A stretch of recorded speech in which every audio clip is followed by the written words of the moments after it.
Hello and welcome. I am here to draw stuff. There was an update to OBS moments ago, so let me know if this doesn't work for whatever reason.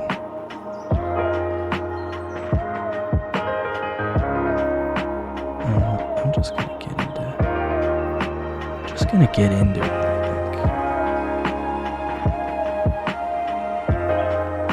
Maximus, hello. Matt, hello.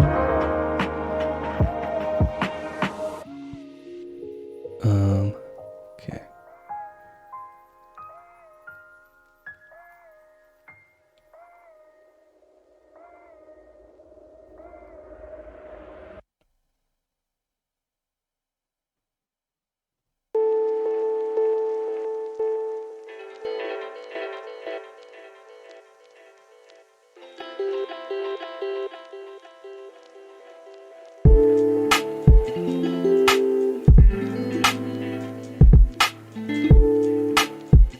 Said hello. How's everyone doing?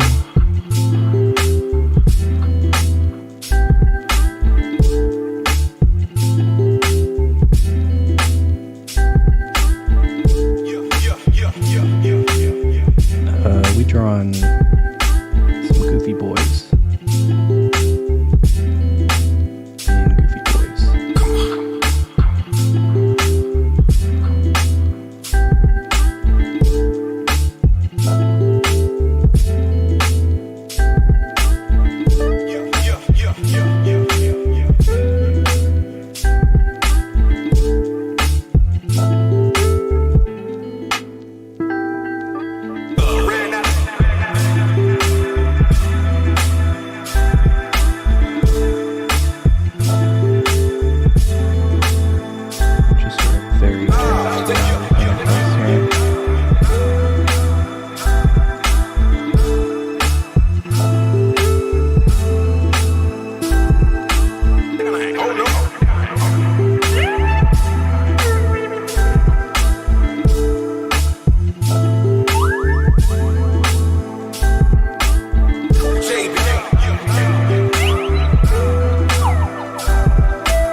Turn up hello.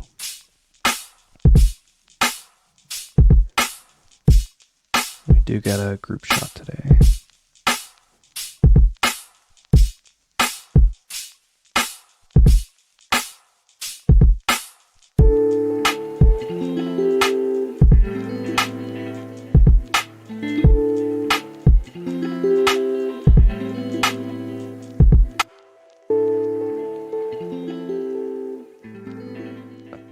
Let's maybe turn him more this way.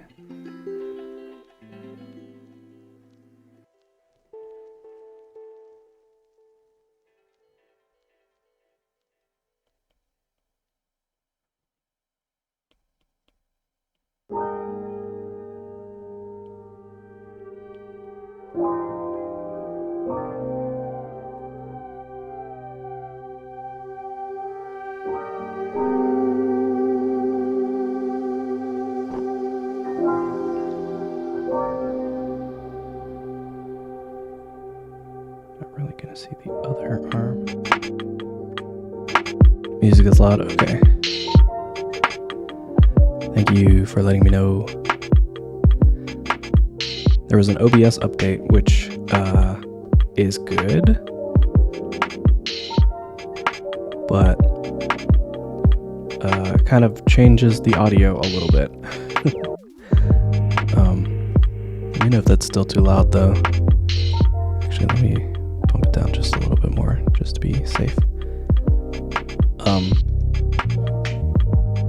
But yeah, they added a feature where you can get audio from like a singular source, like a window, instead of what I was doing before, which was like either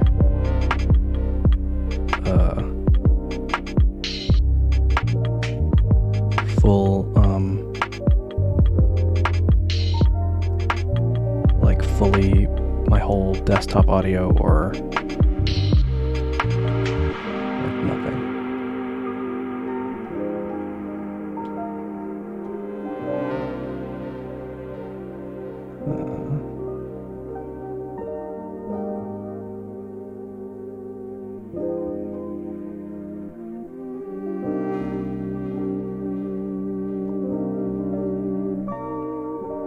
Velvety smooth tones. I don't know about all that now.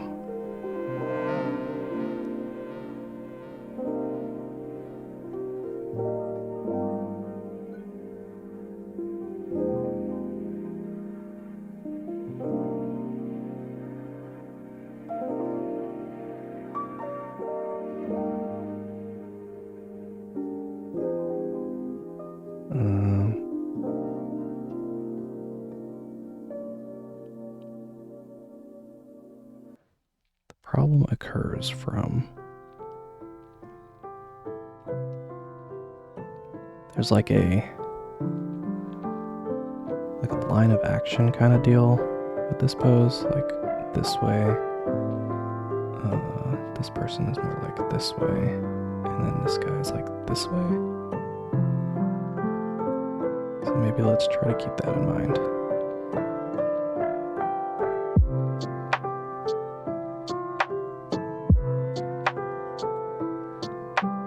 Definitely not a Da Vinci situation. Please reconsider.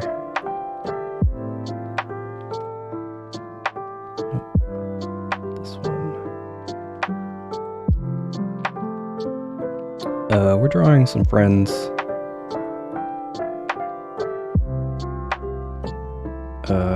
Shepherding a scared friend into some water, I guess.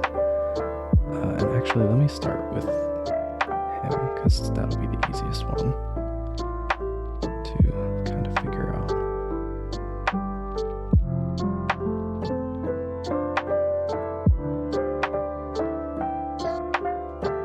Start with that shape.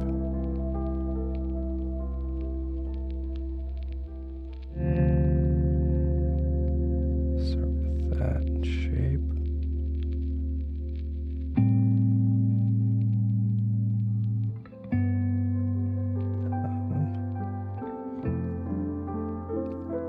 This leg is kind of kicked out this way. The reference I'm using this time around is some guys celebrating after a football game, where they're like holding up their teammate or whatever. But it's cropped weird, so I have to make some stuff up.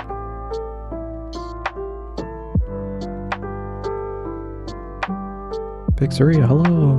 Raiders, welcome! Hi! My name is Jake and I draw sometimes. I hope you're all doing well.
always get kind of unsure about what to do with Roz's, like, facial hair.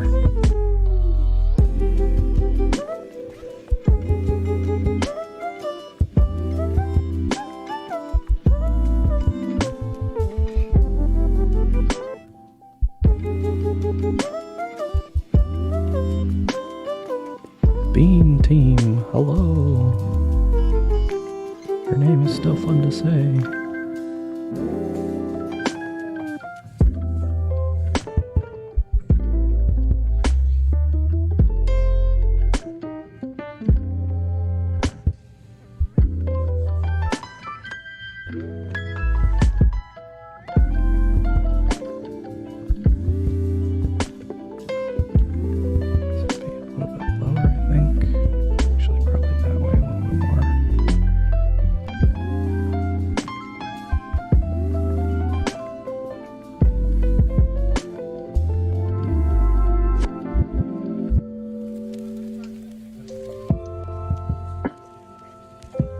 Foreshortened again.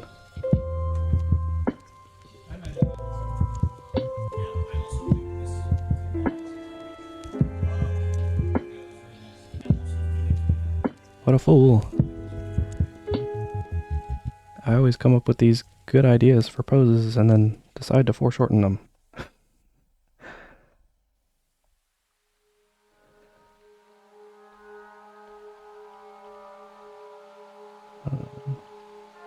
Got a foot over here.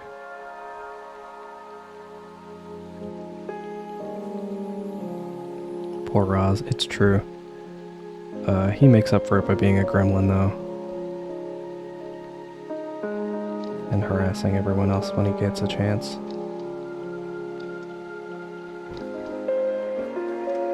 I have no idea if my story uploaded to Instagram about streaming or not. It keeps saying it's at like 86%.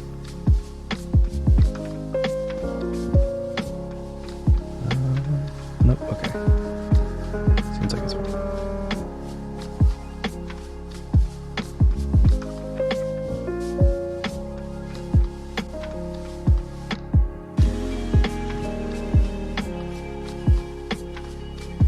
It's true, everyone does love a little gremlin.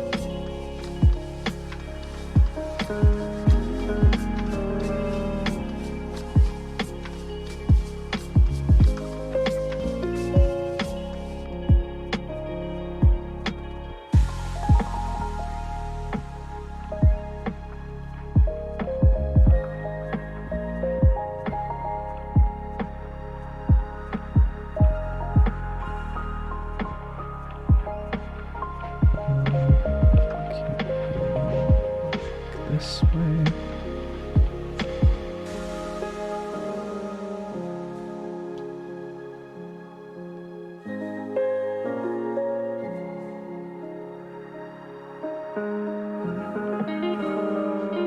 Arameus, hello.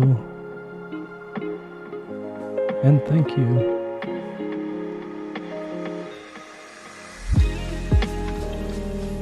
Alright, so that's that boy. The next easiest one probably be this boy.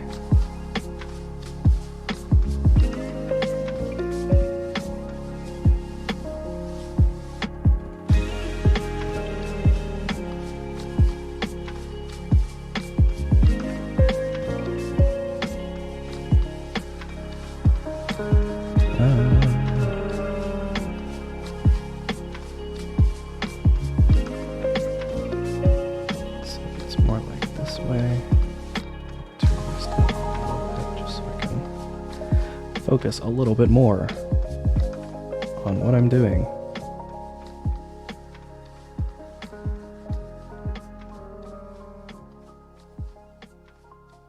Thank you for the subscription. I appreciate it immensely.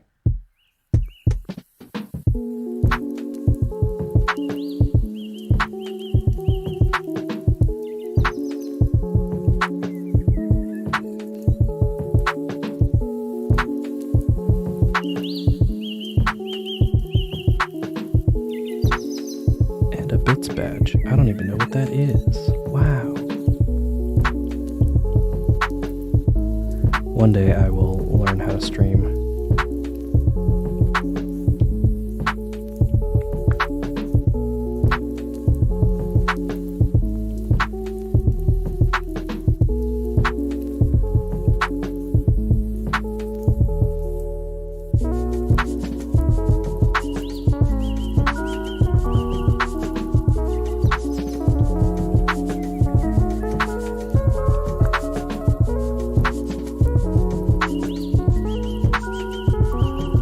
Is in fact a big scaredy baby, and it is in fact these boys tossing him into the water.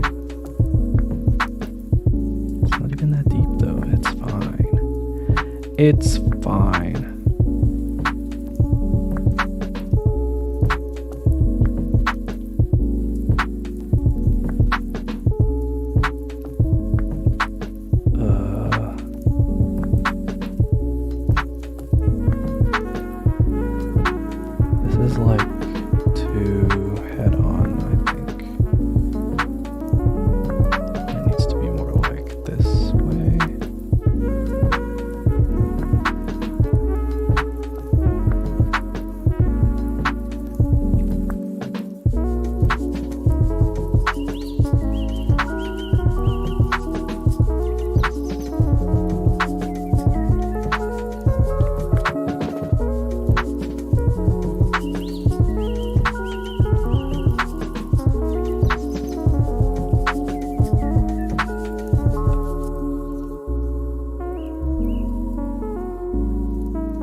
He'll learn how to swim someday. It's true.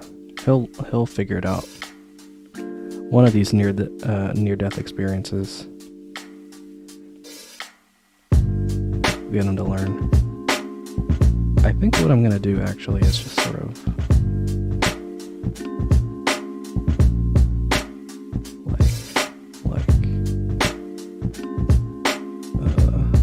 kind of come in here.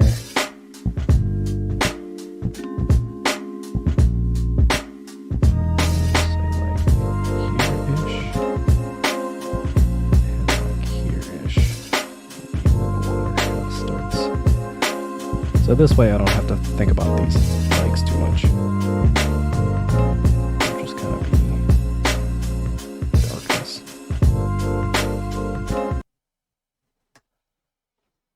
I have no idea what just happened. That was so strange. Swim up waterfalls? Maybe. Who can say? You know, he's capable of multitudes or whatever.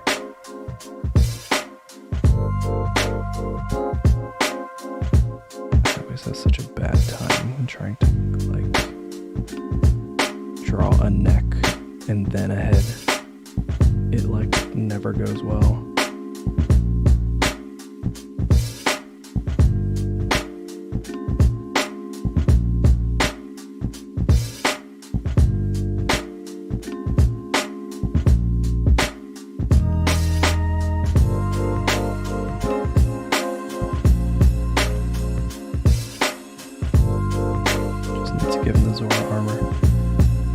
Someday.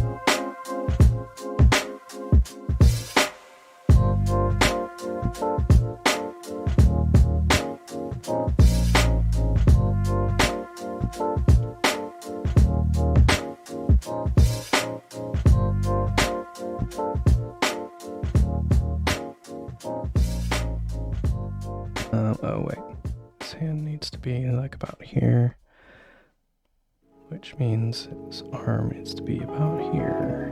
It'll come a little bit more forward here.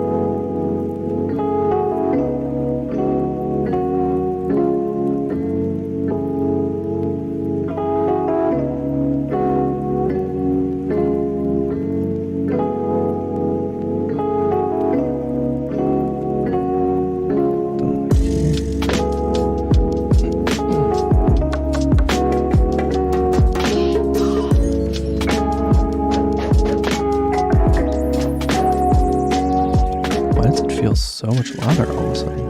What is happening? Is it the song? Is it me? Maybe it's me.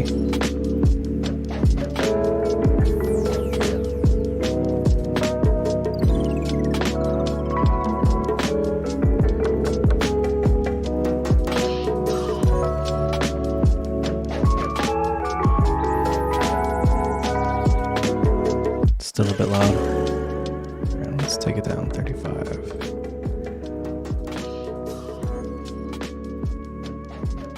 Crap back up. Okay, that's what I thought.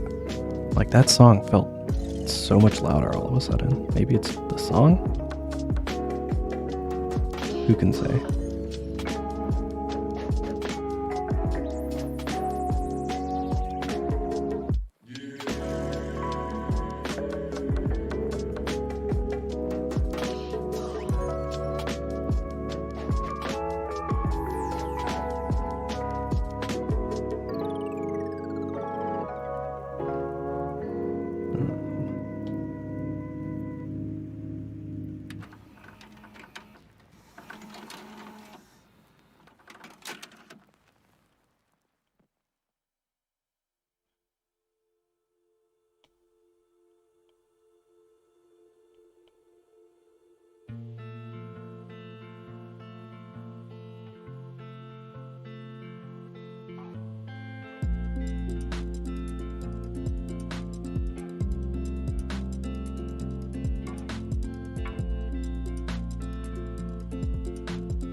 Gonna have to figure out these arms later.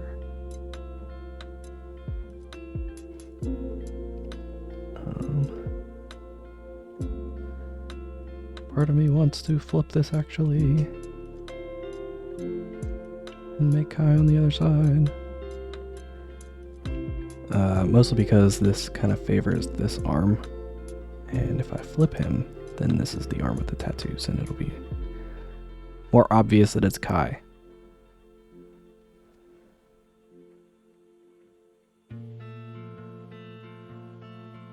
That's not bad actually, so maybe I will keep that. But now I have other problems. I think this angle is still not quite right.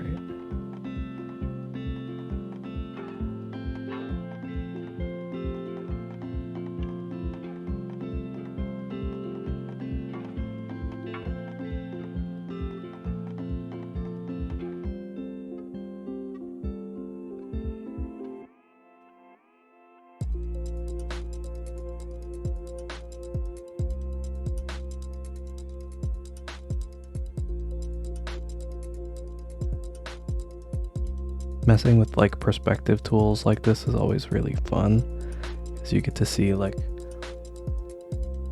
the perspective shifting. But it can also be a bit of a bummer because it's like now everything looks like super flat.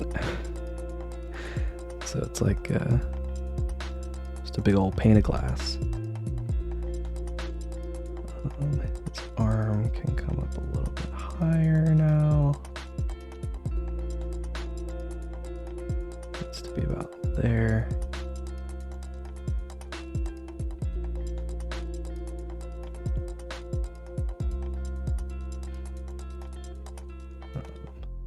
And maybe I will just go one more.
Wait.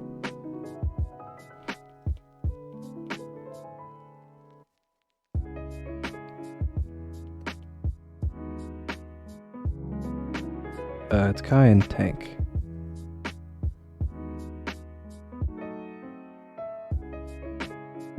The Trace Goofy Boys.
This way.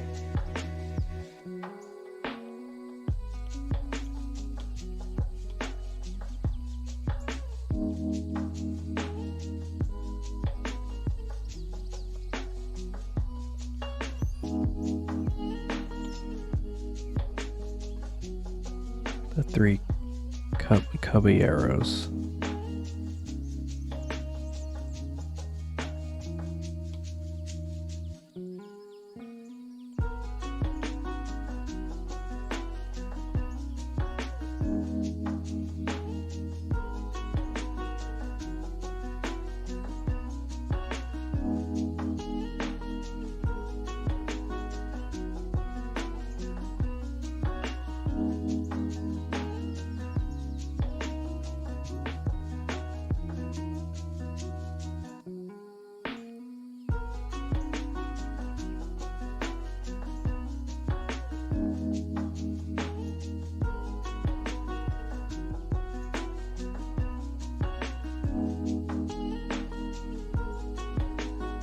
Mackle.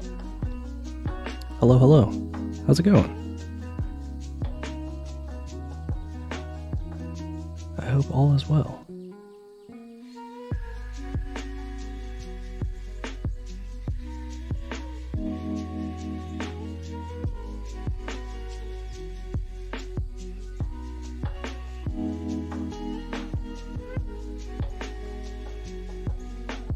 What is going on with this mouth? What are you even doing?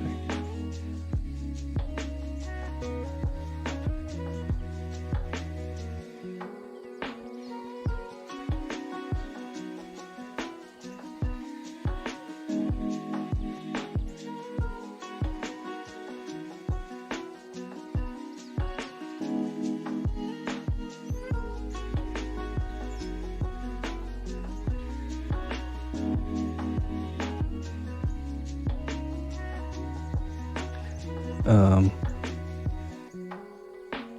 yeah, welcome. I hope all is well.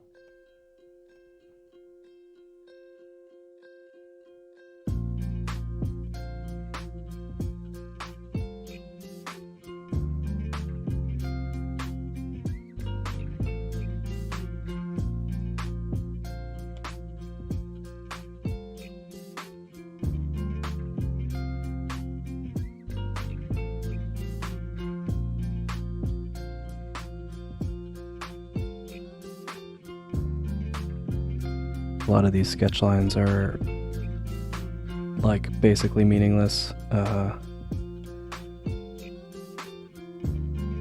in terms of like trying to figure out the angle of things, which is normally what they're for. Like whenever you see somebody draw like the middle line and then the other line, usually that's for helping you figure out like where the like eye line should go and where the other features should go. For me, it's mostly just like trying to figure out where in space this object is and roughly where the center is a lot of the time. So I'm usually very like not good to learn from if you're looking at those sorts of things. It's just my own kind of personal shorthand.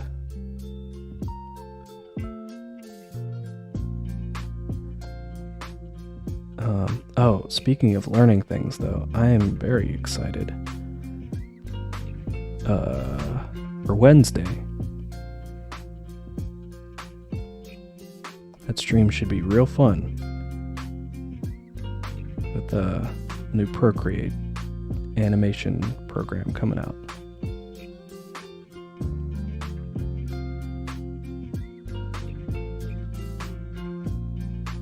There's a very goofy thing that I've wanted to animate for the beginning of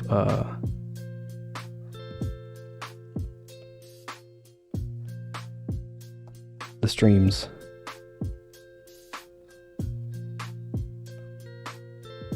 But I've been like, I'll just wait for the animation software to come out and then I'll do it then. So I'm hoping that it lets me like rotoscope stuff well, because it's basically a rotoscope thing, because I don't want to think about it too hard.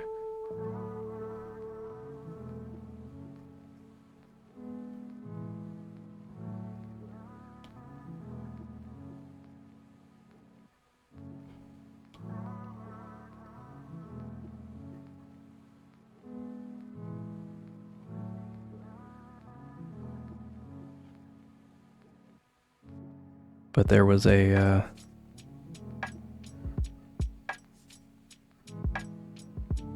meme not long ago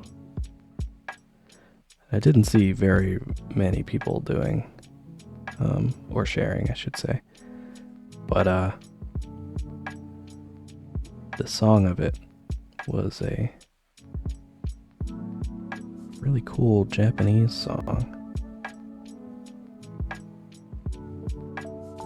where they do this fun little shoulder dance at the very end of the music video. And I want to do that with these boys. It's probably going to take like way longer than I expected to, but it'll be really fun, hopefully. I just hope I don't get to that point that I usually get to with animation, where I just kind of stop.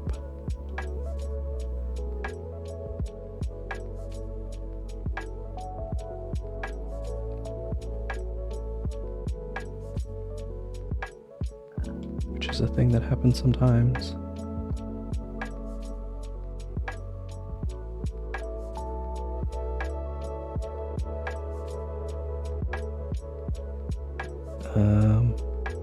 I think this angle's definitely a lot better.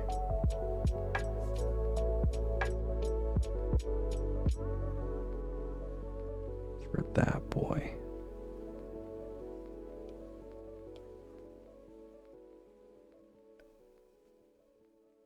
Oops.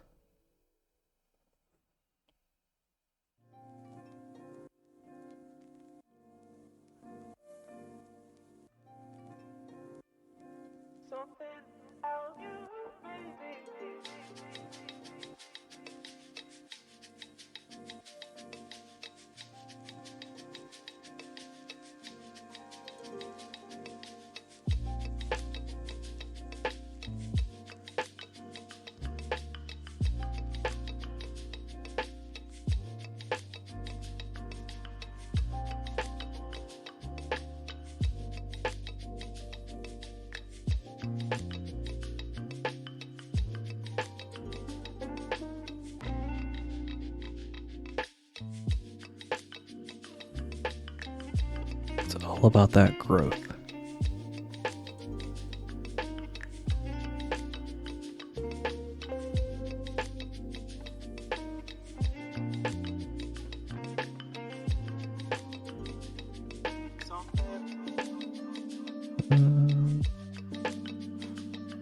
The more I'm looking at this, the more I want to nudge it this way a little bit more.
Something like that, I think.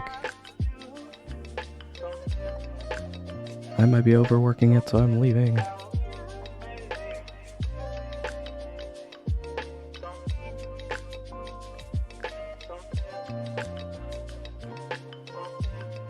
Let's go somewhere else.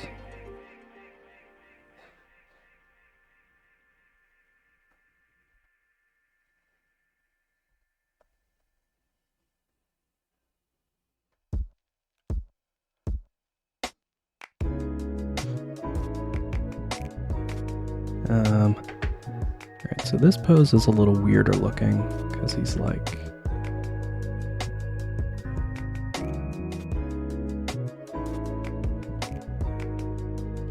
it's a little more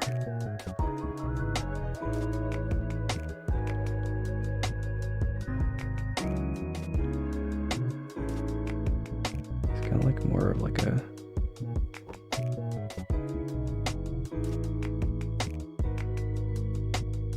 let me just flip this and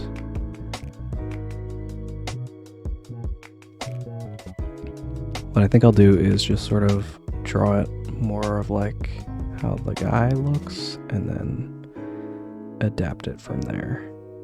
So it's more like that shape, more like that. Nope, that's further down here.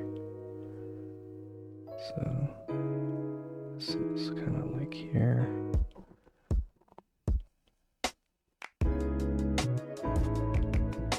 This leg kind of comes behind and then bends that way. And this leg kind of comes forward like that.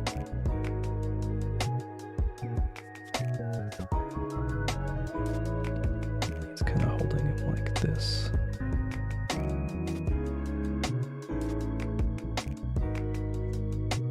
The problem is that they're all looking forward at the camera like that.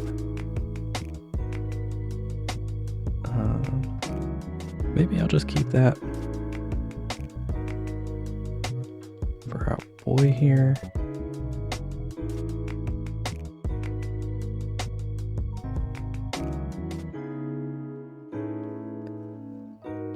But what I would prefer is to have him also kind of looking downward.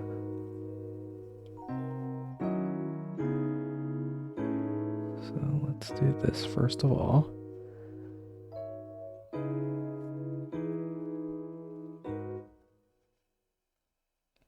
Turn off all these other things for a second.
Sort of kind of what the torso and legs are doing.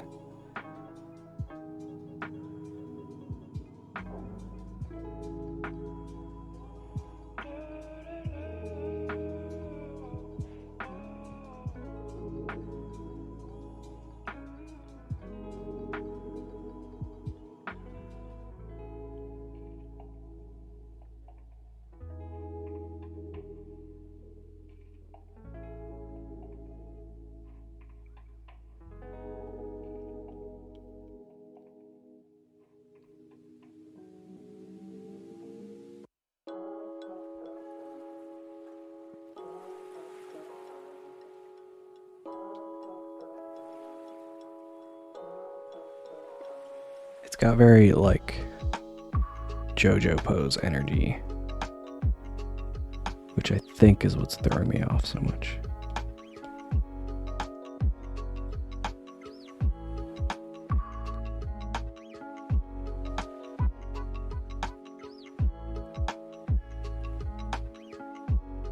Alright, now let's try and get this head turning here.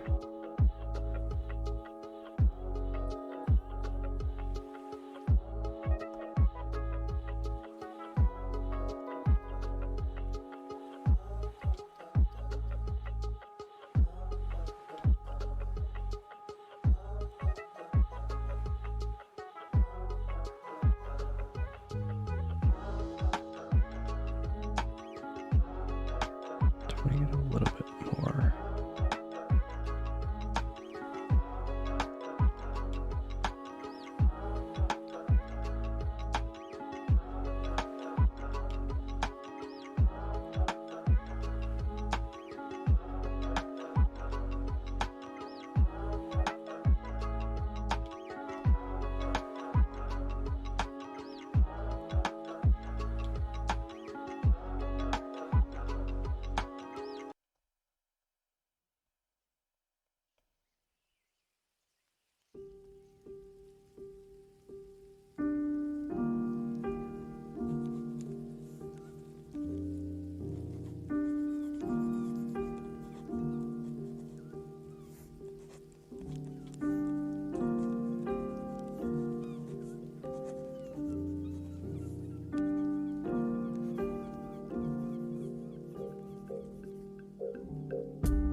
will be too big.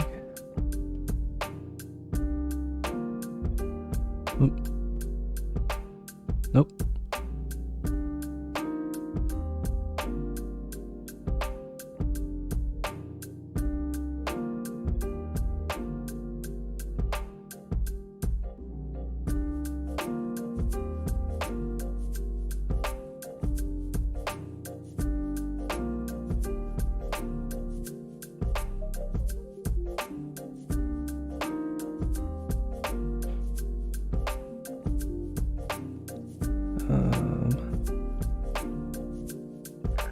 Something like this.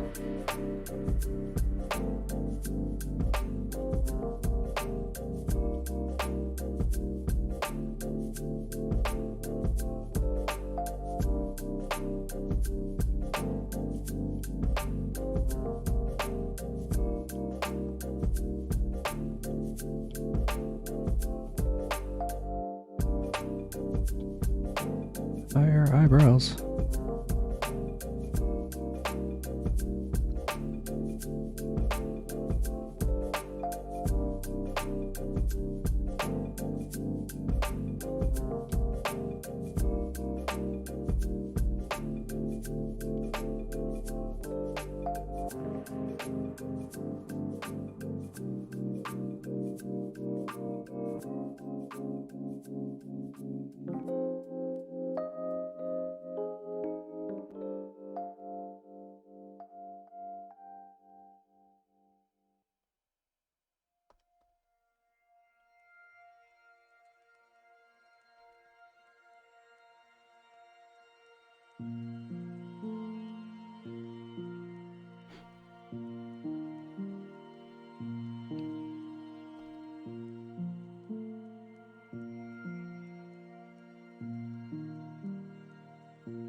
Where I'm now kind of pausing to think is like relative size. That's what I'm thinking about here. It's a little too small compared to Kai.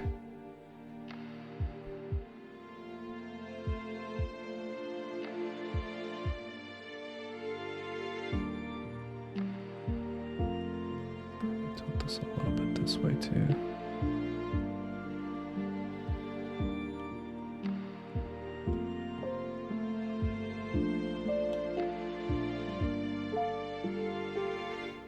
Oof.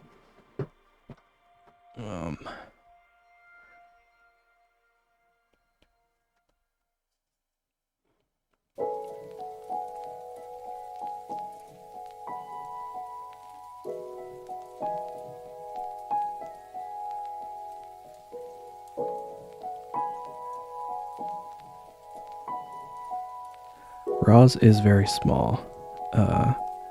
The relative size problem that I'm having is between Tank and Kai. Because Kai is bigger than Tank.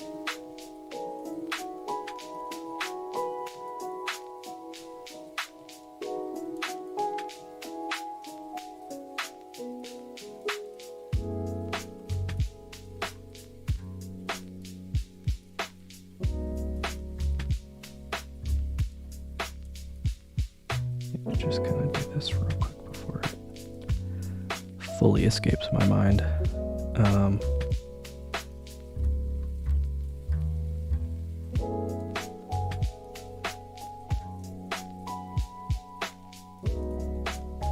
So I could just take this whole thing and scale it down this way some.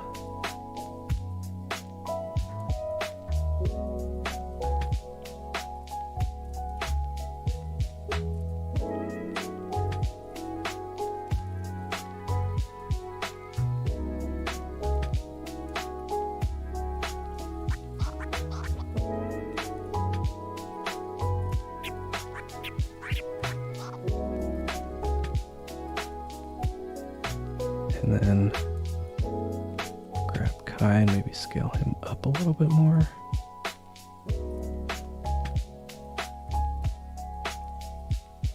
Except for his head, which is still far too large.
This way.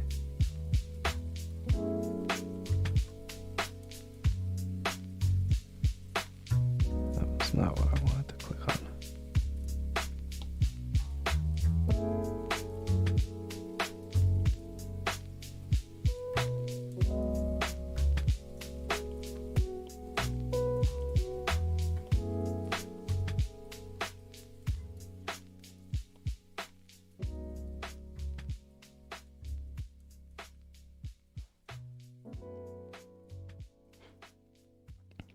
And I'm once again going to move everything this way some more. Try and get Roz a little bit more in the center.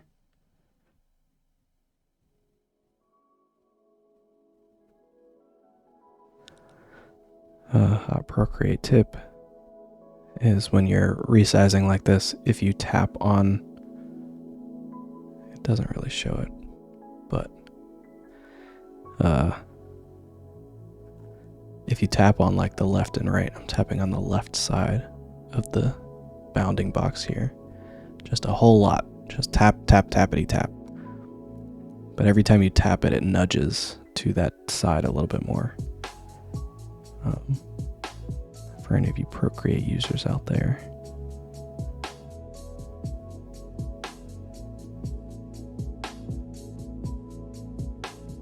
So you can kind of nudge things a little when they're like close but not quite.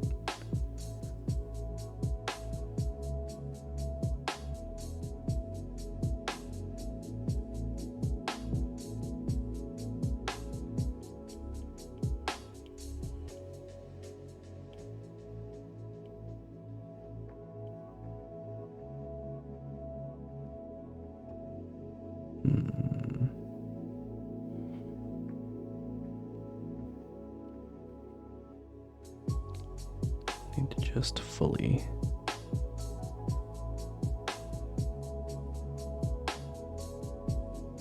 draw this in.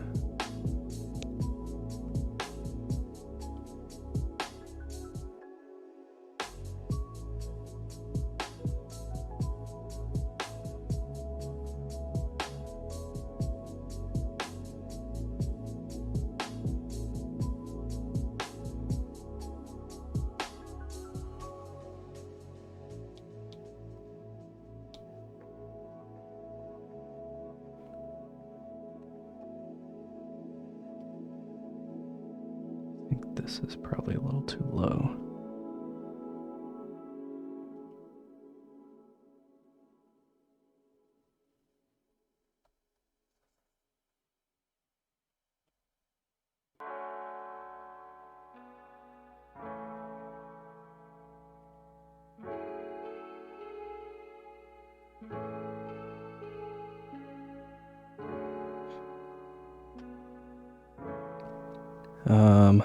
Where do I want the water level at?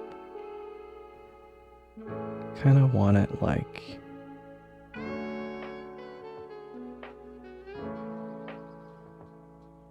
kind of want it like here. So I don't have to worry about that knee too much.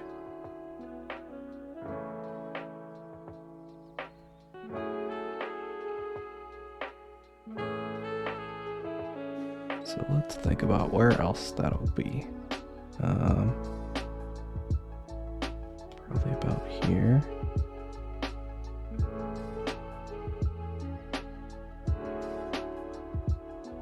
Probably about here.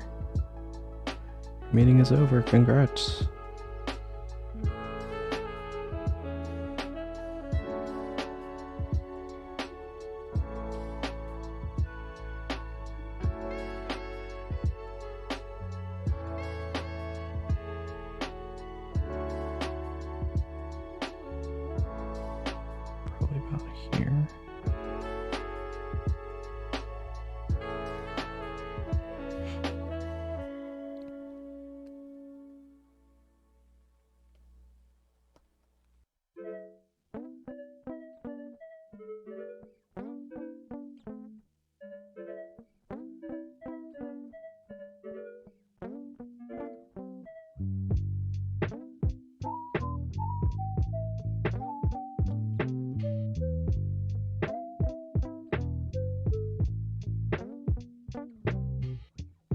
Something like that, I think.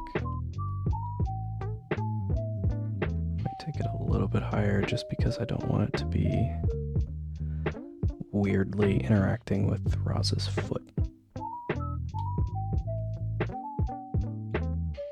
Whenever I get to that point later.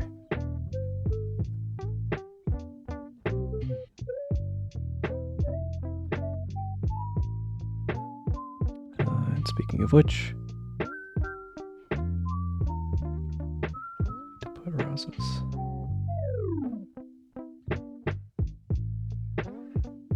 thingies.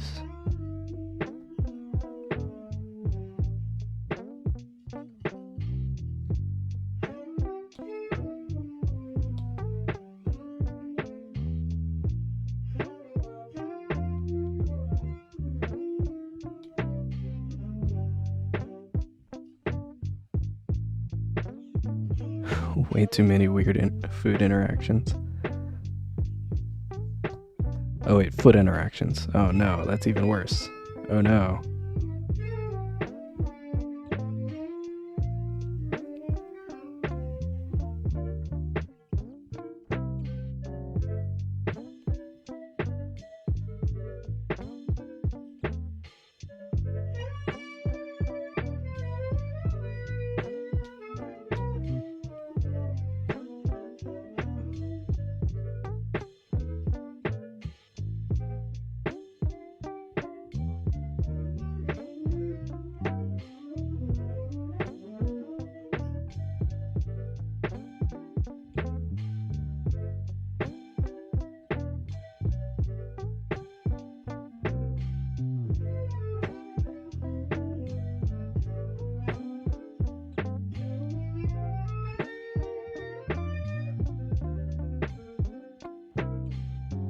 Like that, I guess.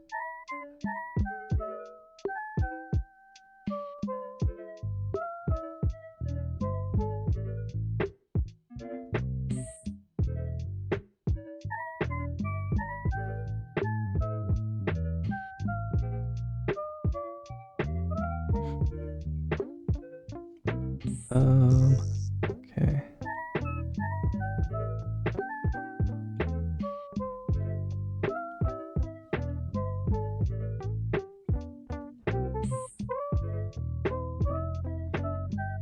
Something like this, I guess.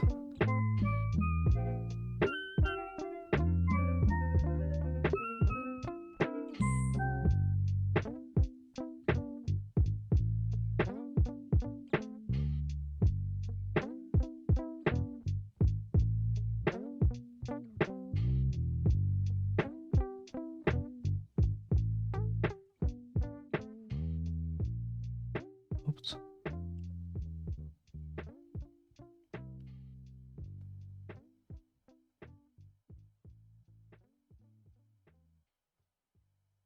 Okay.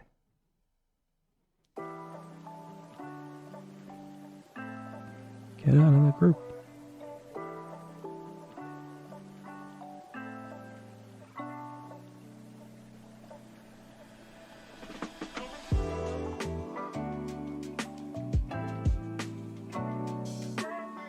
Yeah, why not? Let's stick with that.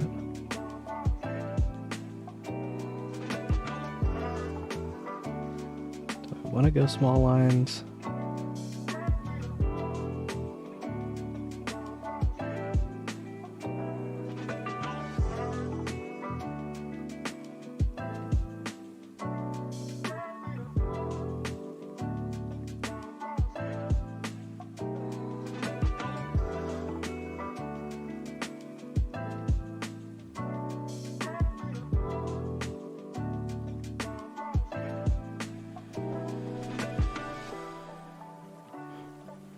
Now it's over. Congratulations.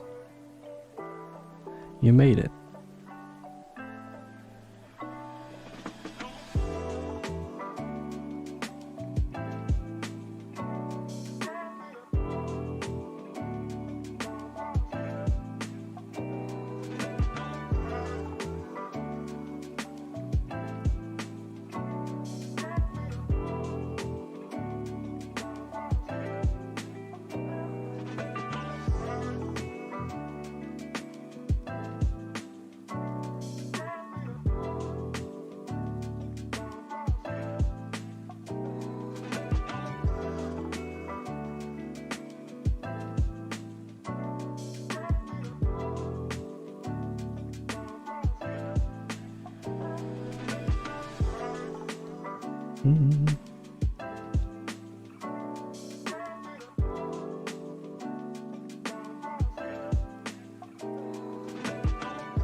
But now that we're on to the line art portion, how's everyone doing?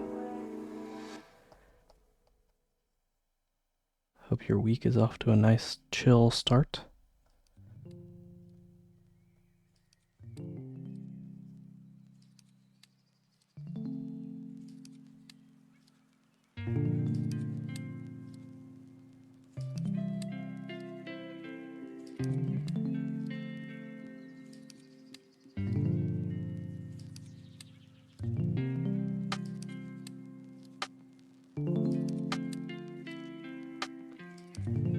Maximum comfy coziness.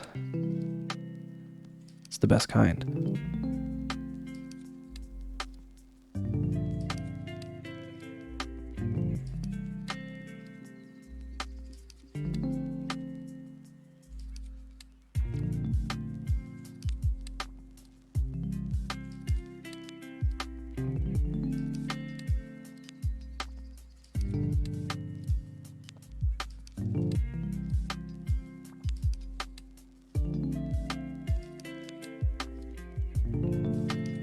Is this hand too big, perhaps?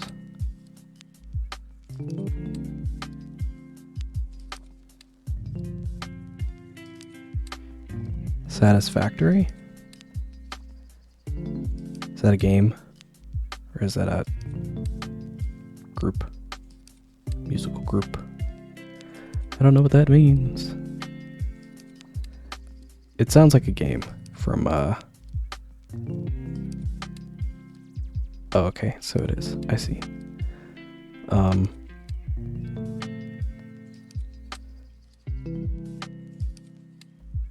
is that YouTuber? Let's Game It Out is the name of them.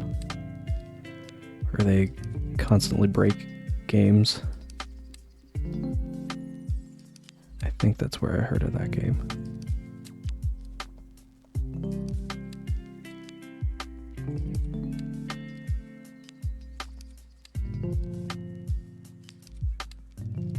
They did it, okay.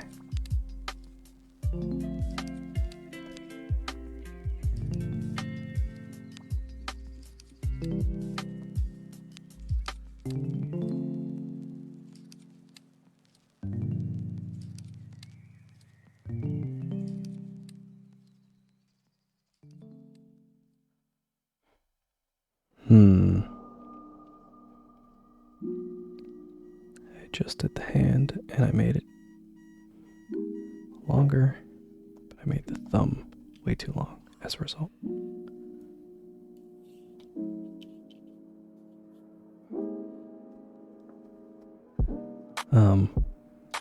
I like that YouTube channel though. It's pretty neat.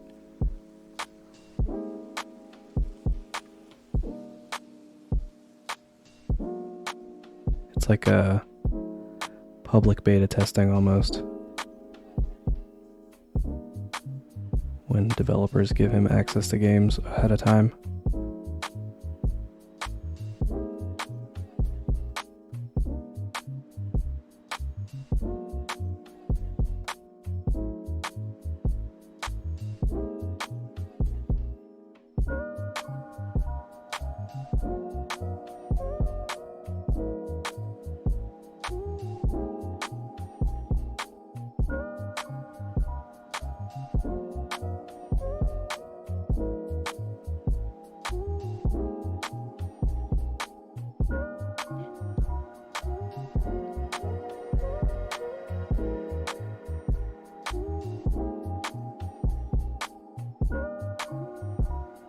Something like this, I guess.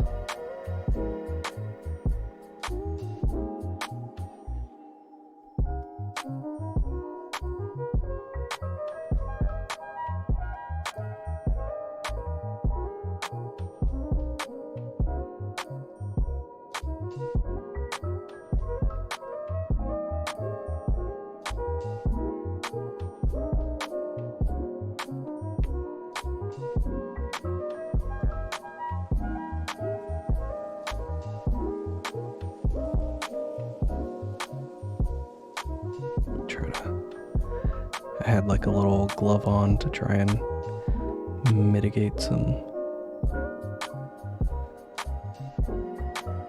accidental input error.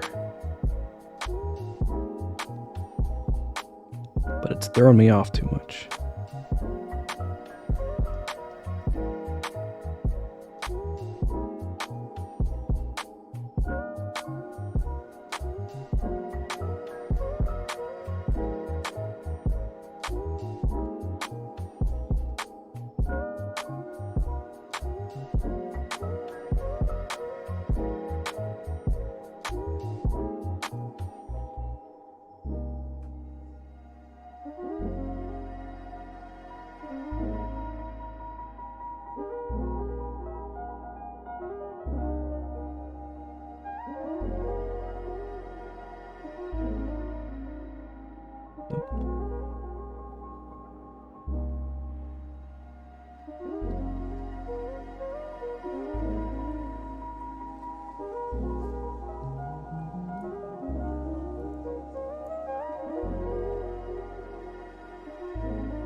Good night, Matt. Thank you for hanging out.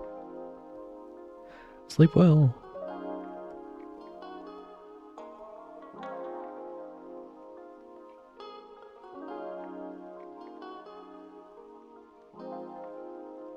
Oof.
In a very zen kind of mode right now, so I apologize if I'm not especially talkative. Just really focused on trying to get these lines the way that I want them to be.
Driving. Oh no, be careful. Drive safe. Don't be on Twitch while you're driving. Wait a minute, what are you doing?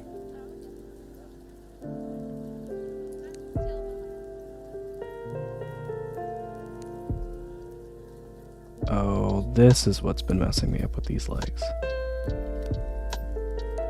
His knee's in a weird spot.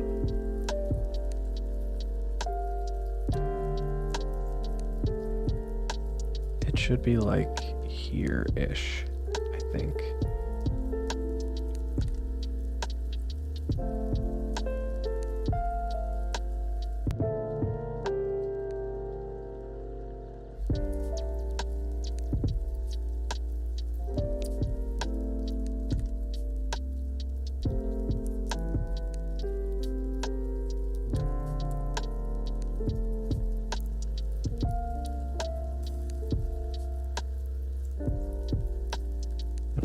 Follow this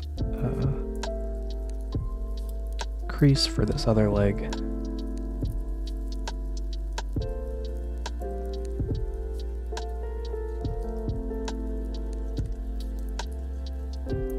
Because it's like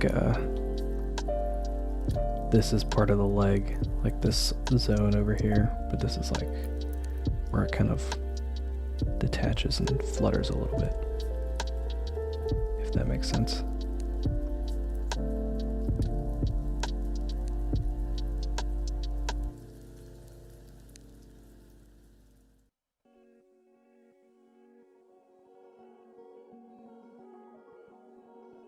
Something like this, I think.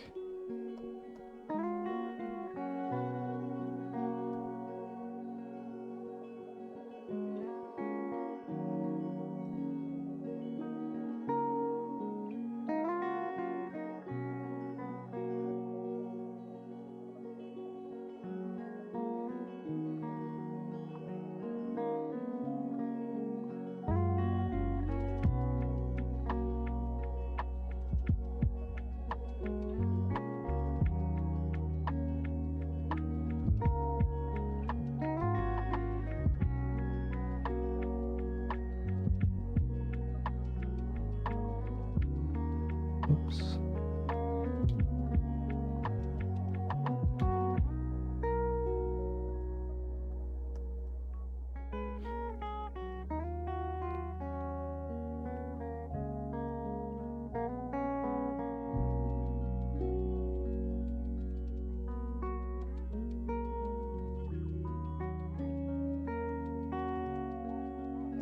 This toe is far too big.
Sure.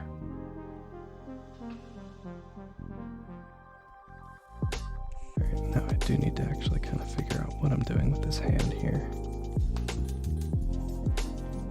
So, thumb need to kind of be here.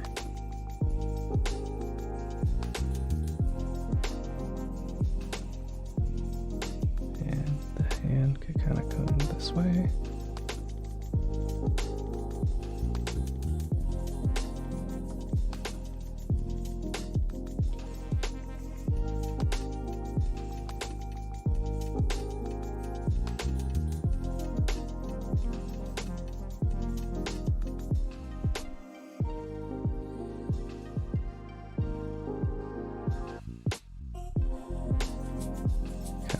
That.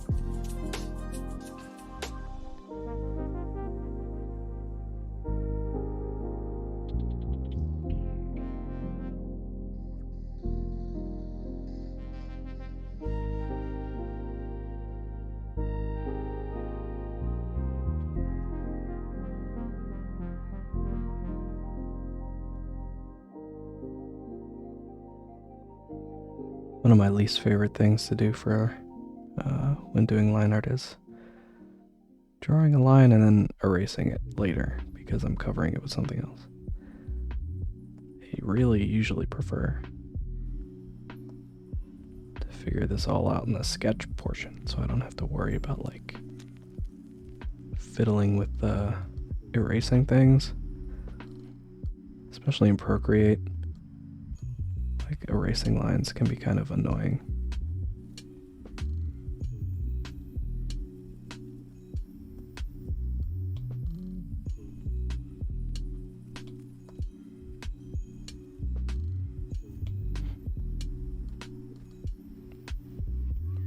It's probably like the one feature that I think I want most out of this app. Like if they were to add features eventually, it would be the ability to make like vector lines that don't really have like too much of a loss in quality when you're editing them from like erasing and things.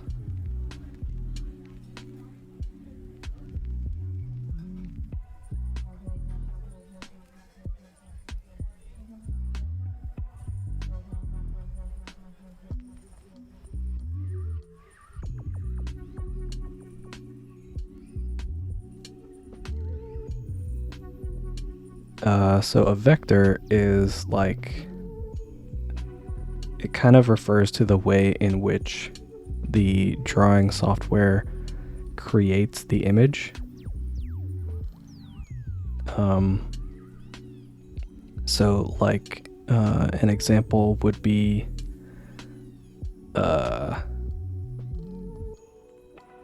like Adobe Illustrator and any of the like vector lines in Clip Studio Paint are made where the computer essentially uses math to determine where the lines go and what it should look like. Most drawing programs though, like Procreate, Photoshop, they use what's called raster images most of the time, which are essentially just pixels on the screen, where instead of using math, the computer just looks at an assortment of pixels and determines this pixel is this color, the one next to it is this color, so on and so on. So when you use like a vector drawing program, or like the vector lines in Clip Studio, you don't have to worry about like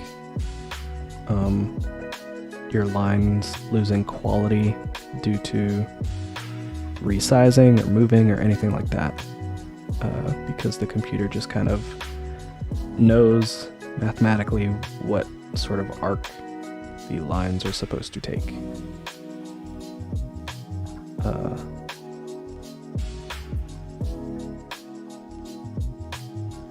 Whereas with like a drawing program, when you have to like kind of rasterize a line or whatever,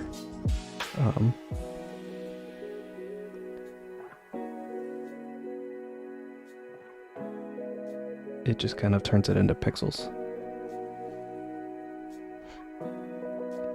So basically, I'll do it on another layer, just so you can kind of see what I'm talking about. So if I come in here and I draw this sort of line, right?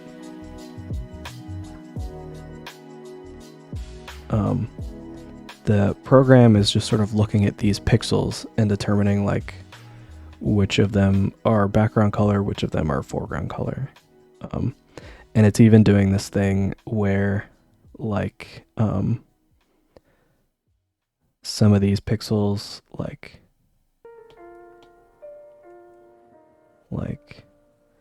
you see how some of them are like a solid color and then others are like lighter versions of that color. That like helps to sort of make the line appear more smooth from a distance. But like when you zoom way out, it looks a little bit cleaner. But with vector stuff a lot of the time, and there are some brushes that do this as well. I think one of these might do this well. Kind of.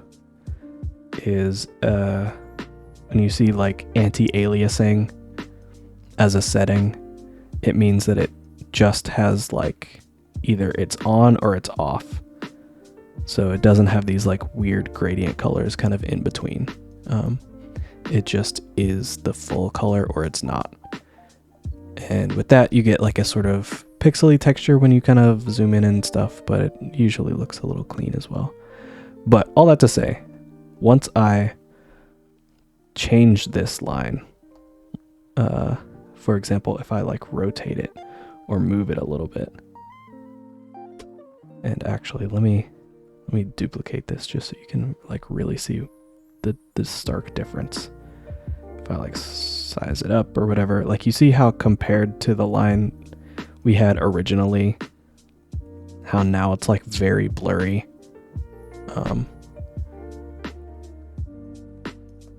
And if we zoom in here, we see a lot more of that like aliasing happening here between like the solid color and the gradient colors kind of moving further away. This is because it's raster, so it knows like where these pixels are. But for like any of these sort of gradient colors, it just sort of looks at the pixels around and tries to fill in and guess what those shapes should be or what those colors should be. So when you make these kind of changes, it has to do that like for the whole shape. Whereas with like a vector, it would just know that the line goes this way and then goes this way. So no matter like how you turn it, it knows that the line goes this way and then this way. So that way you get like very clean shapes. And that also means even when you scale it up, it knows that the line goes this way and then this way. So it like remains clean. And you don't lose any of that quality.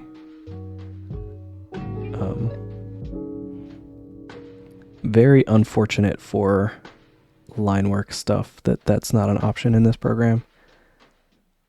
But there's enough other features in this program that it doesn't like dissuade me too much from using it.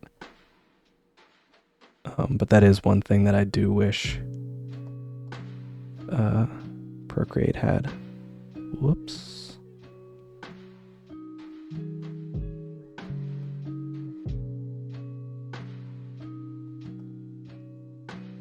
It's not quite enough to get me to learn Clip Studio Paint, but it's enough to make me wish I did.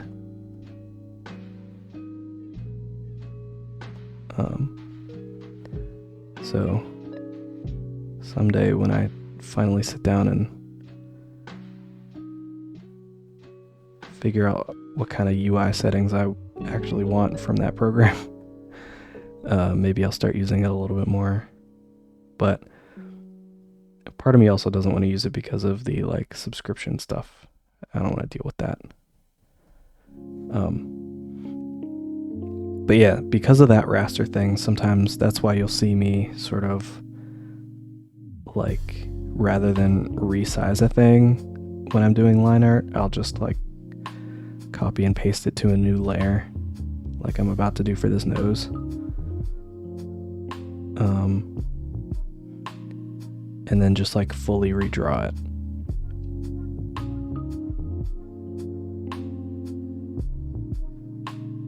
Because it's like not as clean as I would like otherwise.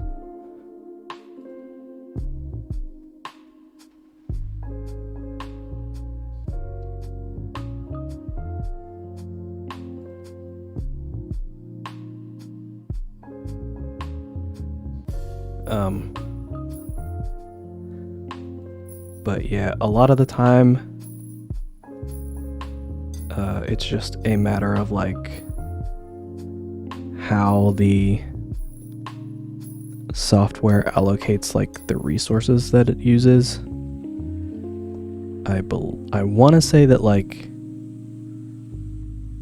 vector stuff is more intense on like the hardware of the thing you're using.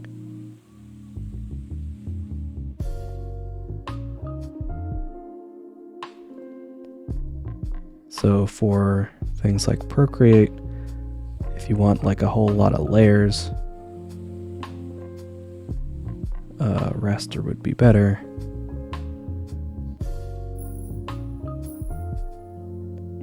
Which feels like it's like the sort of target demo, I suppose.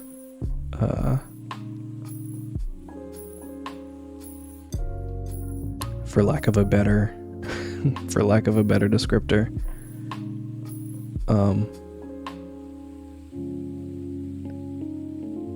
Like the way that Procreate seems to be marketed is more focused on like painters and like digital painting, where you don't really need to worry about raster stuff vector stuff quite as much. Because if you have like a problem, you would just kind of repaint it or paint over it or whatever. These sorts of issues are predominant only when you're sort of dealing with like line things. So like folks who make comics and whatnot would probably want vector stuff a little bit more.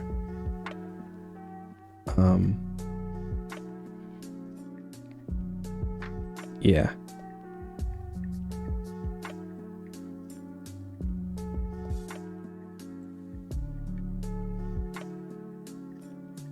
Or of course like anything with like logos or anything like that, you would want to use vector so that you can resize your logo onto whatever application you need.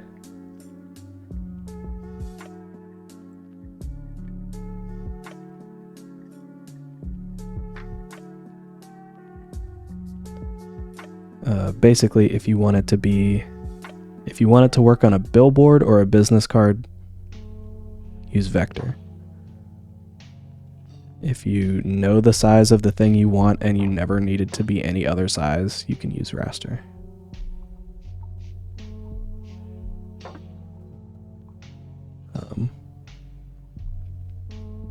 But for my day job, I use vector predominantly because you never know when people want different sizes of things. So not having a vector workflow for these drawings does kind of irk me sometimes. Because there have been a number of times where I'm like, oh, I would love to be able to put this on X, Y, or Z, and then it's like, nope. You're kind of just stuck with whatever size you were using. That's why a lot of times you'll see sort of tips from artists about like making sure your things are like way oversized.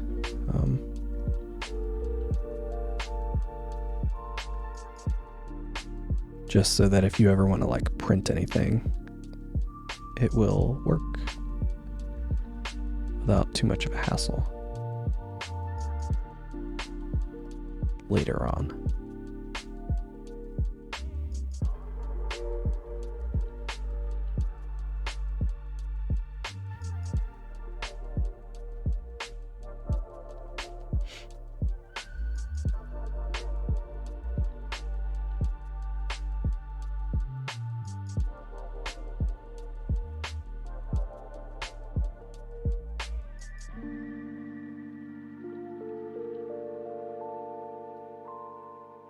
And hello, welcome back, Max. I am well. I hope you are also well. I'm glad that you were driving safely.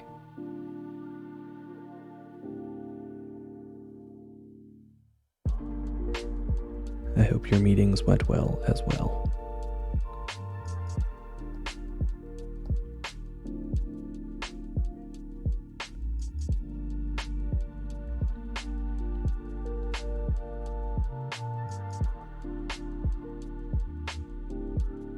A TED Talk. No.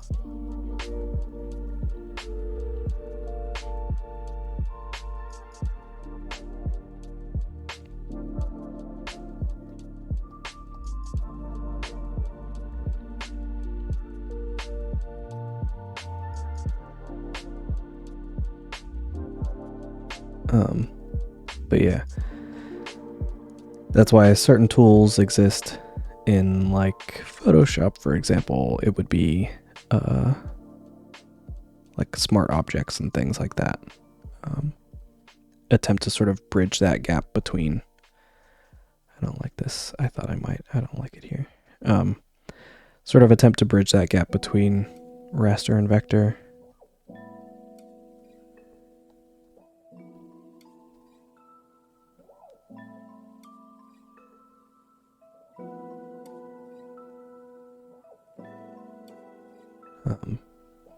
And to their credit, Adobe has been like getting better at bridging the gap between those things. Like there's a lot of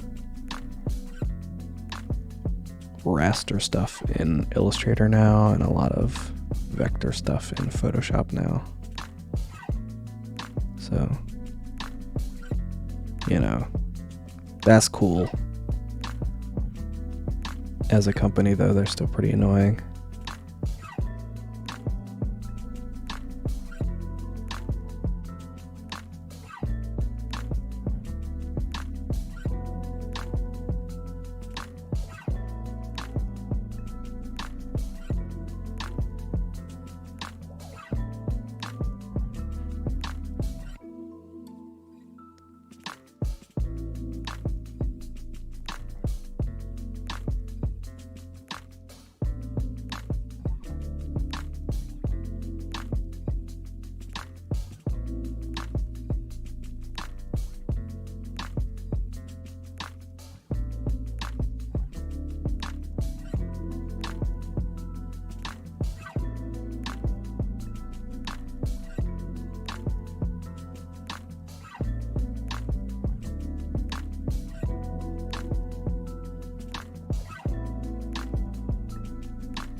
Ah.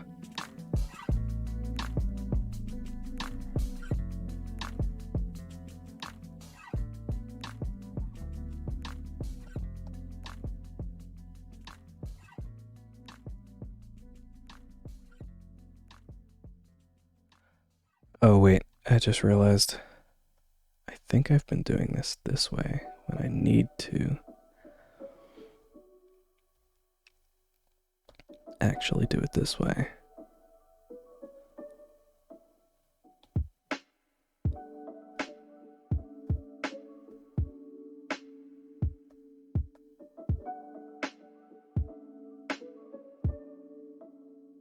I hope that didn't destroy my line quality after that whole after that whole talk.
I think I need this to be a little closer.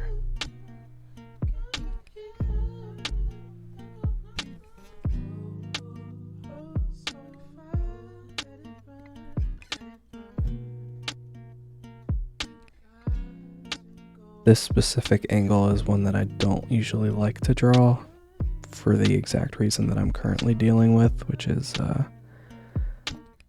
that the nose tends to align a little too closely with the cheek that is facing away from the camera.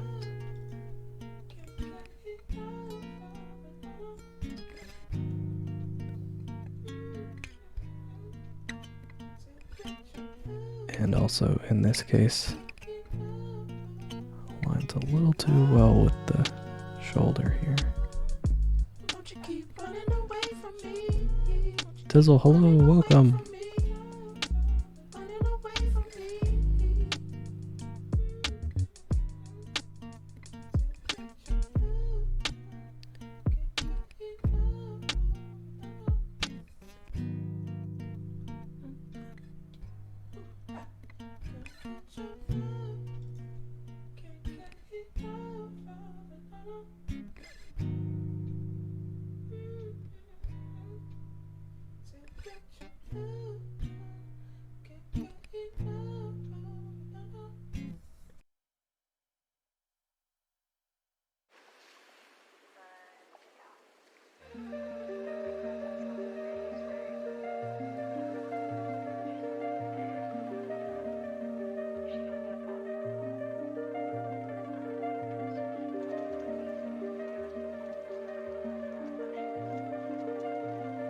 But how are you, Tizzle?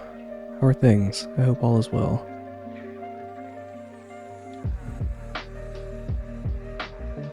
I'm doing that thing where I fade in and out of actually talking out loud.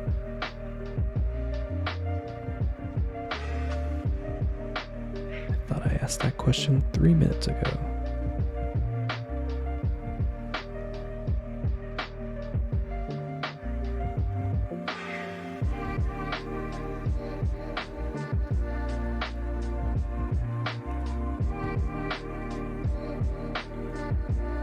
I'm glad you're able to relax, Max. And yeah, it's just these three goofy boys. They're carrying Roz out to sea. He's not a fan.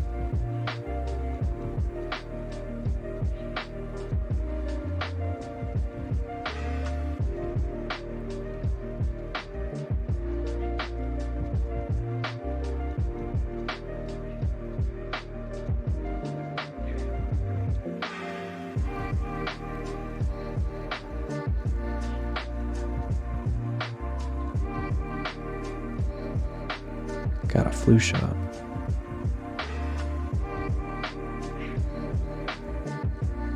Well, I hope you are able to fight off the flu symptoms.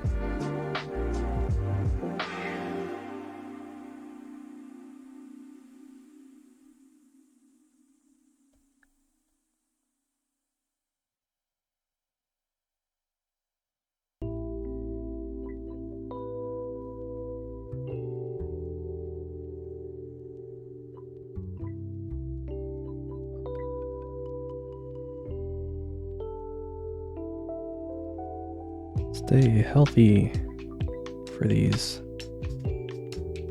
holiday days coming up if you're in the US.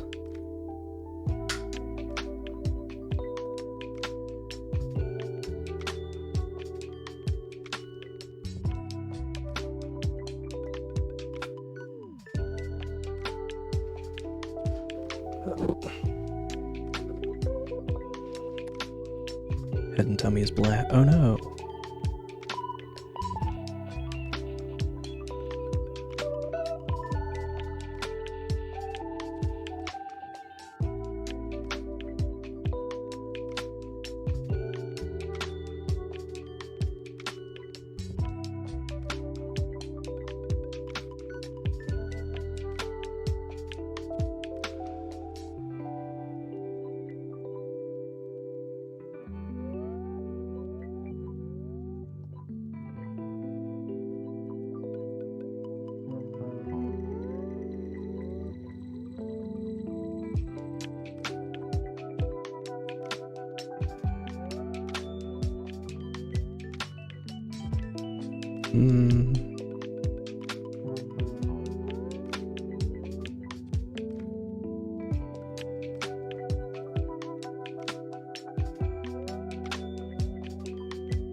I'm gonna try and just leave it at that. Maybe it'll be fine.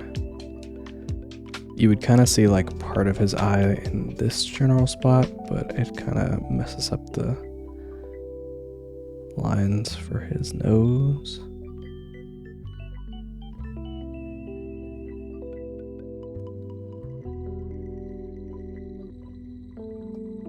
So I'm just gonna do the old anime trick and just not put an eye there at all.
Something like that, I think.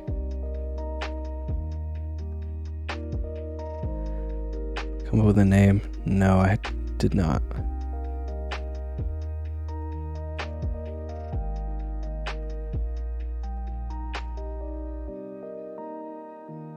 The one that I thought I would use doesn't really roll off the tongue very well.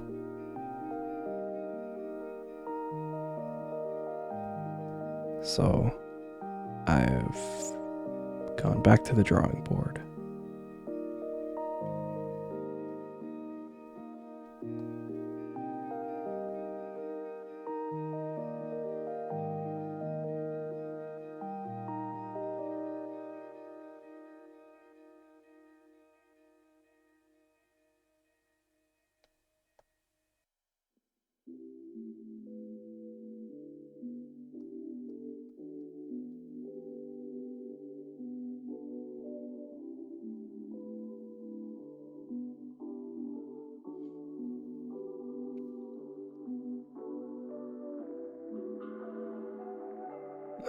But my latest idea since then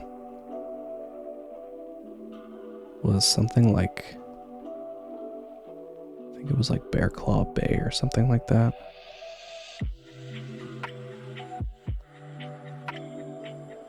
Where the sort of like natural formations of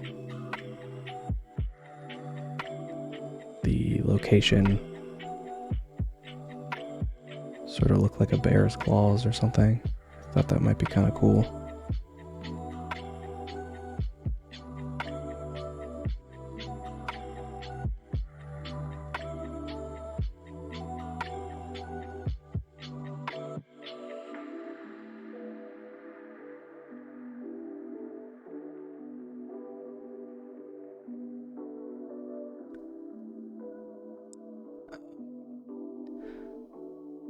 But I don't know.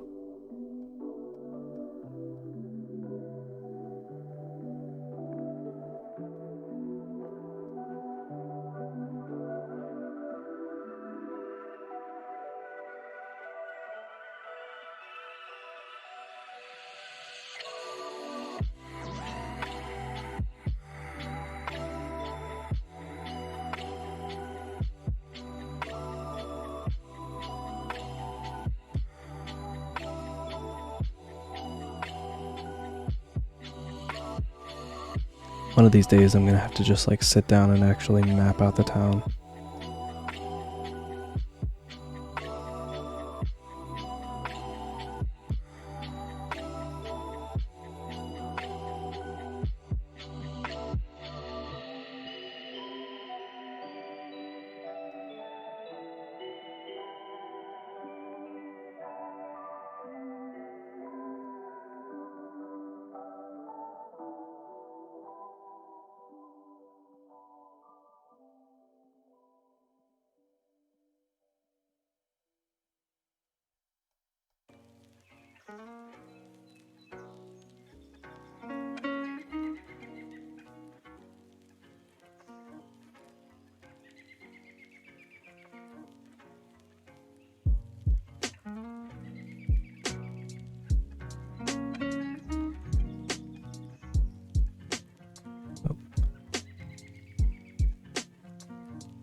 Or like the alternative would be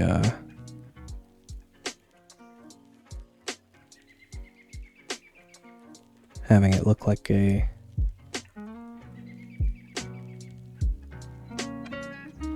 pastry, like the bear claw pastry, the type of donut.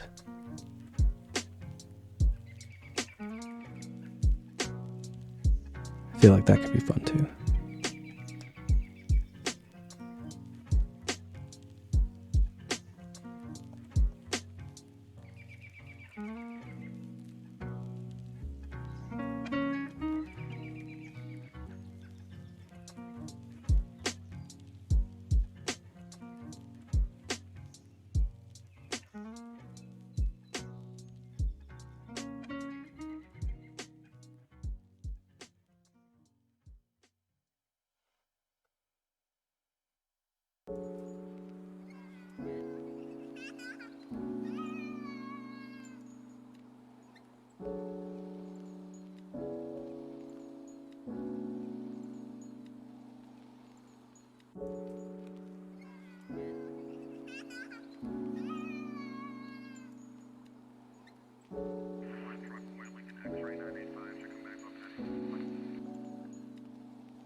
if this is supposed to touch like this. It kind of works that way, so I'll leave it.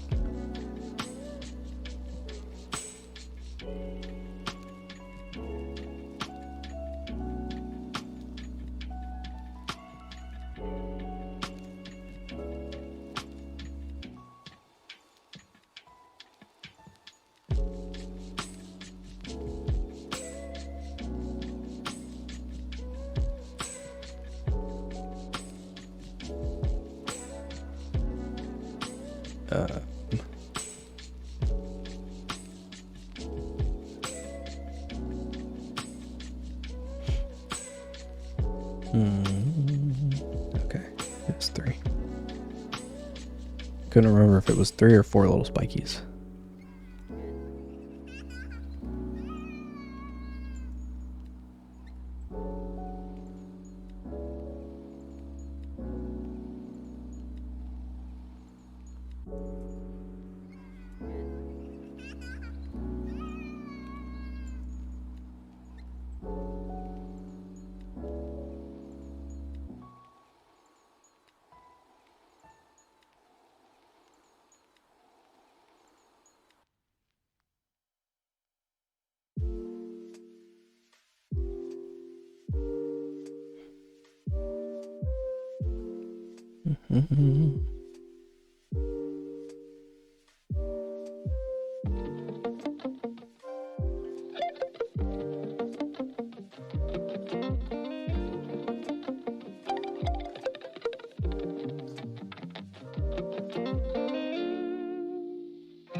Something like that, I guess.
Tragic.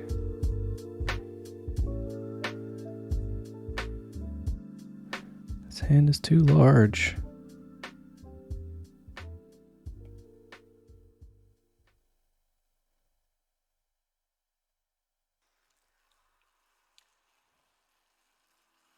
Oops.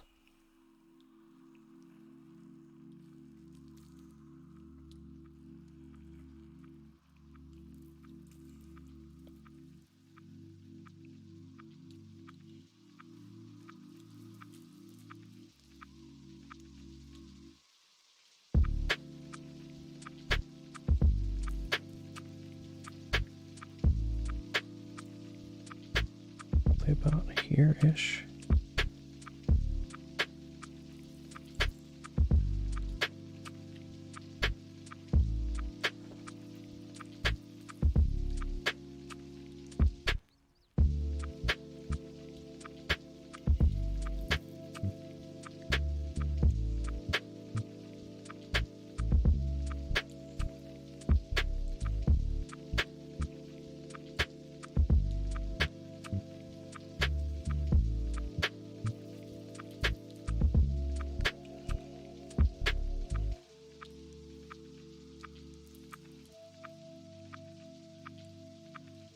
Now I have to redo all those lines I erased from the shorts anyway.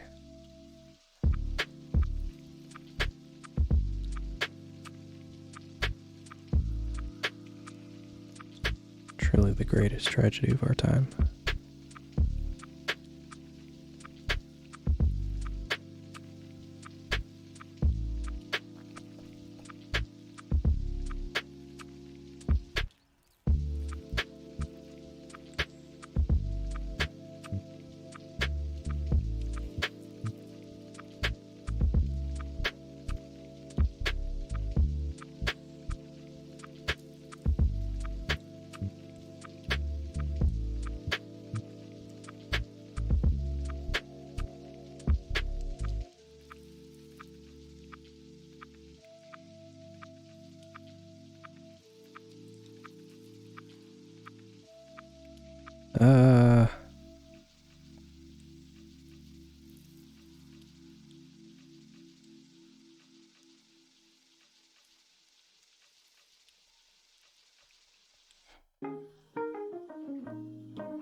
This hand is still wrong.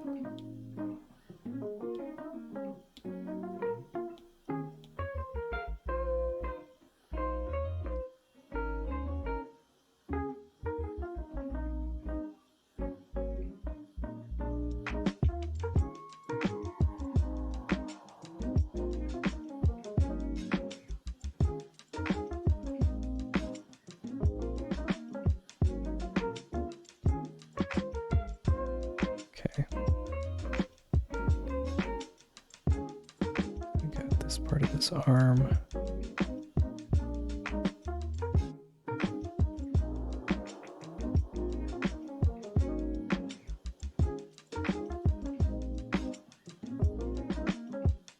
Probably be more like this way.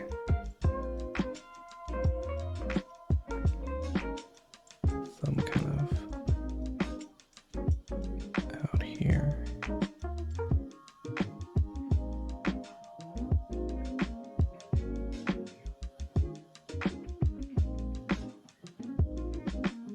Sort of like that, I guess.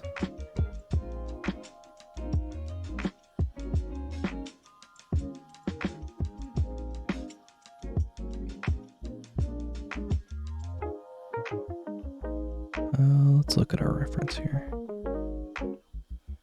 Okay. So in our reference,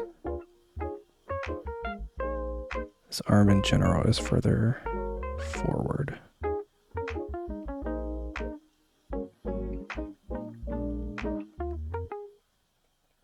So the hand is more like here.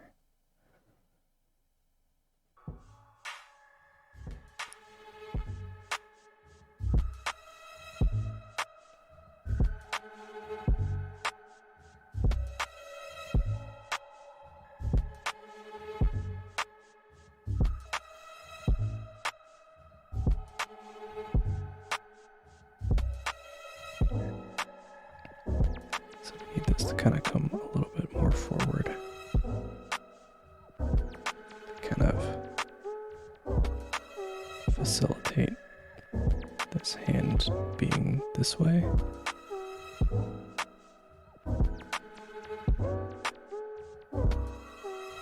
Truly unfortunate.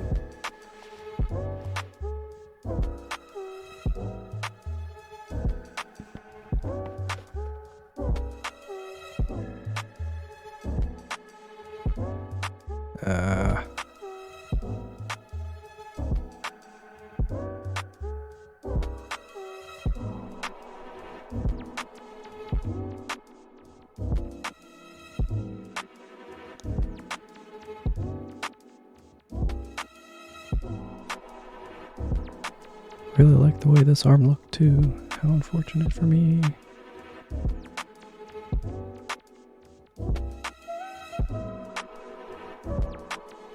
That's the thing though, if it ain't working,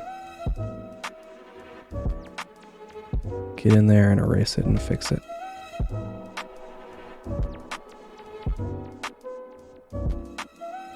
Just because you drew a thing doesn't mean you have to keep that thing when it's wrong.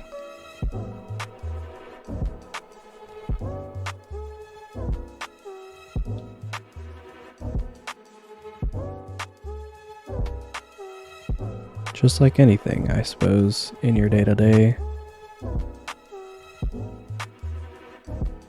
You know, you find out you're wrong about a thing. Don't hang on to those wrong beliefs just because they are wrong and they have been your beliefs for some amount of time. You should be like, hey, you know, I should change. Thank you for letting me know. I will begin the process of changing.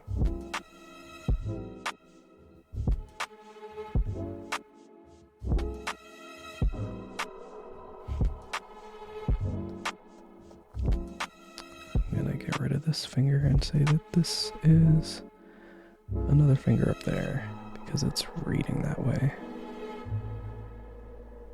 So we'll say this arm kind of comes down this way.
Didn't want to have to deal with these shorts kind of overlapping this way, but since I'm here making changes anyway,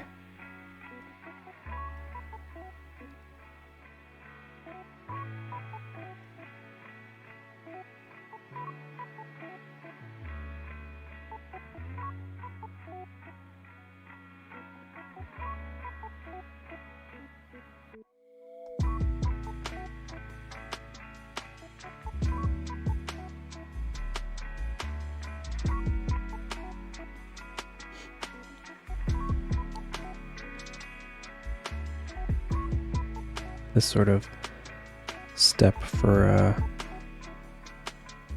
line art is one that is important and often overlooked, or at least it can be easily overlooked. And that's just kind of like turning off your sketch layer and just sort of sitting with the lines by themselves. Because sometimes you'll look at a drawing that's a little bit off, but because you can see the sketch layer still, your like brain can sort of see what it wants it to be rather than what it is.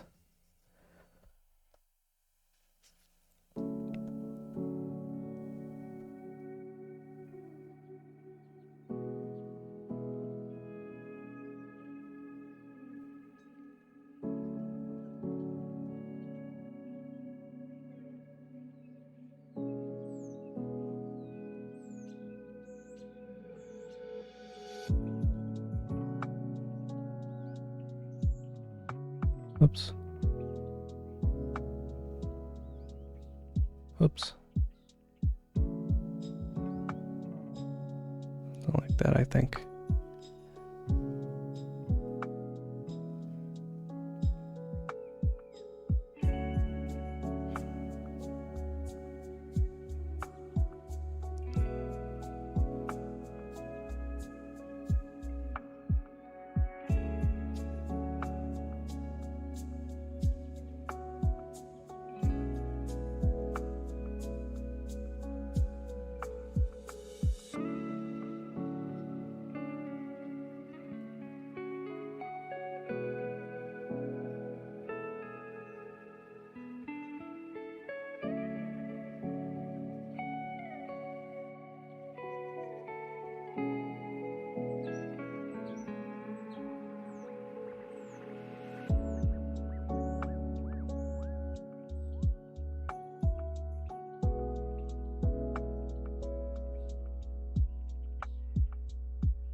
Yeah, that's fine.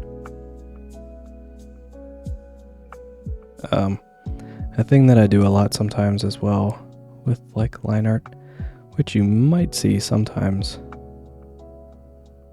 but I know it doesn't show up all the time, which is why I'm explaining it, is I'll sort of like trace where the line is gonna go without actually putting my pencil down, kind of like this move, where I'm trying to figure out how I want the line to sort of arc or curve or whatever.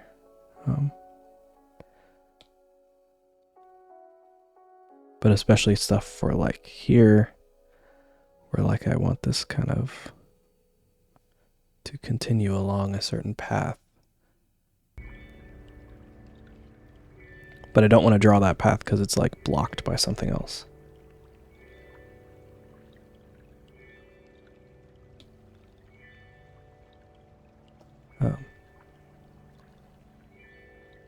So if you ever just kind of see the cursor moving on its own, it's usually me tracing a line that I'm not actually going to draw, but I'm going to draw part of it later. Oops.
I guess.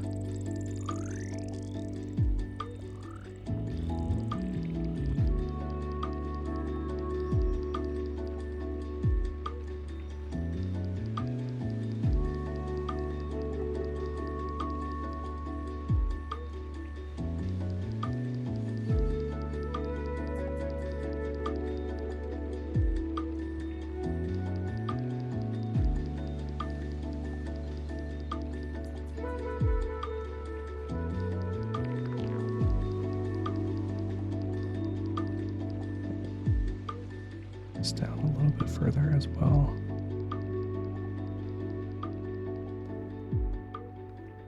Nope, I lied, because then it bumps into his heel too much.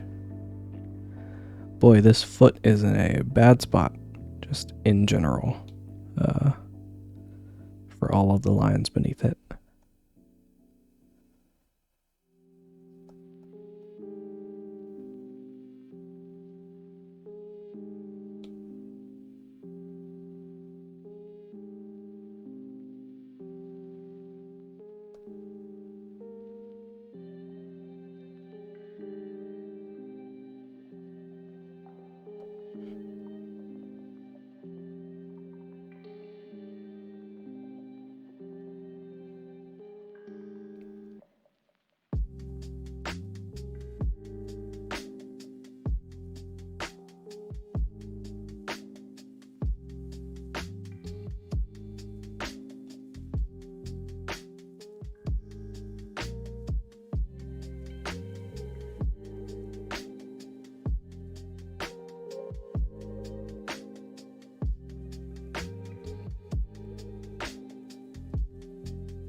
Something like this, I think.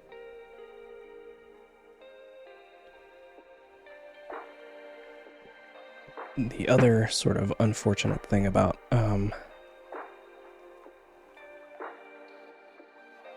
this whole process of like just kind of reckoning with your own sort of line art is that sometimes even this stage you will miss some stuff and you won't catch it again until much later in the process when you've got a bunch of like details and things in place.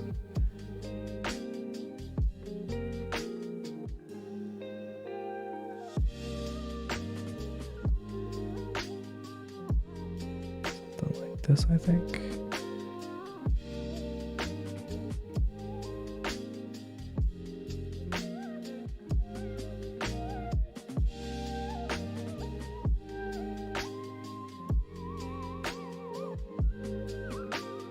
Forgot to draw part of his hair.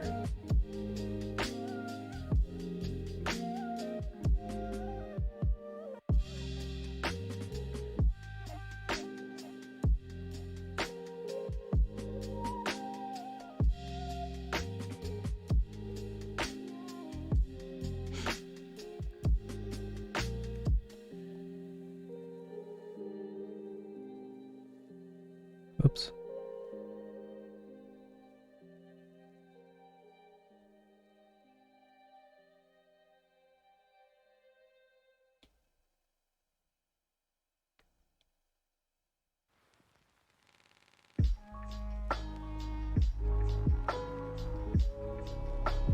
Something like this, I think. These legs kind of get a little iffy towards the bottom of the frame here.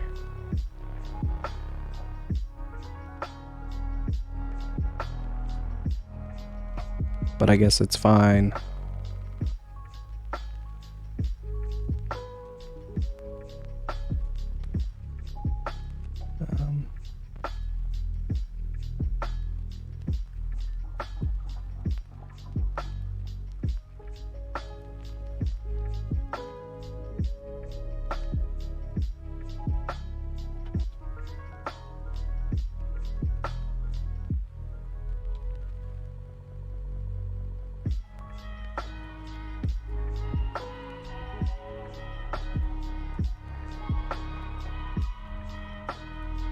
Something like that, I think.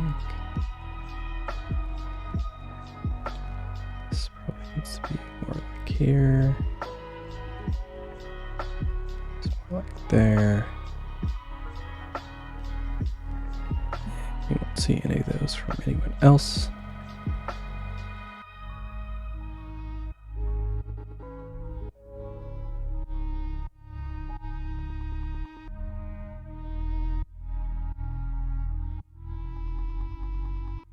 As much as I love the drawstrings here, they are not in the right place.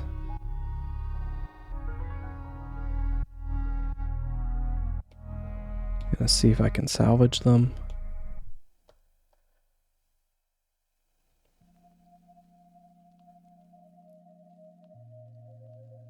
But I may just fully delete them.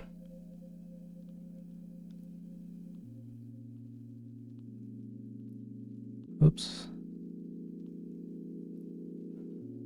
They should be.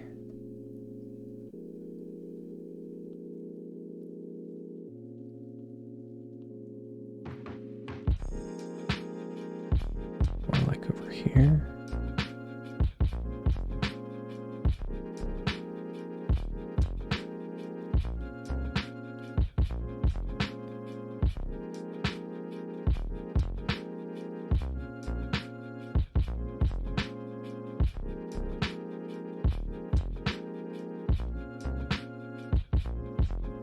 Something like this. Oh.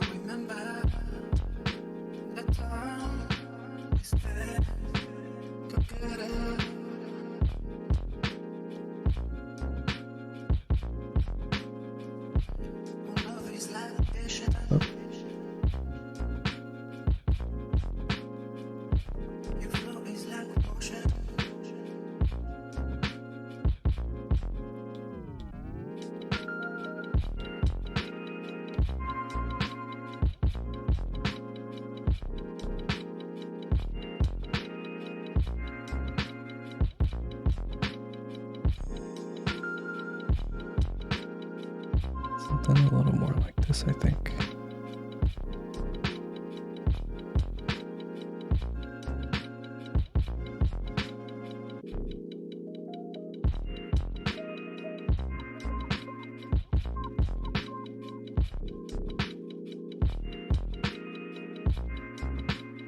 Nope.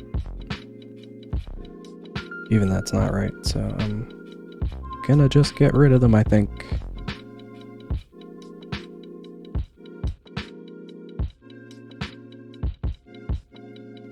Hunter, hello, welcome.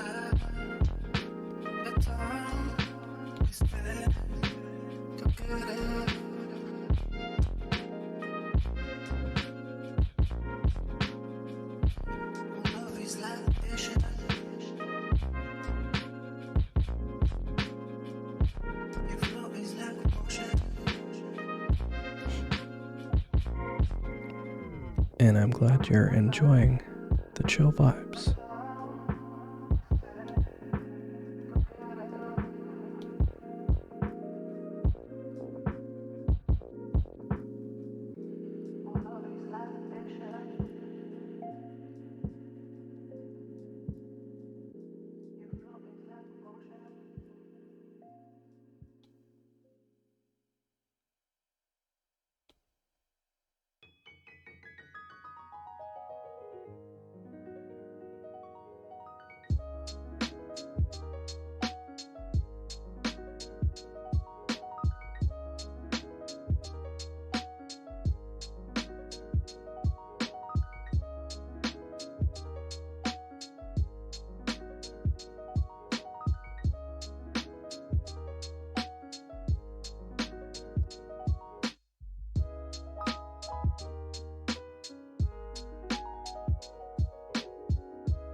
It's going to be so heavy just from all of the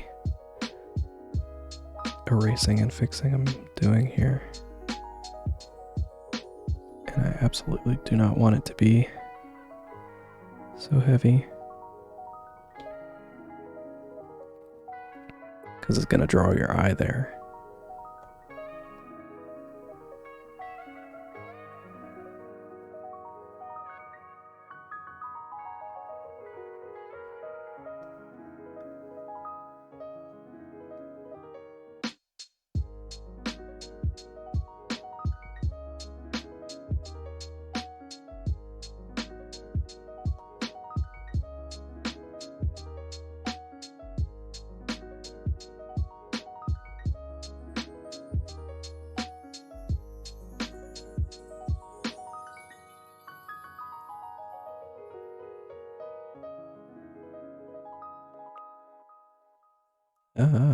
Something like this, I think.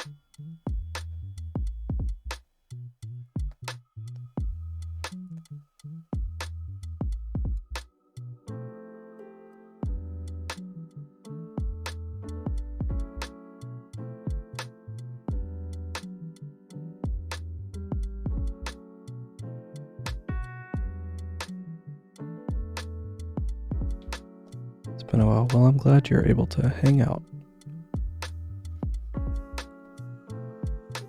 I hope you're having a nice time.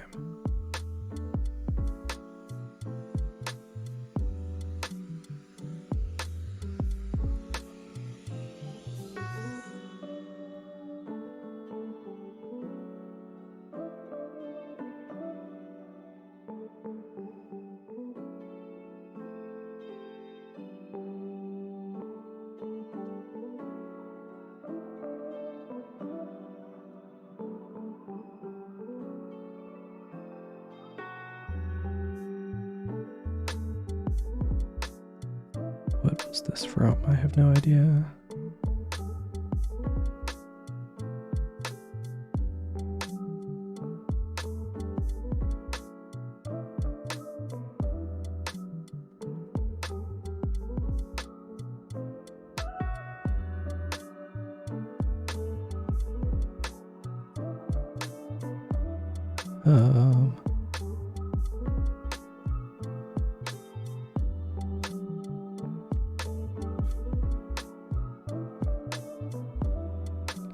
Okay.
Something like this, I think.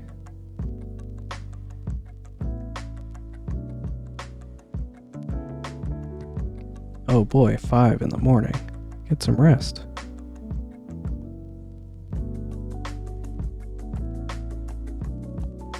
I hope you're not too tired in the morning. Well, I guess it is the morning, but whenever it is, you have to get out of bed.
think that's probably more accurate.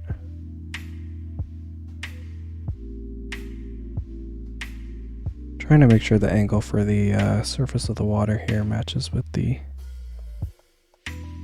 angle of the boys in the water.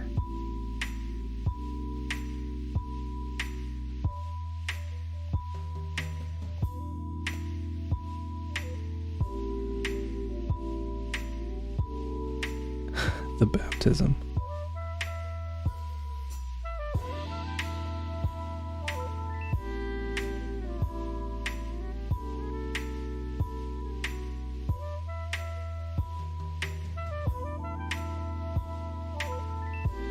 I would have gone with like sink or swim, but that sounds much more intense.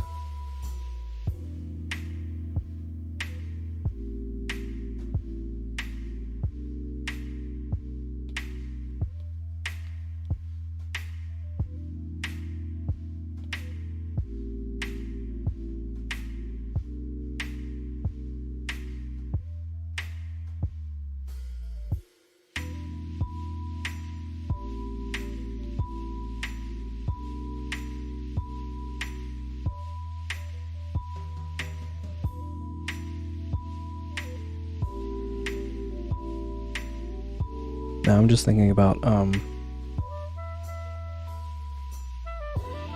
remember in like COVID times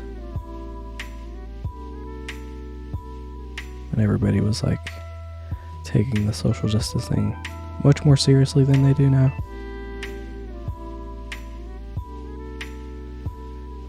There were like fun photos of like priest baptizing children with like water guns from across the room, and I think that's very funny.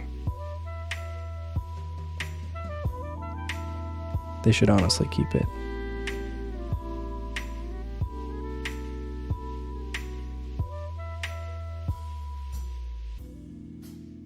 Just like 1v1 the priest with water gun battle. Loser gets baptized. I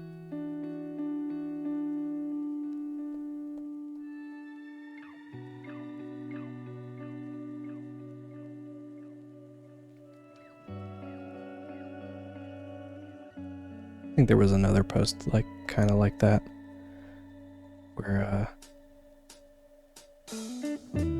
what was it, like Mormons maybe? Someone was playing Mormons in like Uno, and they were like, if we lose we go get baptized at their church or whatever. But I think they said if they win they go to like a strip club together or something goofy like that. Equally hilarious.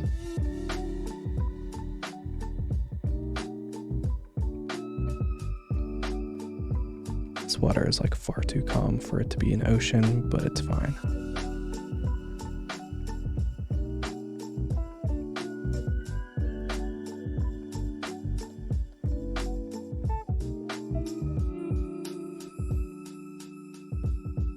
I will almost certainly not be using this color.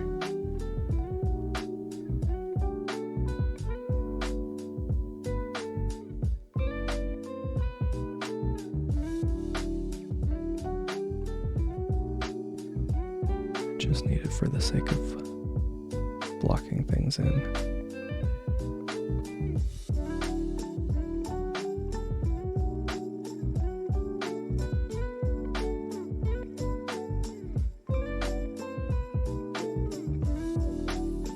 I guess this would all be water kind of behind them. Why not?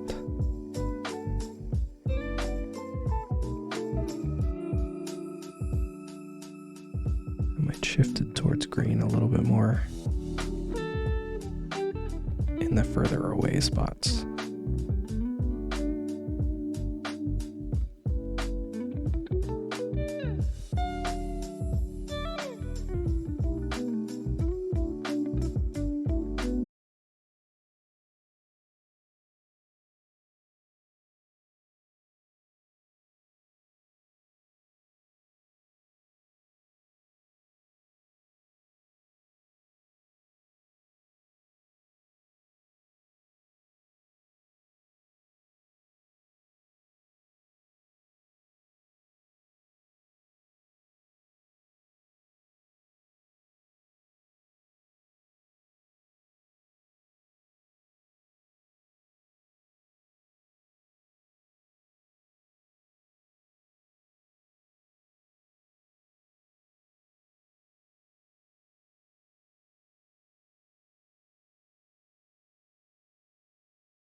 the one I was just putting here. Okay. One. Nope. This one maybe? One. Yes. Okay. 1, 2, 3, 4, 5. 2, 3, 4.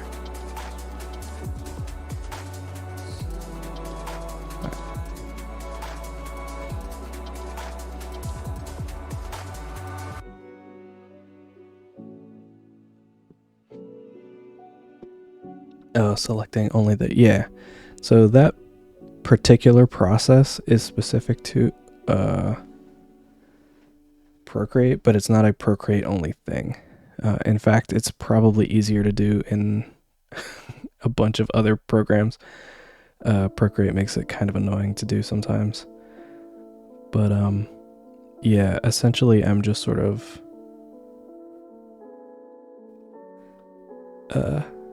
selecting. Basically, anytime you see one of these layers that has like one of these little checkerboard kind of patterns, it means that only the parts of the layer that have something like on them are selected and able to be changed. So I can just kind of grab the eraser and erase wherever I want, but it will only affect the parts of the layer that actually have something. So if I kind of come in here and let's go to like the line art layer, for example. If I'm over here scribbling over where I put these little stretch marks already, like you can't see anything happening because there isn't anything on this layer for the line art. But if I start scribbling over where the lines are, you can see that the color of the line starts to change. Let's go with like a very noticeable color to make it even more obvious. But I'm just kind of scribbling wherever, and it only affects the line art stuff. Very, very good for like changing the colors of things very quickly.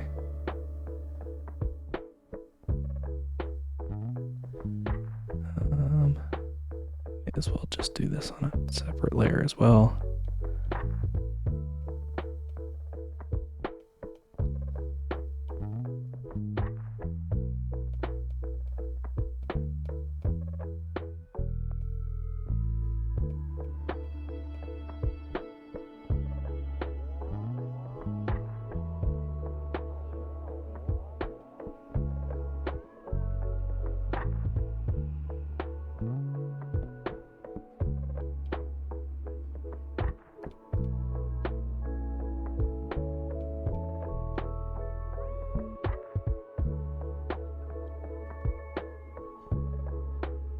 Freckles for the boy.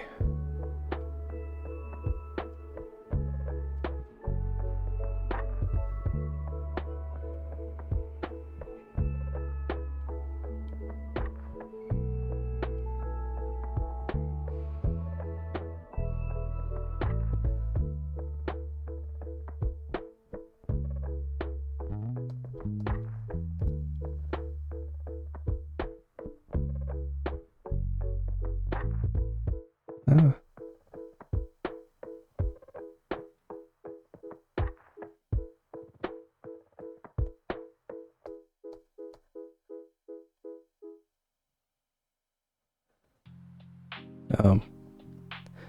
But yeah, going back to what you said, Turnip, he is kind of everybody's little brother. Mostly because he just sort of messes with everybody, so they all kind of mess with him equally.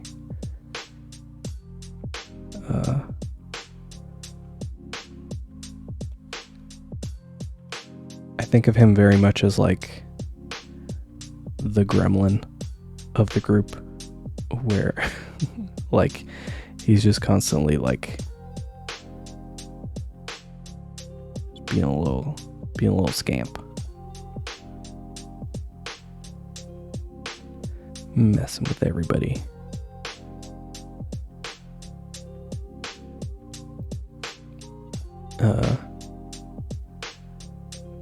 But that's part of the reason that, like,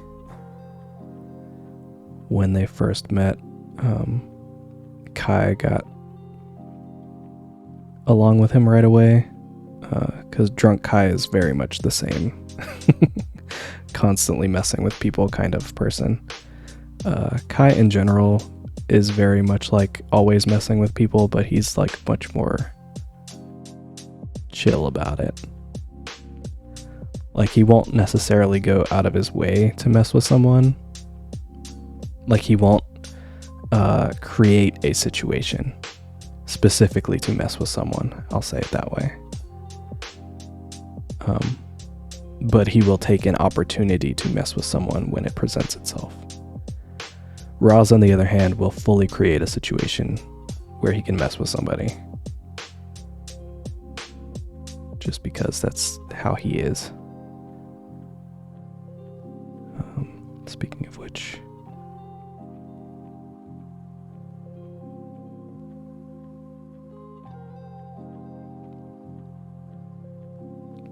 let me do this before I forget about this as well.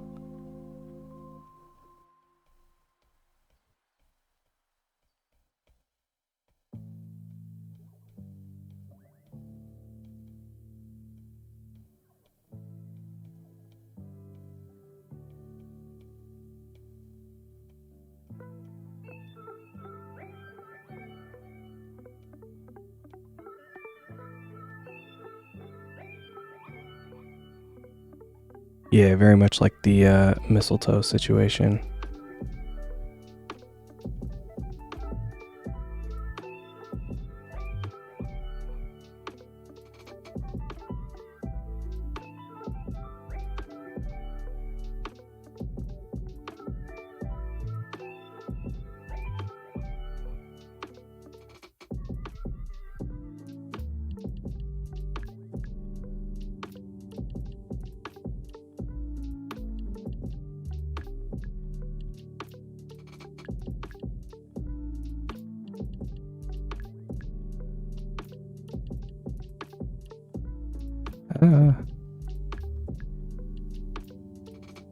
Eraser was too big.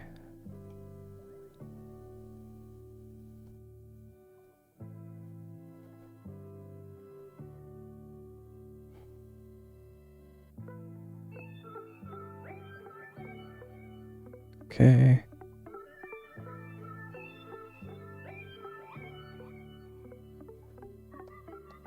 And just for good measure, I think I'll do it like this.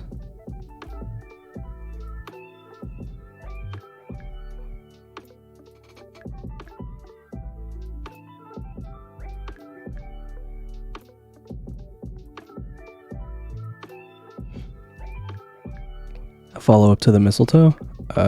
Maybe.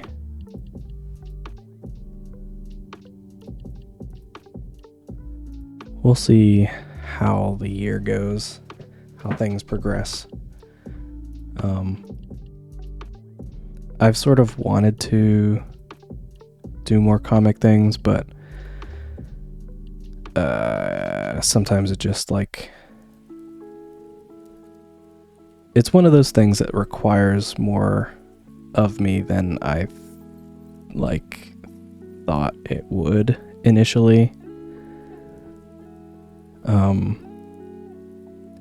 I do very much want to do all these comic things, but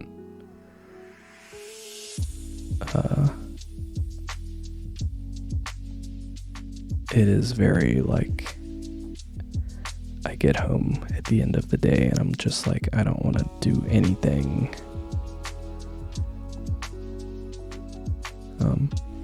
Part of the reason that I kind of got back into streaming the way that I did was it is easier to sort of stream games, I think, even though they may not be as popular to watch, at least not when I do it. Since I'm known for making art stuff. But it's much less taxing to do when you get home from like being creative all day.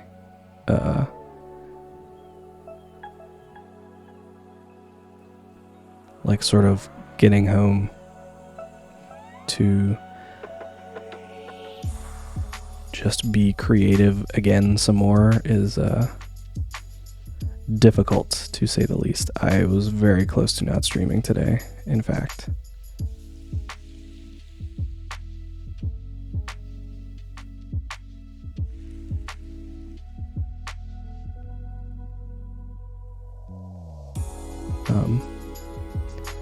But after doing that for so much from the drawing everyday thing, it was one of those things of like, maybe I can push myself to do it. And in some cases,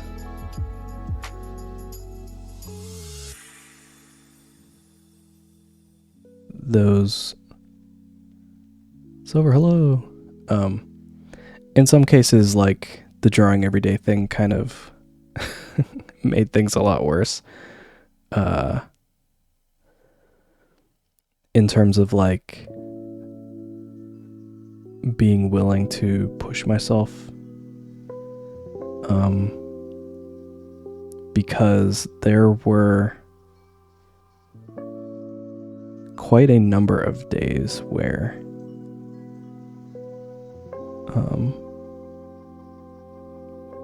I didn't want to draw as part of the drawing everyday thing. So I would just be like, oh man, I don't really want to do anything today, but if I don't, then I'm going to mess up the drawing everyday thing, so I need to.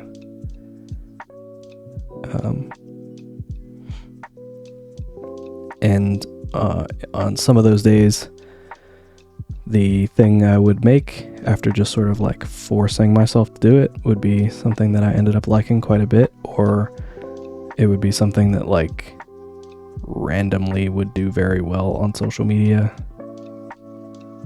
And I'd be like, oh, I guess people like this? Surprising. So that sort of thing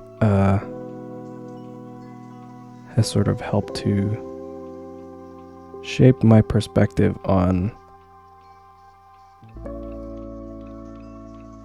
doing extra things when I don't really want to. Today being one of those cases where I was like, at like 7, I was like, maybe I'll stream, but I don't know if I really want to stream. So I kind of sat down and was like, all right, if I have to stream, what will I draw? And then I found a thing. I was like, oh, this would be fun to draw. And so now I'm drawing it. But had I not found anything in like the 30 minutes or so that I had planned to look, then I wouldn't have streamed today. I would have laid down, watched YouTube videos or something.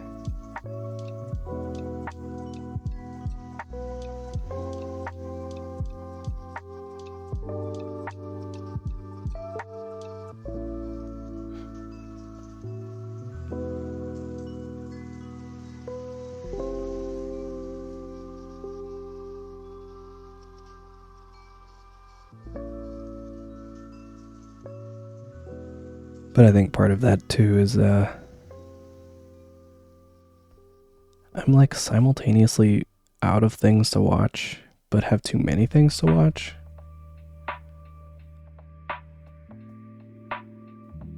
You ever get that way? Like when you're scrolling through Netflix and you're like, oh man, there's all these things that I know are good on my list of things to watch, but I don't really want to watch any of them.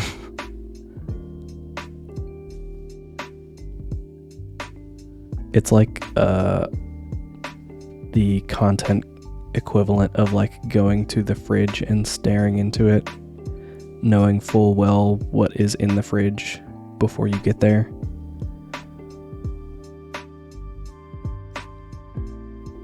And you're like, oh man, I have these things and I could do something with them, but I don't really want to right now.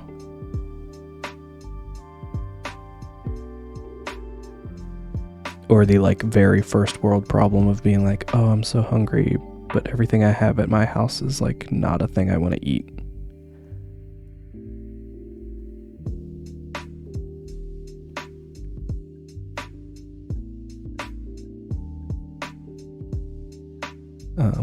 It'd be like that with drawing sometimes, is what I'm getting at. And content as well.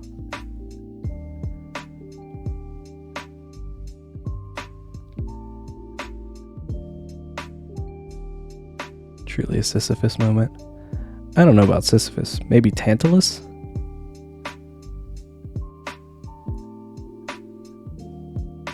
But it's not so much that you're like repeating the task. It's like a desire for something that is within reach and yet not within reach.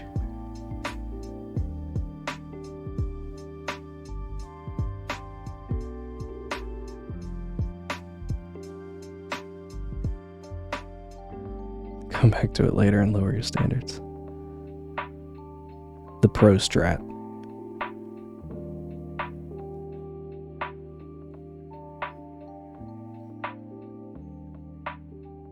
Fridge inspection champion strat.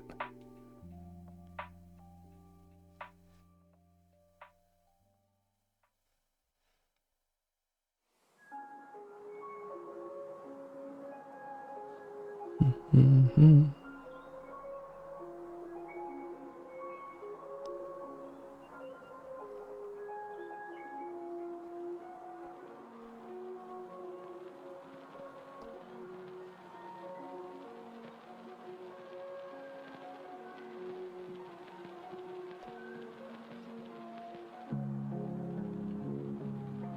It's so funny how much darker this looks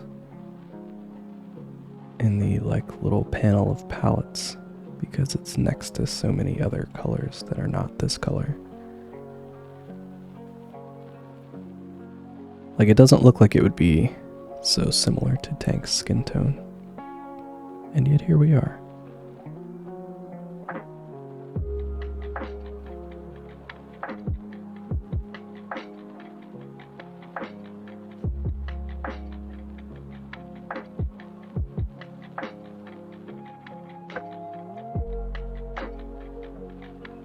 I don't really want to do a ton with the lighting for this one.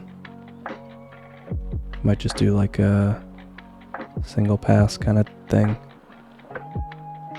Well, I say that, but it'll probably be 2 passes. One for shadows and one for highlights.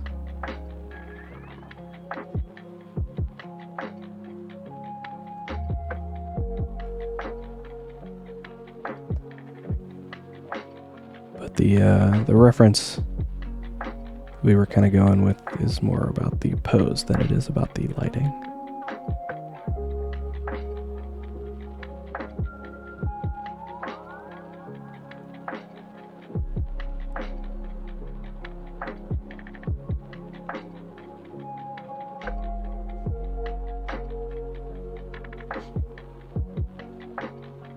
But I have a hard time of just sort of leaving a drawing without any lighting on it.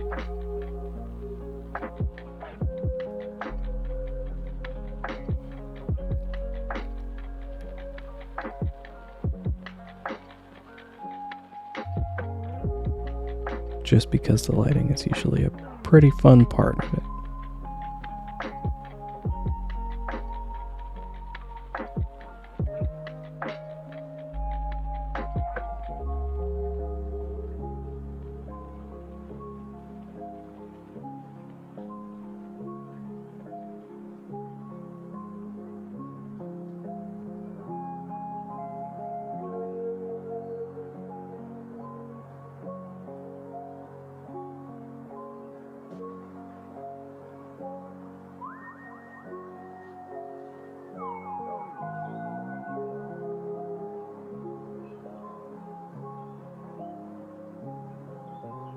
Good night, Tizzle. Thank you for hanging out.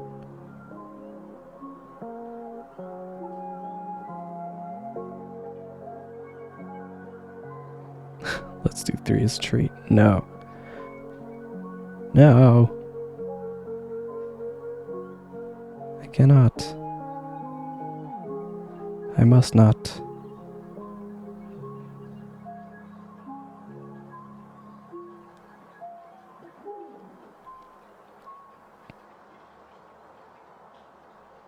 Although, it took me longer than it should have to read that last comment, because the sentence, "it starts with one," just instantly triggered Linkin Park lyrics in my brain, and I had to like fully concentrate to figure out what came after those words in that sentence.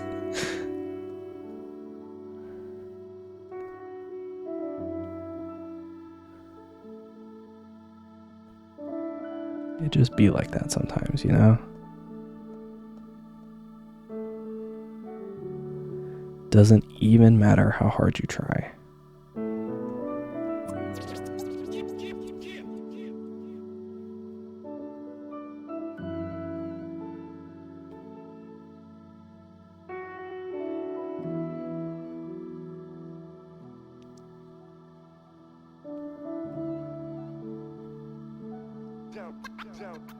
Don't stop.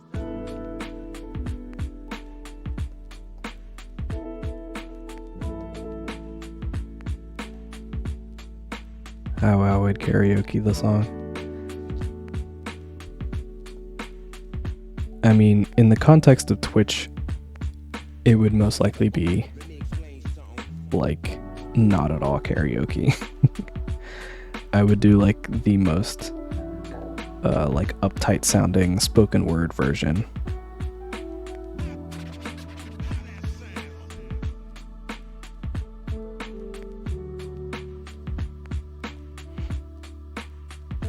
Just for funsies.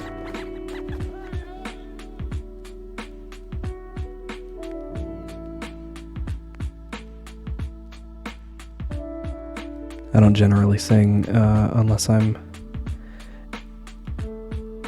like aware that no one will be listening to me.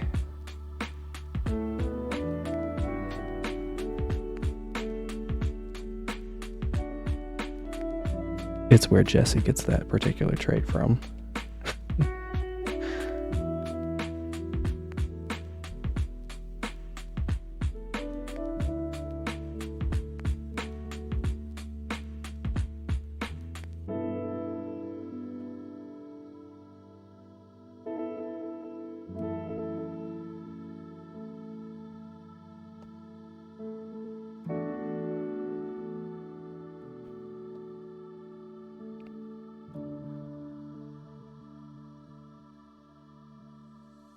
Kai's skin tone is harder to see.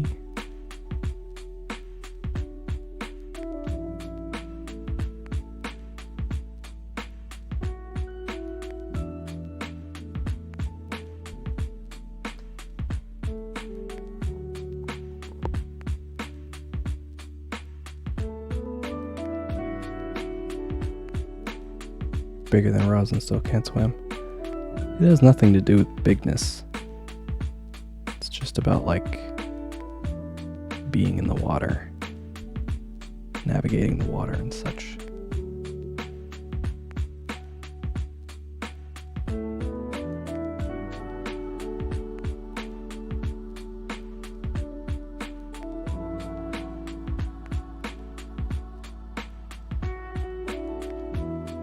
Although if you're bigger, you don't have to like swim as much, because you're more likely to touch the ground.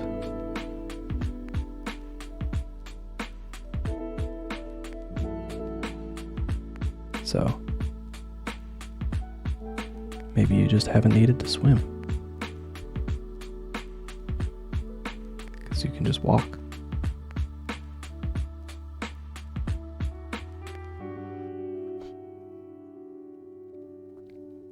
But once you figure it out,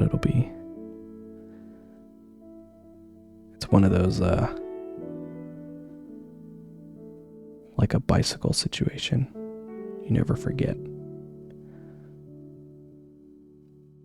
Because it's more about learning like your internal, how your body kind of operates, your equilibrium type stuff.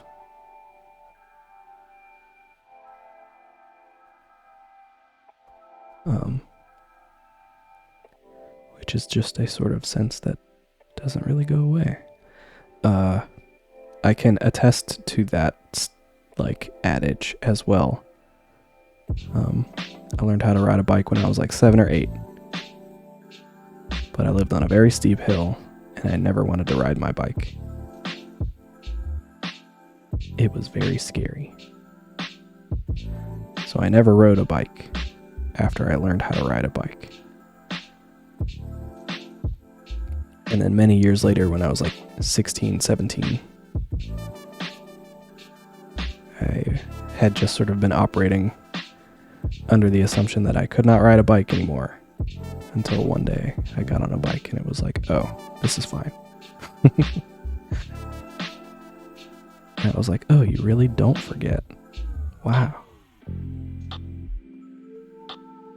It's true.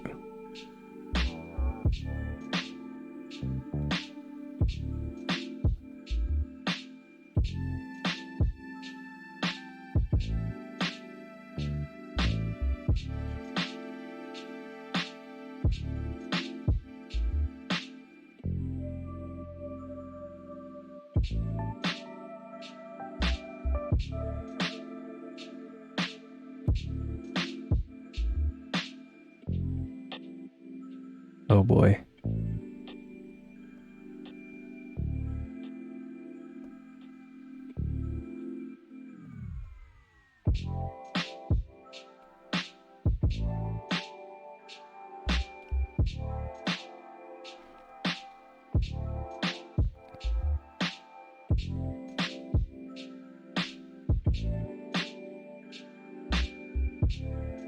You guys are having a time and a half down there in the chat.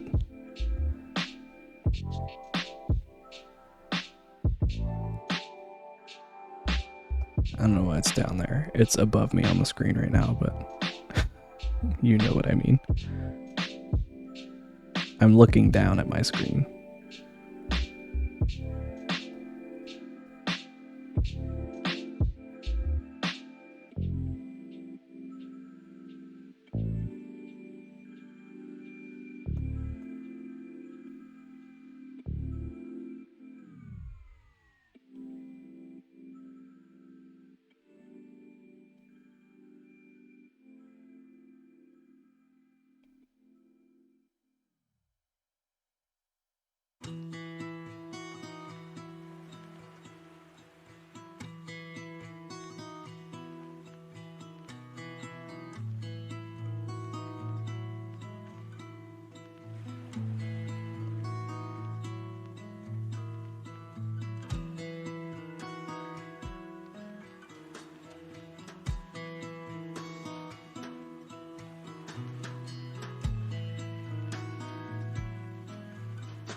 I have an idea, and I don't know if it's going to be a huge pain to do or not.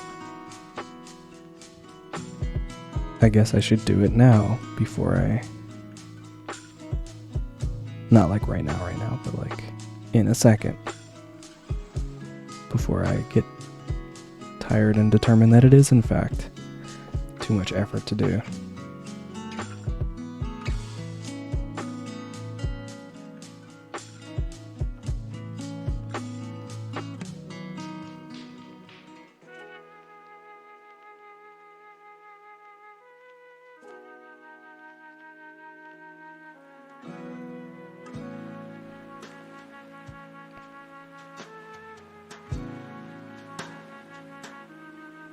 The more I think about it, the more I'm certain it's too much work. But I'm gonna try it anyway.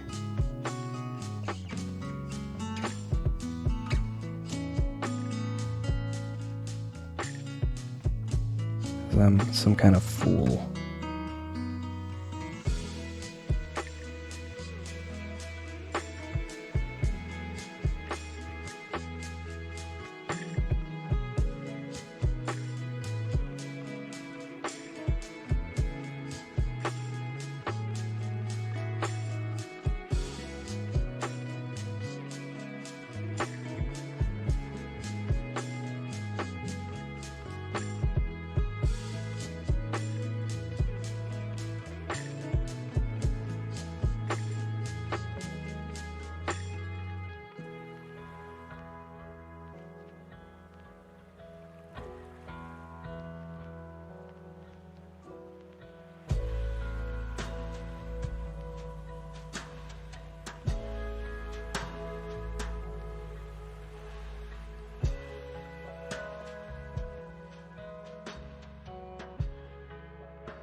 Could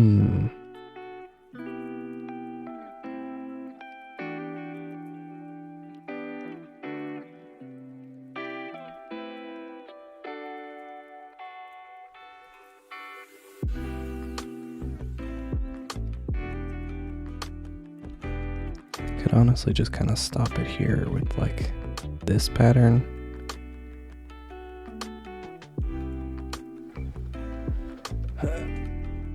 But that's not the idea that we had in mind.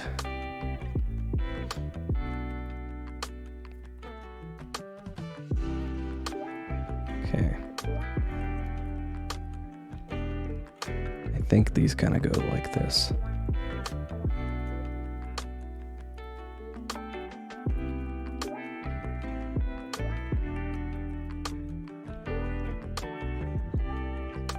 Oops.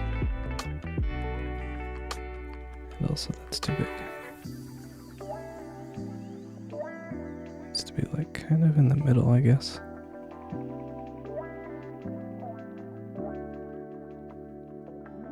Oh wait, I need to start at the top.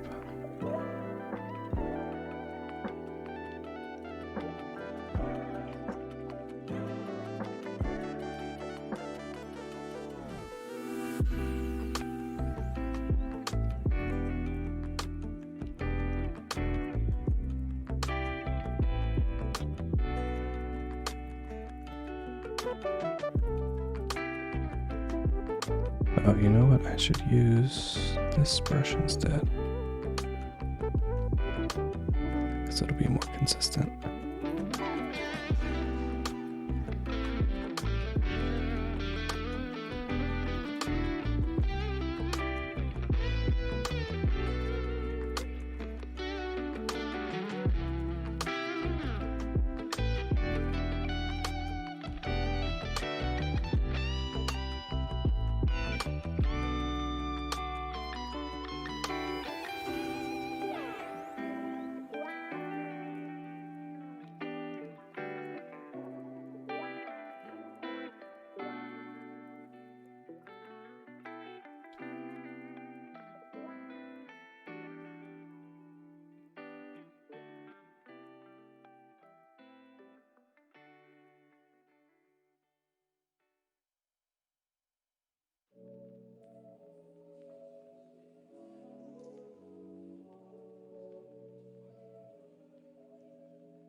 You did your assignments in time. Congrats.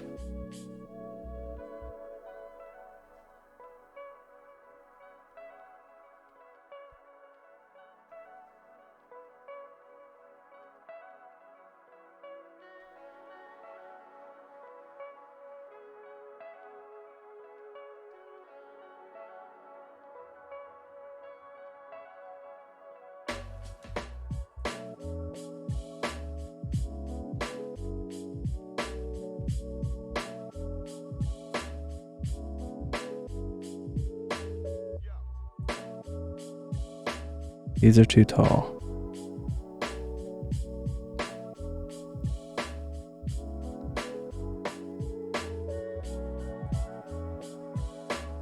I was gonna do that like, oops, that like traditional wave pattern, if you're wondering where this was going. Silver, thank you for the Prime sub. That one that kind of goes like this.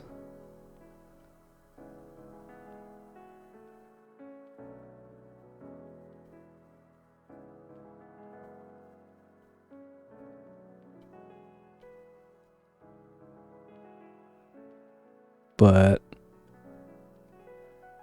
as I thought, it's far too much work. So we're not doing that. Too bad, so sad.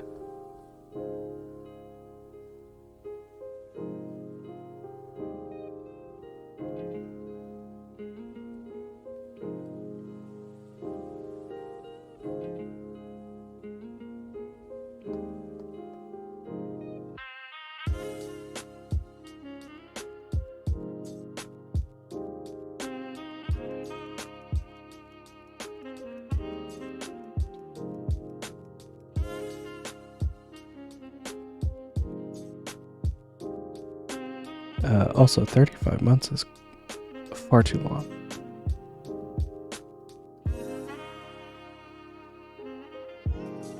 I don't even think I was streaming for that many months.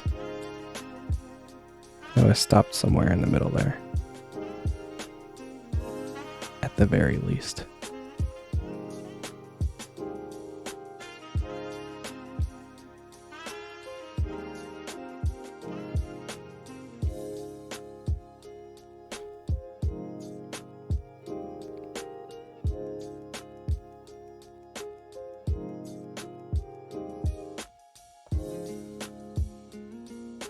We were on a break.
Far too big.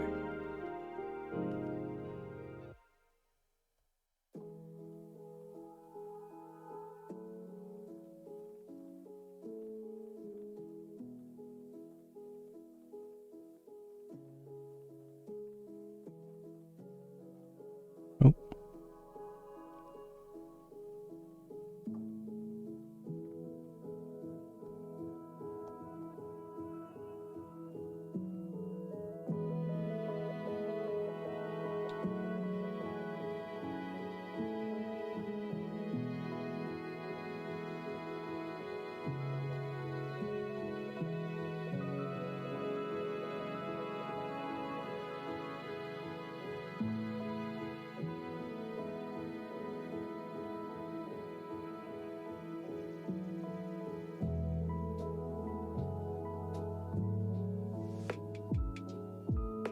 Mm-hmm.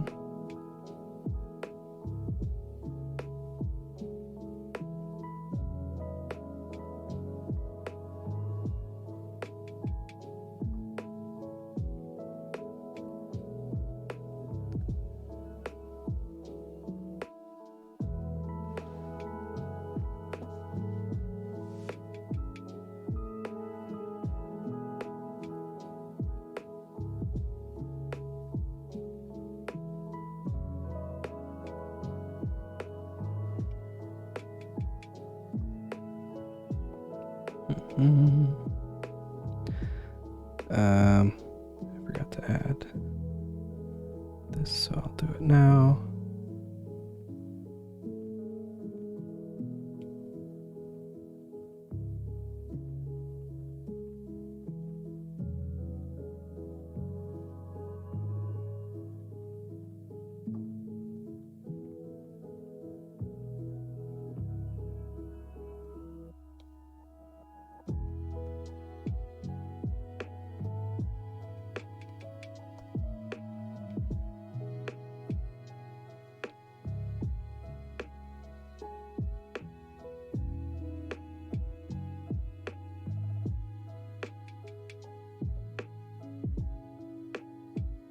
little bit of color variation there for those.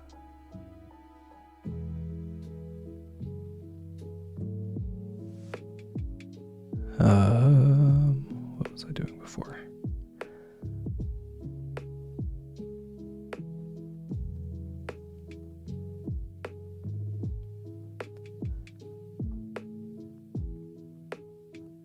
The fancy hair, of course.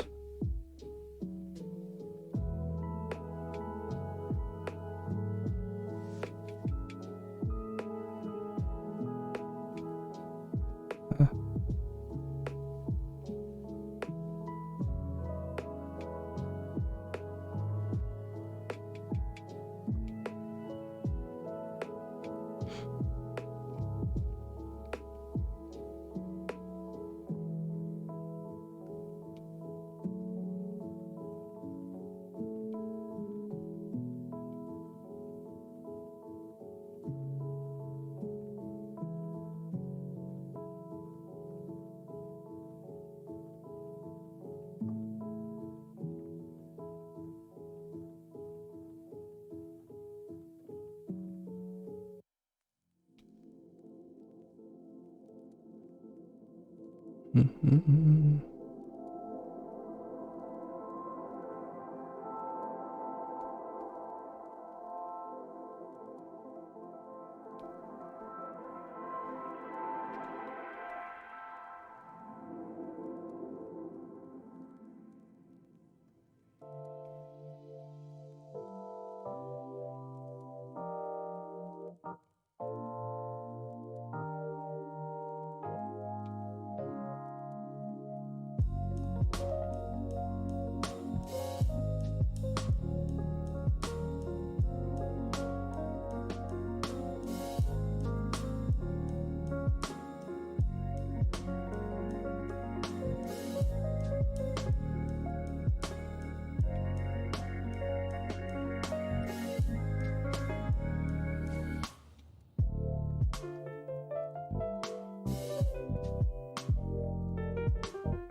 Mm-hmm.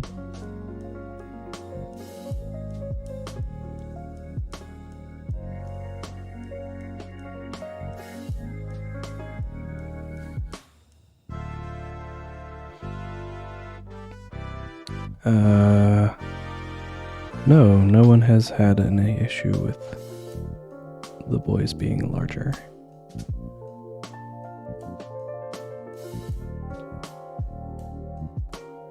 The most, like, in that sort of same vein of questioning, which isn't even like a negative question, was someone who once asked if I would ever add another boy who was not as big. To which I said, I'm not going to do that, but I don't really have any plans to do that. I think I like this color better for him. I usually try to give him like orange.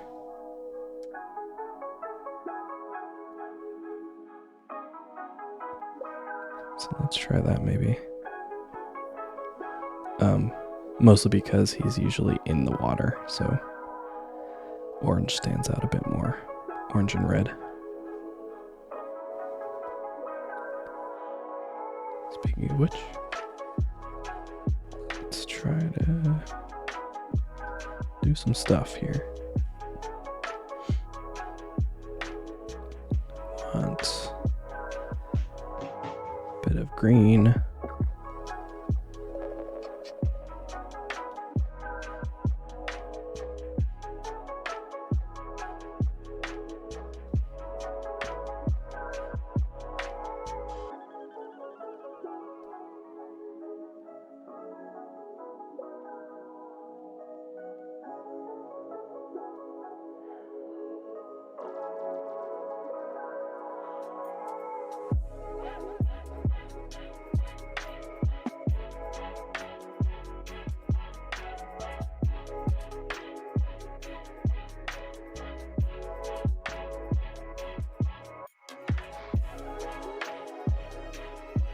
Then a bit of like this color.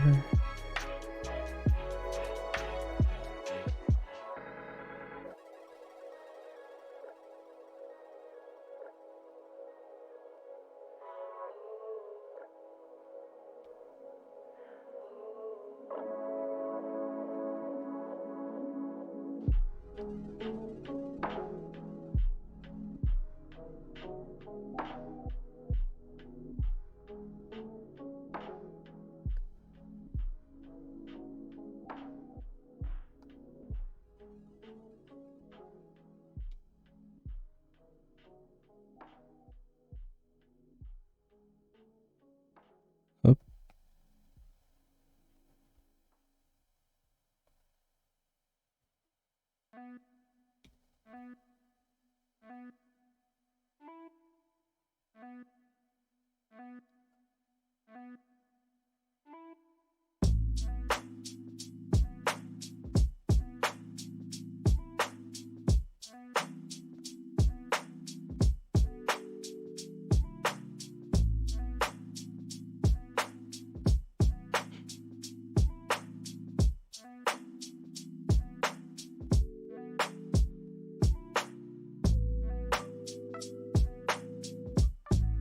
People with OCs complaining about, like, other people complaining that someone's OC is big or small. Seems strange to me.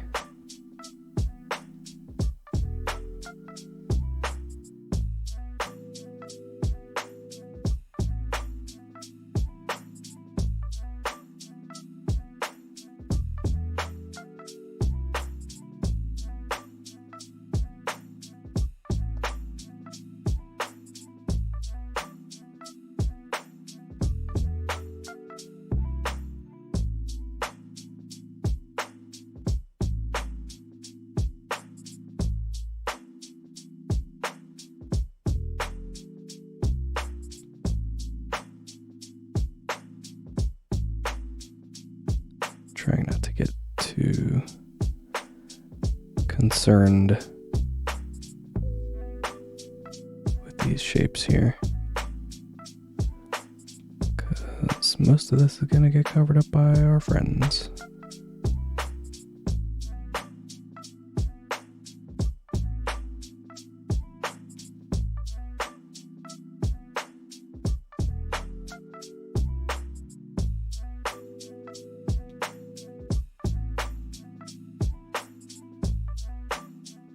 Some people feel entitled to other people's OCs. Yeah. It do be like that sometimes.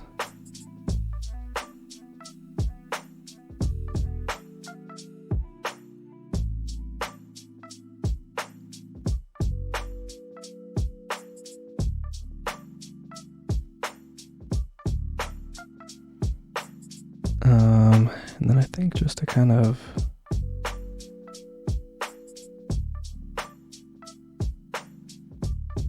bring everything together.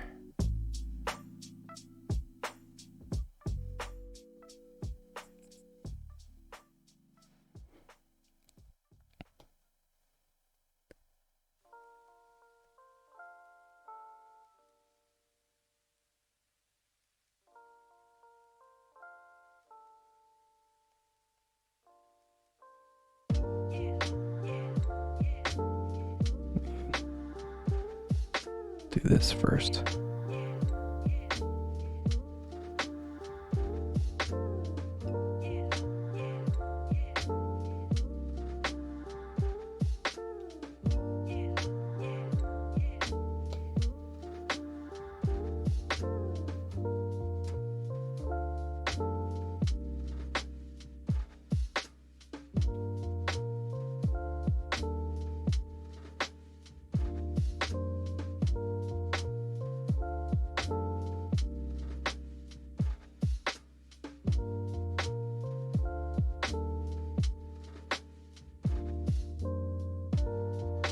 Thumbnail for the stream looked something.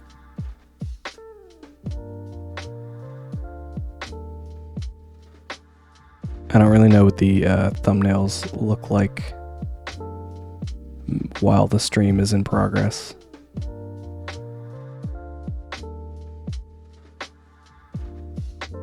So apologies, maybe?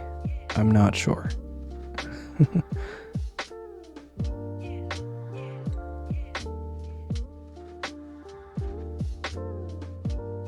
Okay.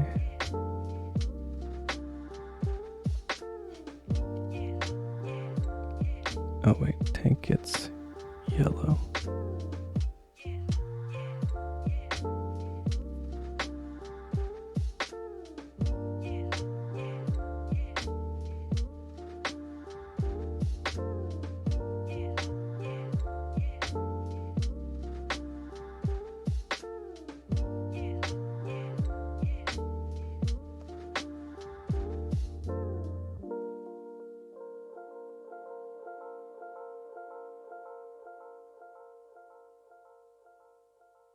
Oh, it was zoomed in on a crotch.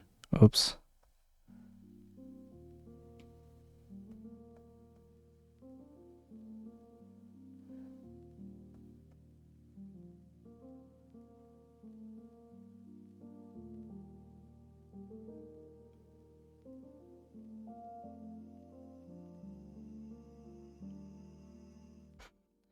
Switch out here, thirst trapping.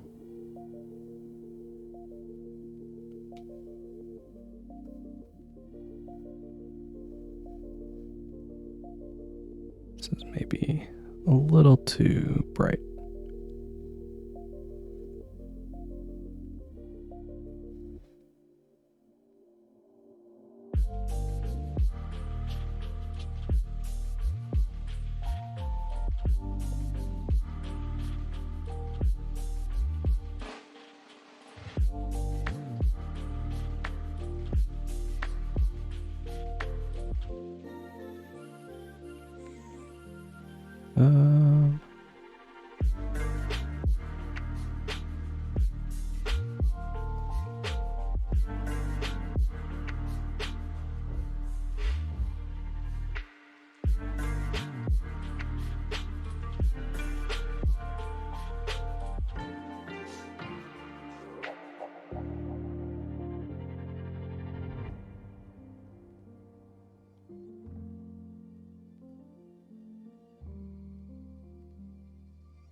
Mm.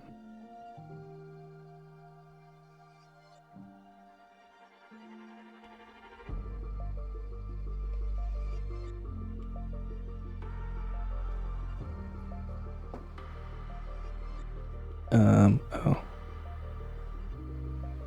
Need this again.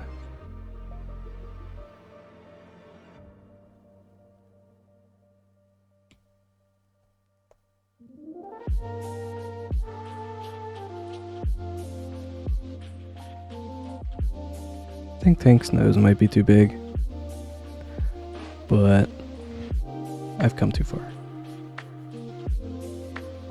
I don't feel like fiddling with it anymore.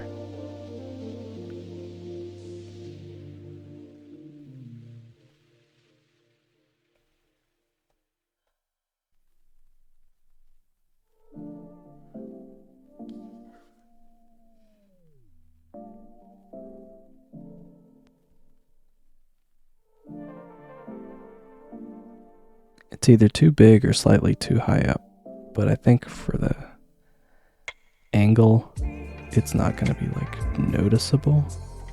Like it still looks fine, but for the sake of like consistency across other drawings that I usually do with this boy, it might be slightly too high. I'm not sure. I'm not some sort of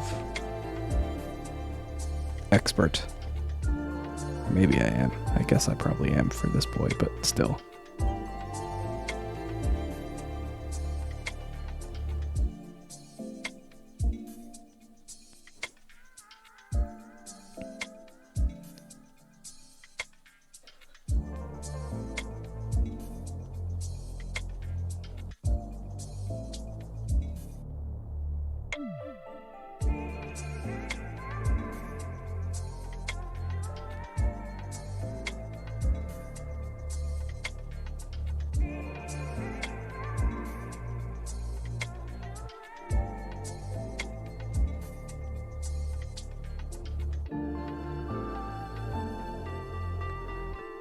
Realizing now that this needs to be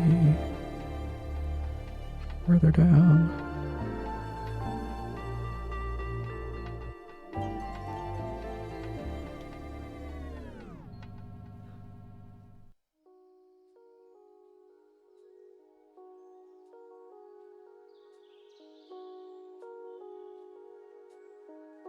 And while I have this color,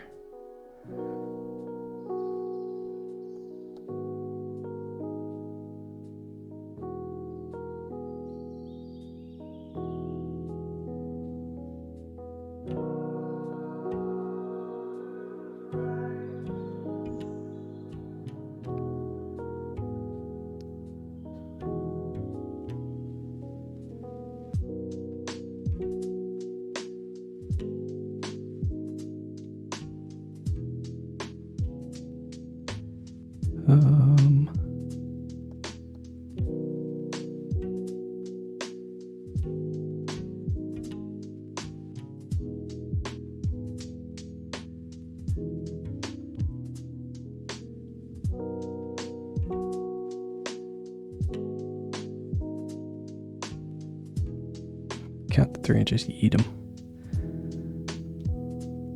They would pretend to, but they wouldn't actually. They would never hurt this boy. Let's say this color.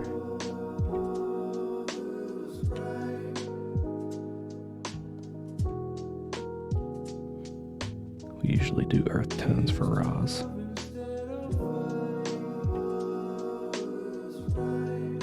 So we'll see what this looks like.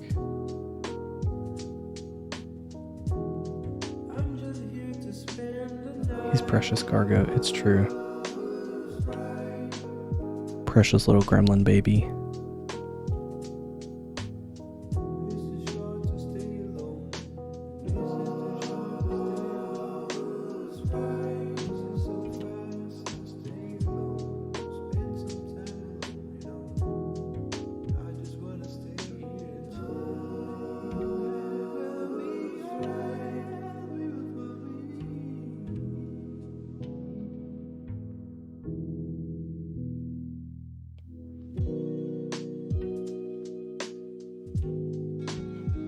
That's not bad.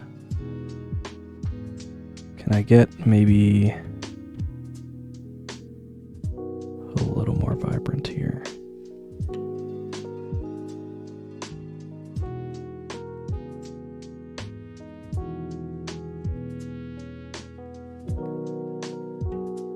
It's probably fine. Probably.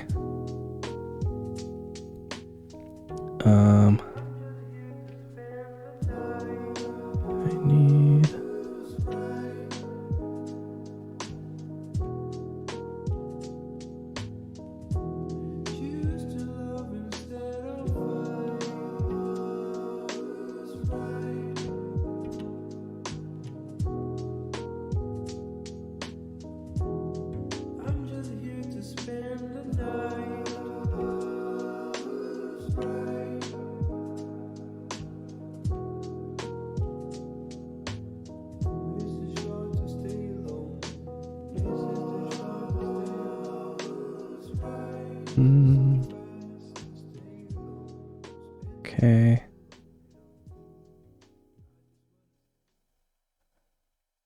This is our flat color. This is our background. So I'm going to flatten this.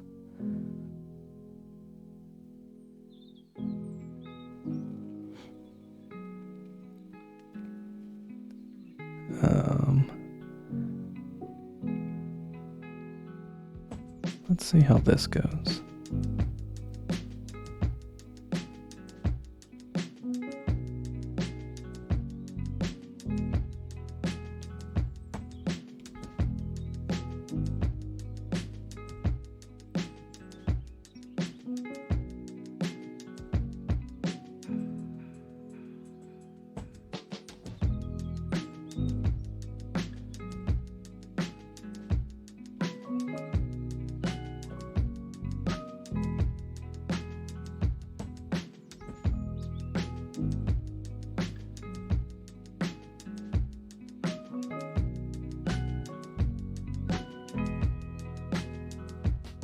Not bad.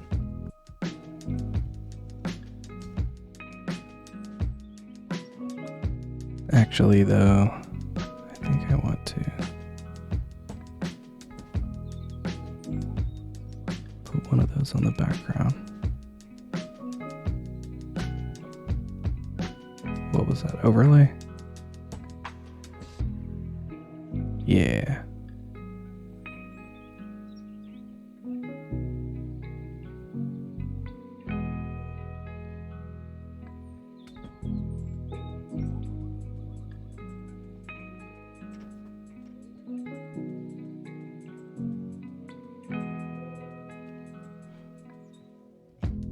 Whose idea was it to lift him? I don't know, it was probably a group effort. We probably reached the same conclusion at the same time. Let's get a little...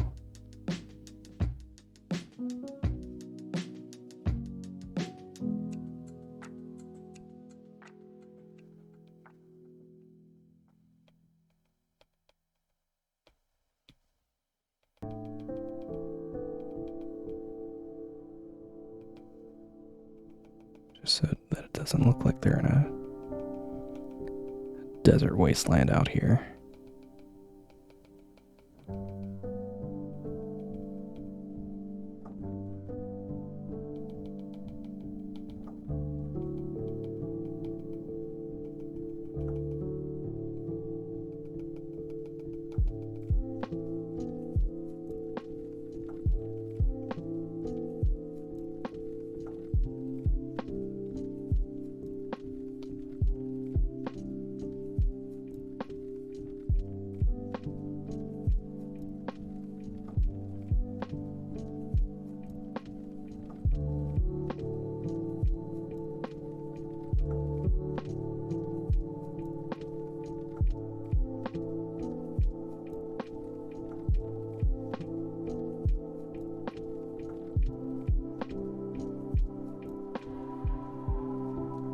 Give each other the look, probably.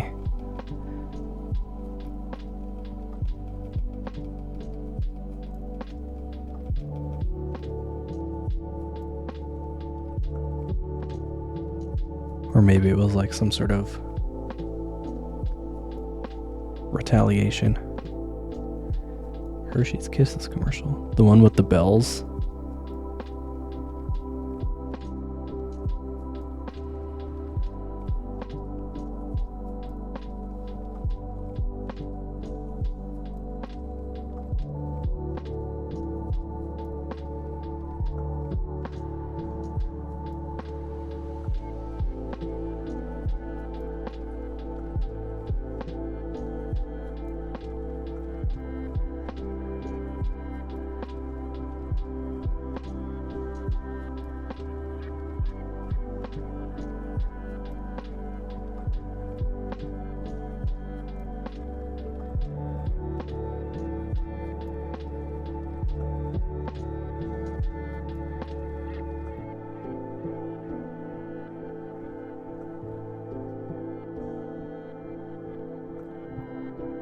Try and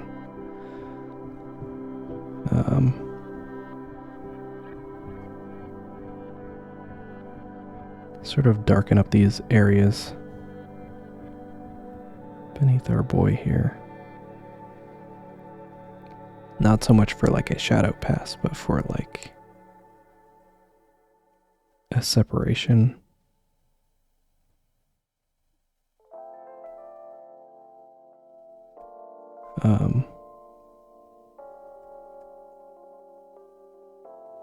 With color. So like before we even get to the shadow, I'm sort of separating out what is beneath our precious cargo and what is above, if that makes sense. Could be nothing. I might delete this layer. Who can say?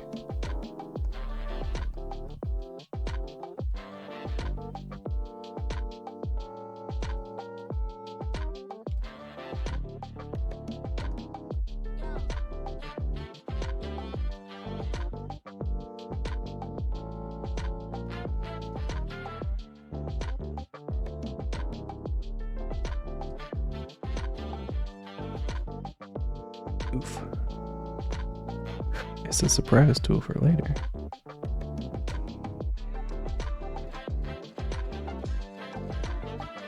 Oops.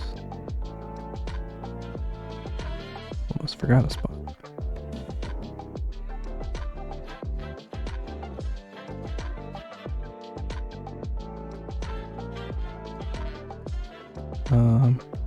And actually,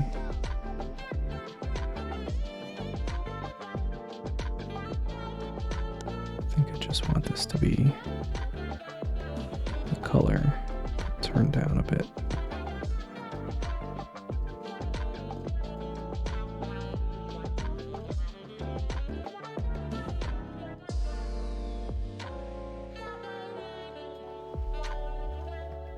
Yeah.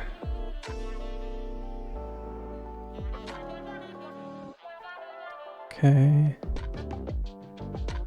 Let's start with our highlights for fun.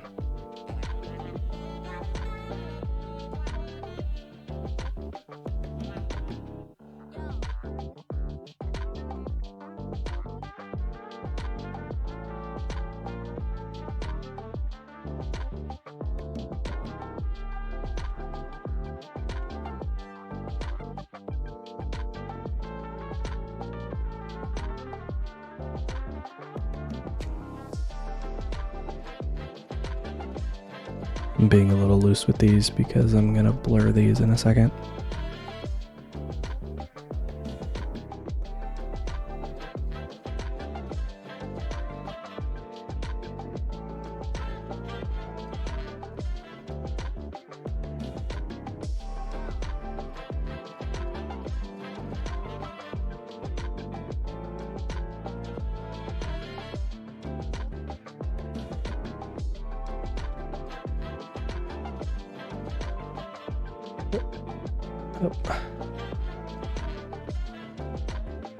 Fun time out of town? Yeah, it was nice. Got to hang out with a friend.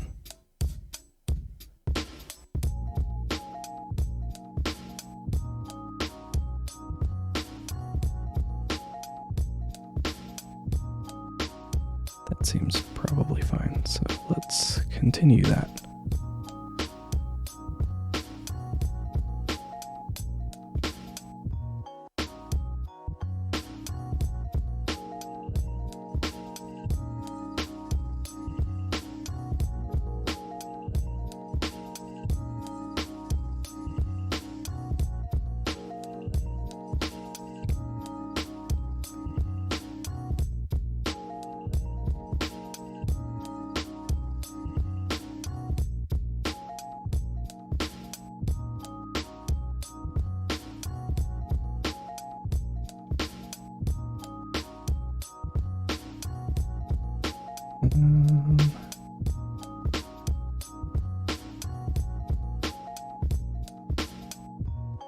Something like that, I think.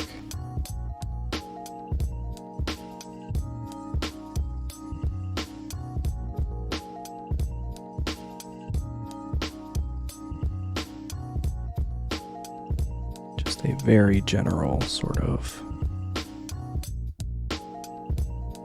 soft light here. Yeah, let's stick with that for our actual shadows here.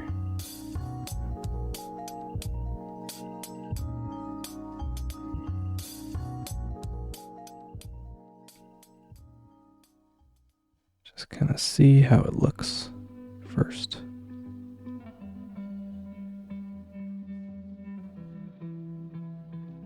Yeah.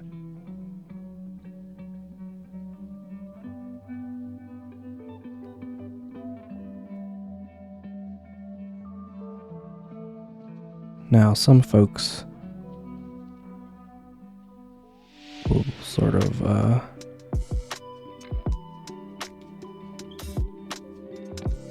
some folks, it kind of depends on who you're talking to, but sometimes people say you should use darker colors for shadows when your light sources Cooler colors for shadows when your light source is warm.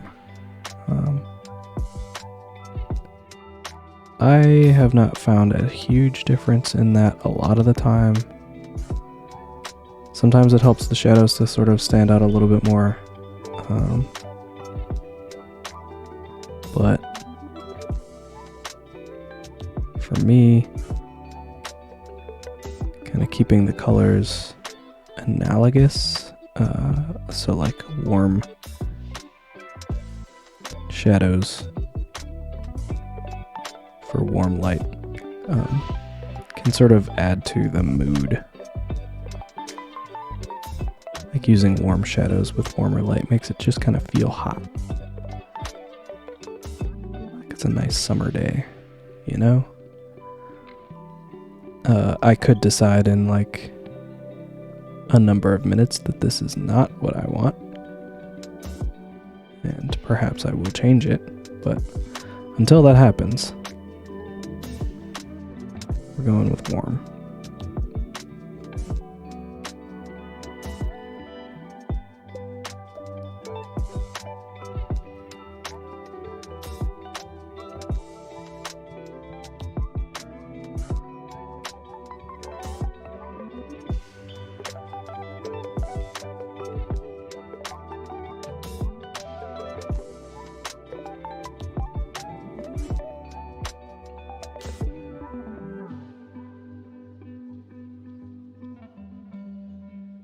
Ah.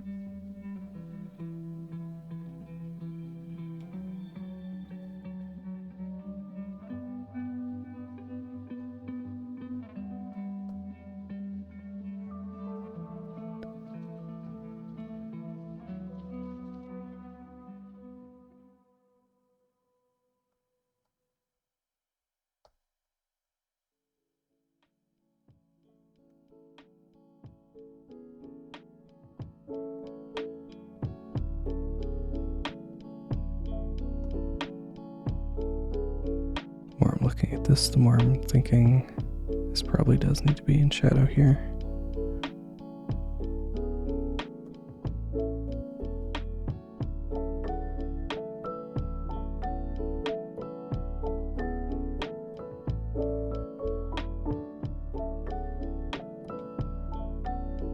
Oh no.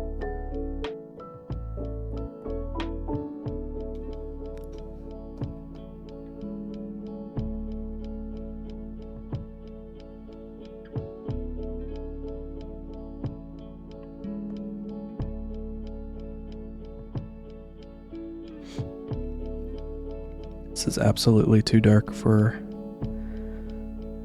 what we want to do with these shadows, but I'm trying to make it easier for me to see in this moment.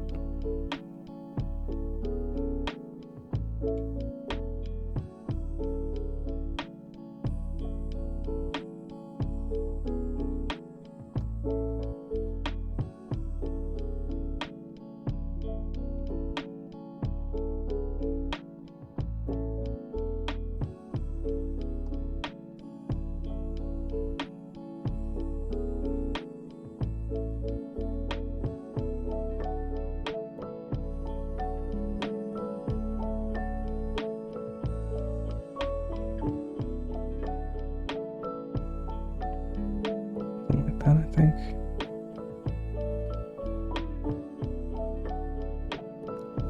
I'm also just sort of making this up as I go. I'm not looking at the reference for the shadows, really.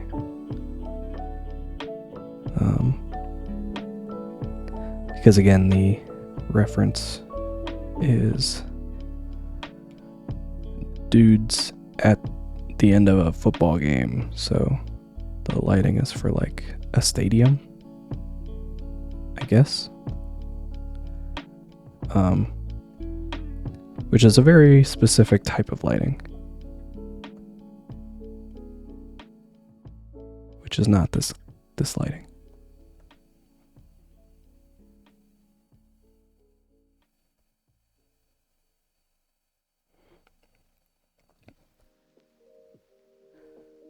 Sometimes doing the like stadium lighting can be really fun, especially when you're doing like shadows, because they always have the like 4 pointed shadows, if that makes sense. Like if there's a person standing here, they have like a shadow going this way, that way, and that way. Usually.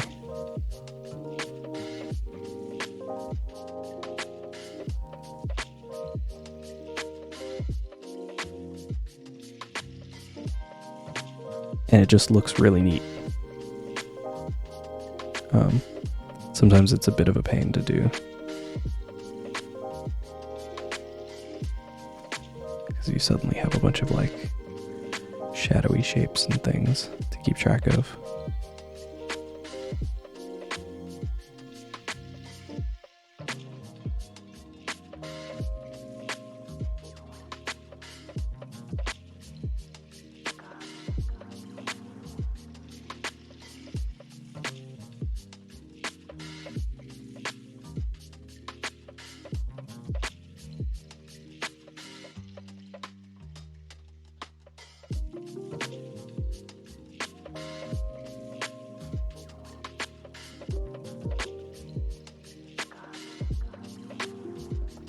Oops.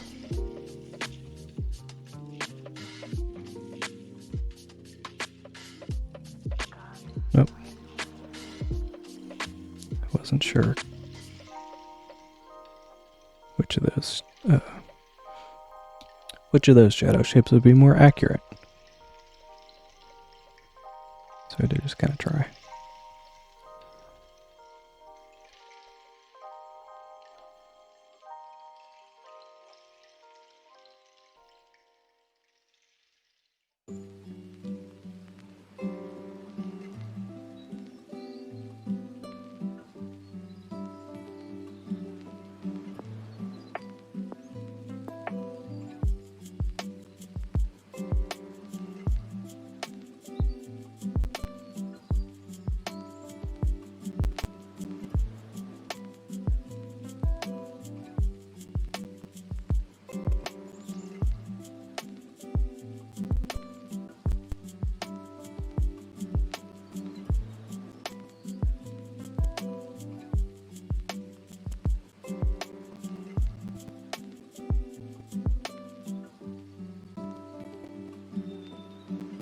Mm-hmm.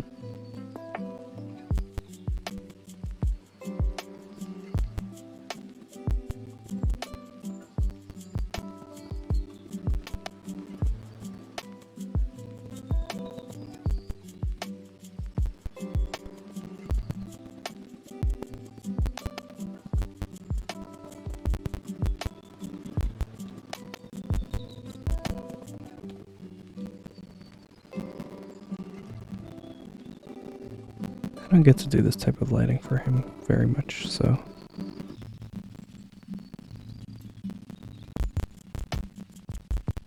I'm gonna light him this way. It may not be 100% accurate, but I'm doing it anyway because it's fun.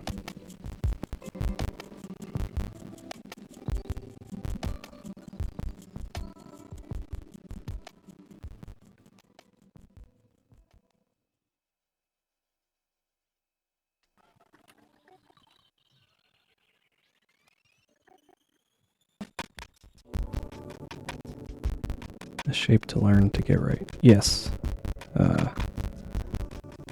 As with pretty much all shadows, the best way to kind of learn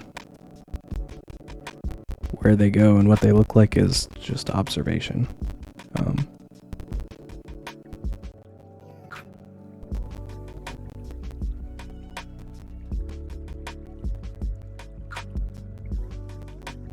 Sometimes you just gotta do some studies and some staring.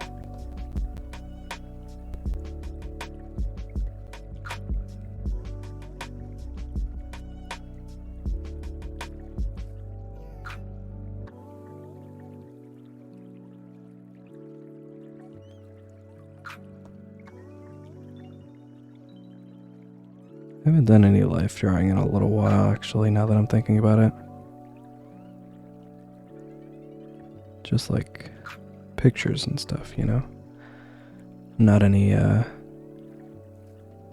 actual drawing from life. Need to do it again soon.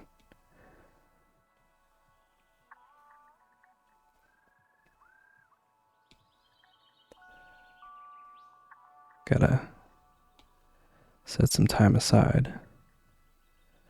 Get out there and do the 2-look rule. At a coffee shop or something somewhere.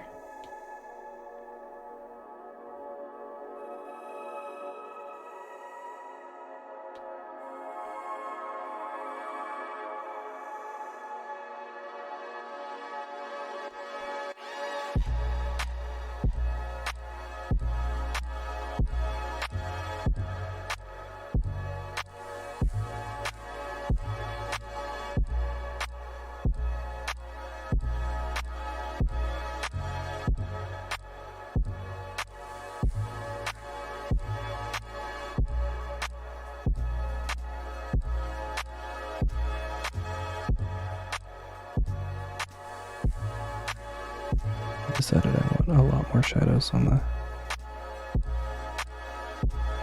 downward sections. Downward sections? The bottom. Down here where I'm drawing.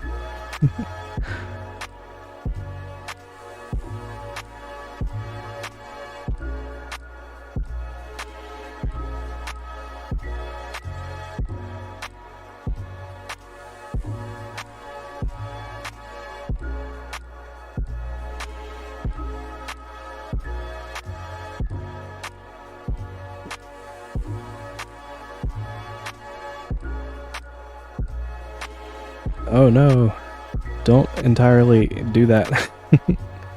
I'm making things up as I go. This lighting is not accurate. It will not be a good resource to study from. You could, if you want to, but I don't recommend it.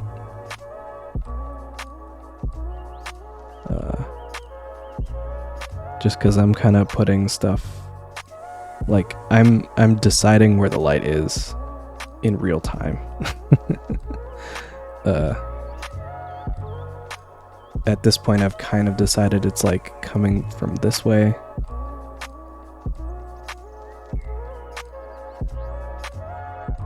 But when I started it was not coming from that way.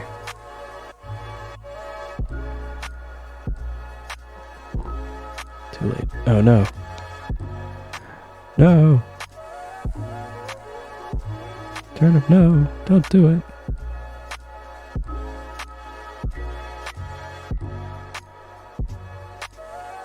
You have so much to live for. Or something.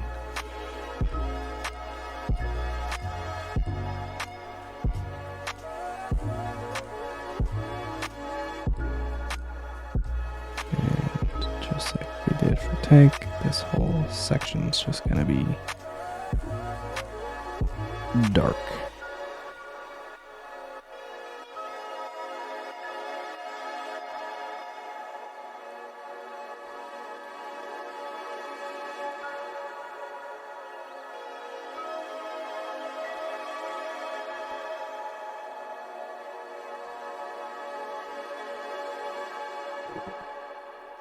The song is helping.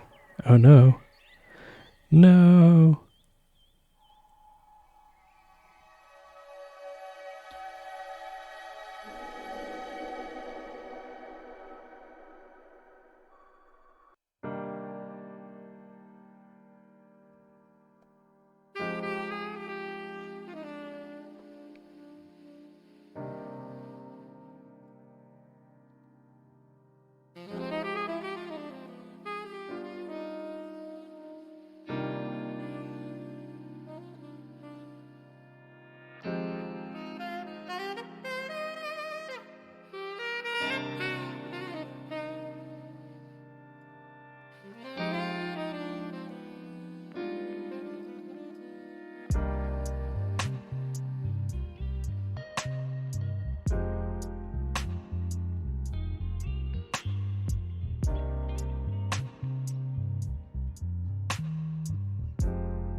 the saxophone songs.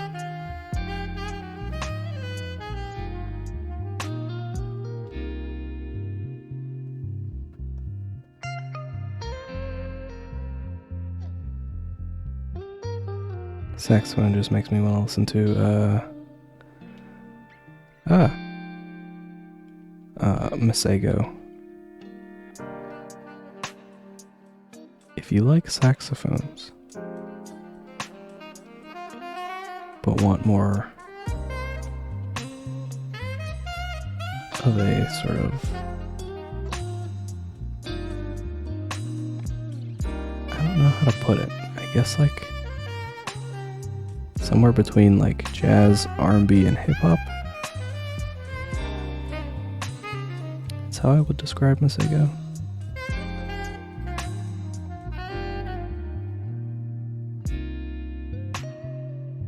I like them though.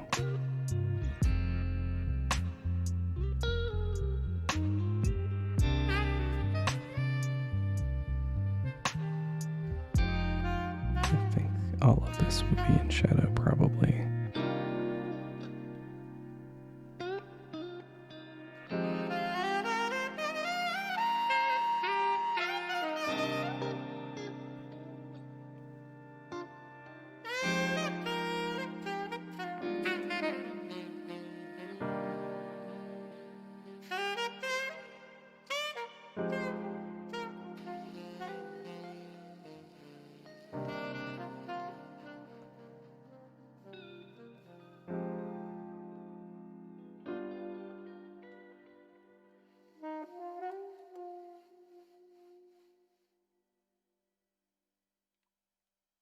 I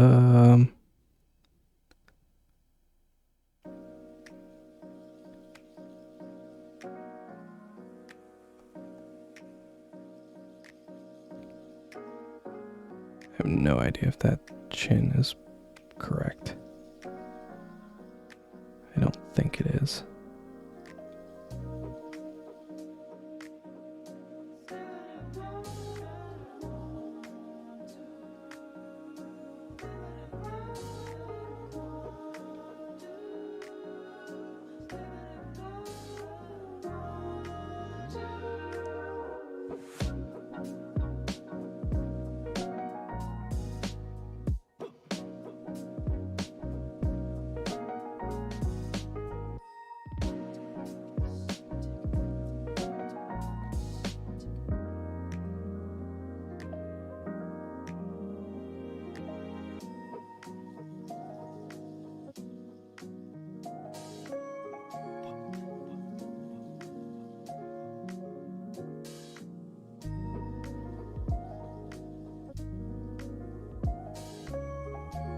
Mm-hmm.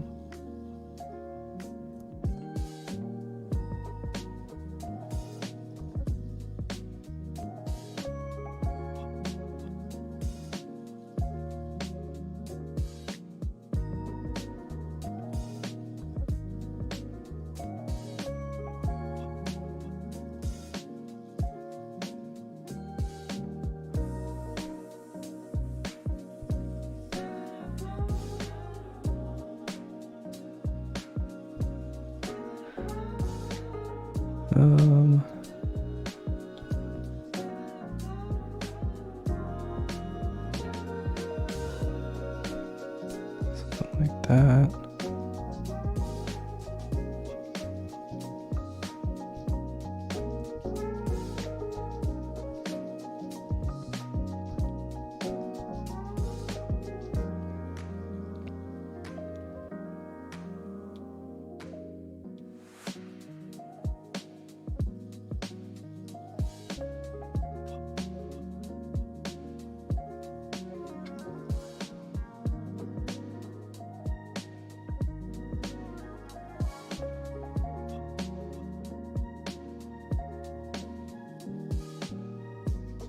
Something like that.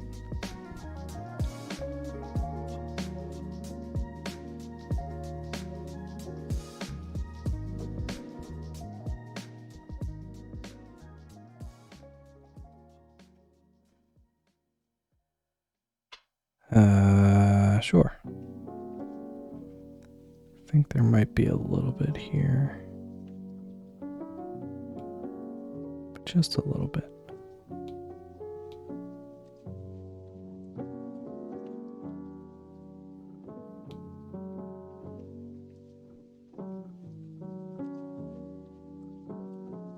Forgot to fill that in.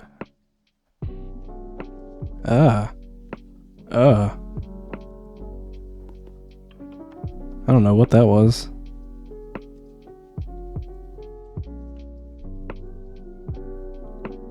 That was startling and upsetting.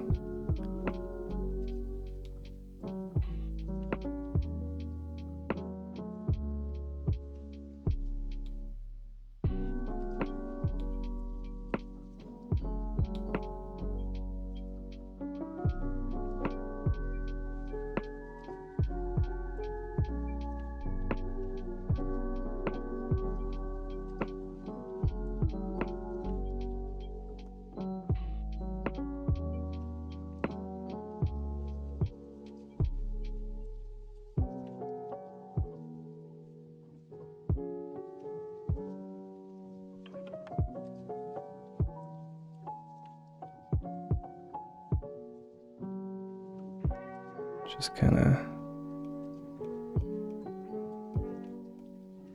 making some stuff up here.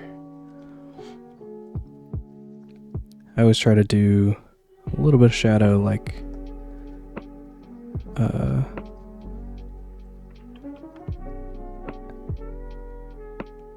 at the hairline for Kai's hair. It sort of gives just a little bit of depth, like it adds a little roundness to the shape here, if that makes sense.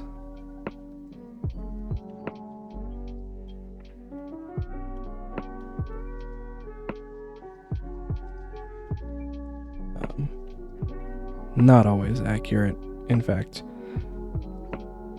very rarely accurate, but call it a stylistic choice, artistic liberty or something.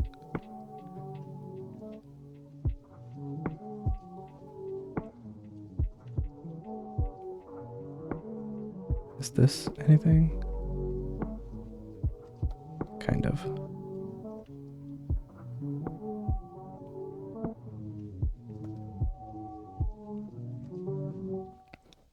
Yeah, the Matrix glitch. I don't know what that was. That was spooky. Gives it body and sheen. Maybe he's born with it.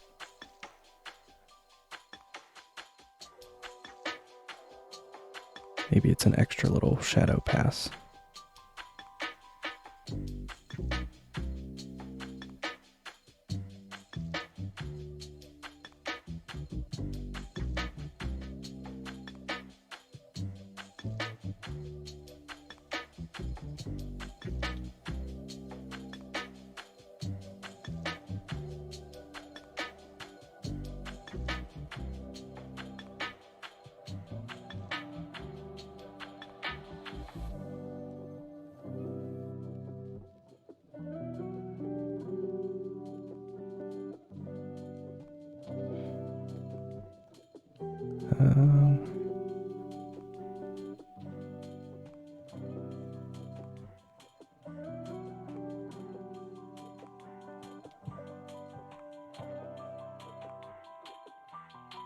Probably be a little bit over here, just to kind of round out that shape a little.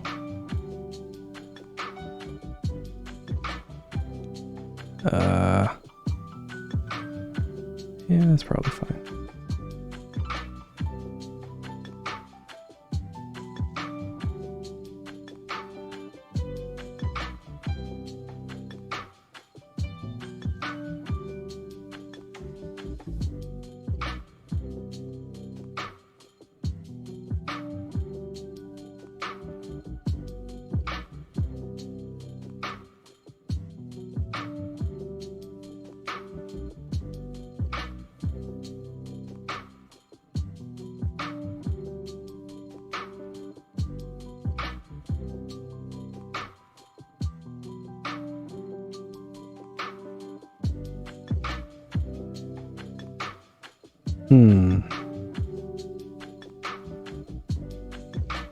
Is that enough? Perhaps.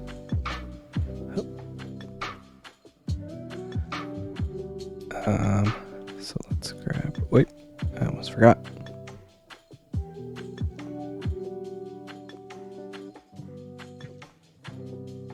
Okay. There were some things that were out of lines there. Let's do this. Just make a big old gradient. And select our shadows. Get rid of it from everywhere. Just kind of darkens up the shadows more on the bottom.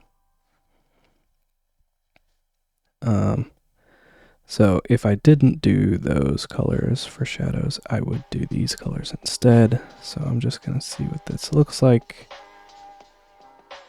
Just for funsies.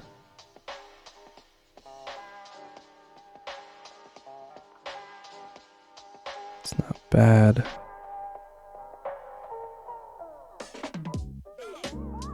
I guess I'll keep it for now. This color, I think.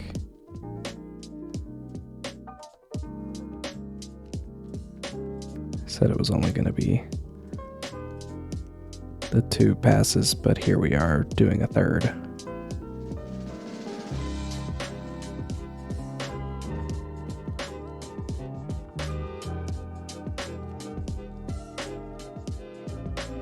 I just couldn't resist.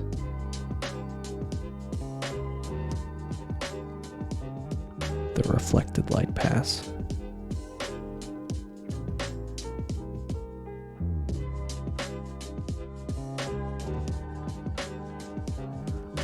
Don't you sass me, turnip. Don't you judge me.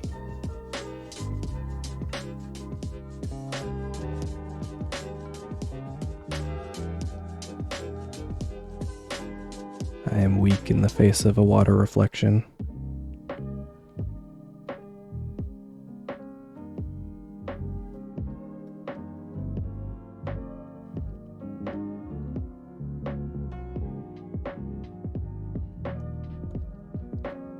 I'm trying not to do too much, though.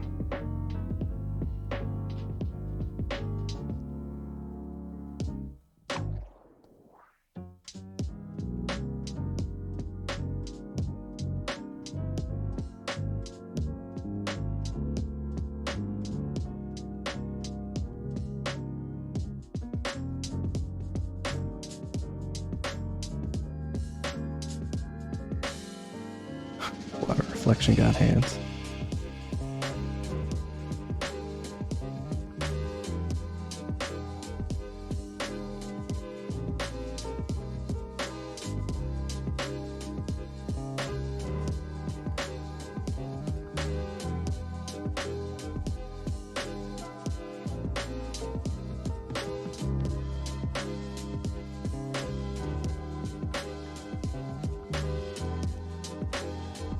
The catcher of it is that it doesn't take a lot of work to do,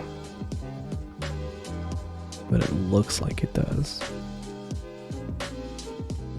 which is why it's usually very fun to do.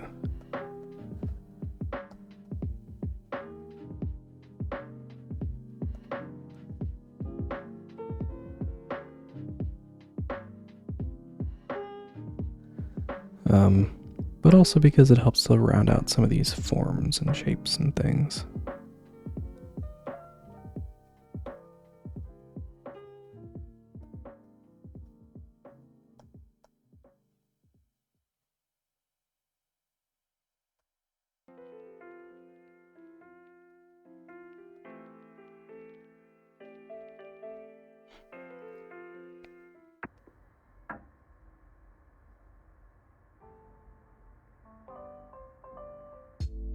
Easy.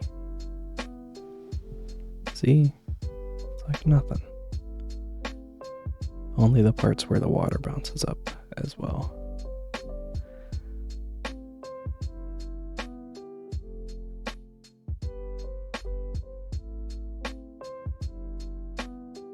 those up as the water. This is all of our lighting.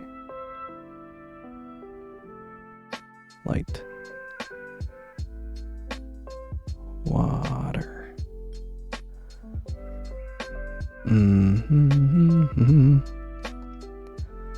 Alright, let's come in here and do some stuff to the lines.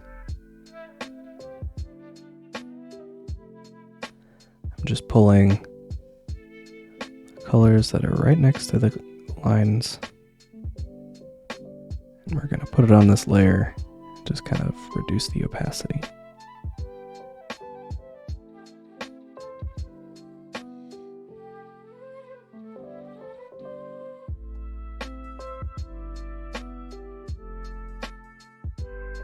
We don't need this on everything, just like a few things.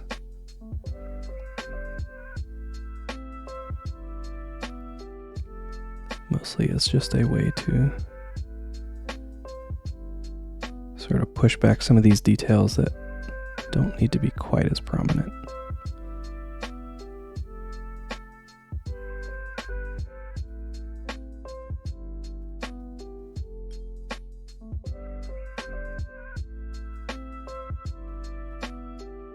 They don't usually mind if people are there at the beach. I just don't like drawing large crowds, so there's not usually a lot of people there when they go.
For the most part, I'm just sort of keeping these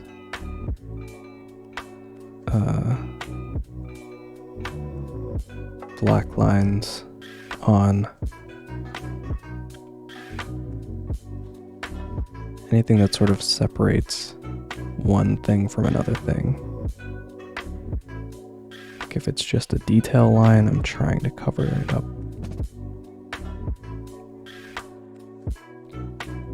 The most ideal version of this is essentially any line that's not like the outermost outline would be covered by a color, so that just the borderline outside shapes are the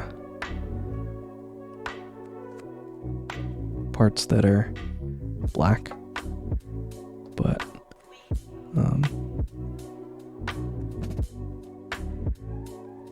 everybody does theirs a little different. That's just the way that I see most often.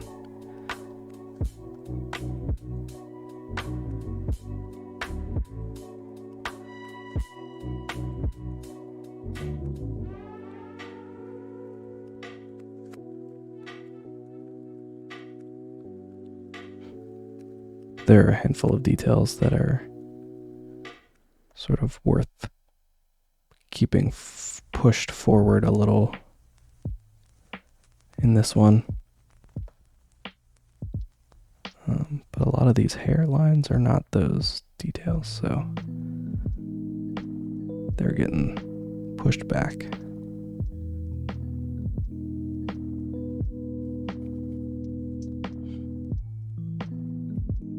Benefits of coloring some lines as opposed to all. It helps with clarity. So I'll show you once I kind of finish this line here, but the sort of, I'm going to finish the hair and then I'll show you because it'll be more clear when I do it that way. You want to try and keep like the like fully black lines for things that sort of like reinforce the silhouette or whatever. It's kind of hard to explain. There's like a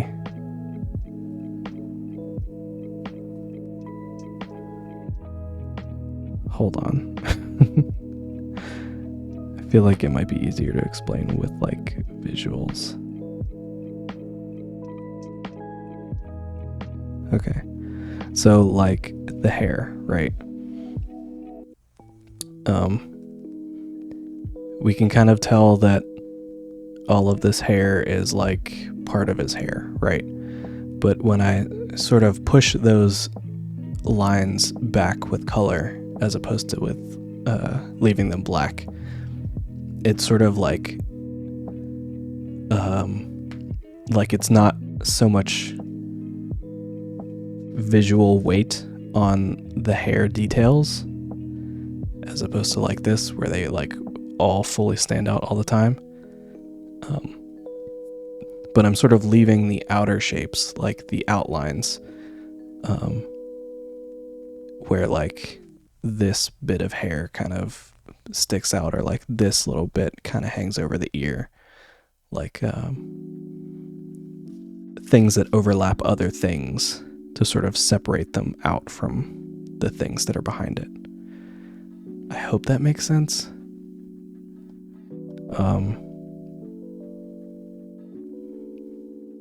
But yeah, it's sort of like, it sort of like dulls some of those lines in the middle that you don't really need when you're trying to like discern the form, if that makes sense. It'll be a lot more drastic and it'll make a lot more sense once I'm like done with all of them. If you want me to go and show you some more, then I will do it then.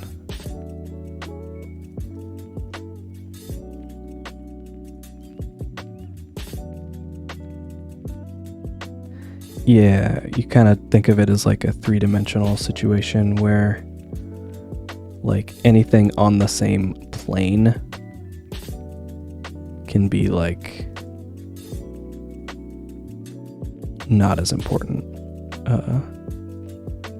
But if it's like something overlapping, so like here, for example, to show that like these little bits of hair kind of stick out in front of the bun here, I'm gonna leave those bits of hair black, but all the bits of the bun are gonna get a bit of a gray on them, so that the little bits of the bun basically just all read as the bun, and the bits that are black still will read as like separate things. Does that make sense? I hope that makes sense. You're basically just sort of leading the eye a little bit more to where you want it to go.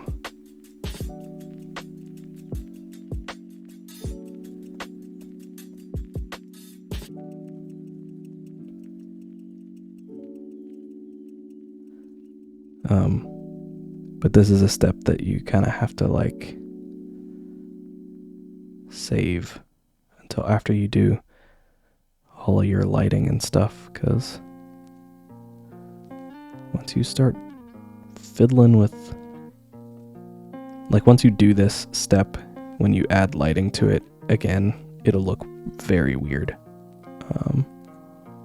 So you kind of have to make sure that whatever colors you're adding to your line art is always like darker than the colors around it, or lighter, depending on what you're trying to do. Like if it's a highlight, you want it to be much lighter, but if it's just separating the shapes out, then you want it to be darker.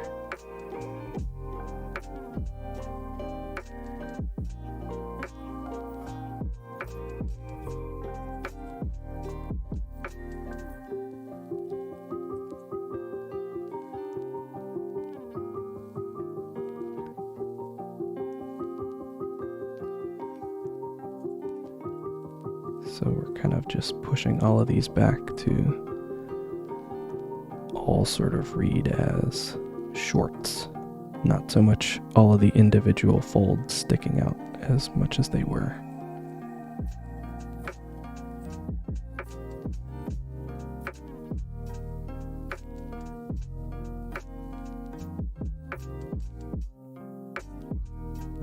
In a way, it kind of also works as like an additional sort of lighting pass where you are turning like some of the lines into shadows rather than outlines.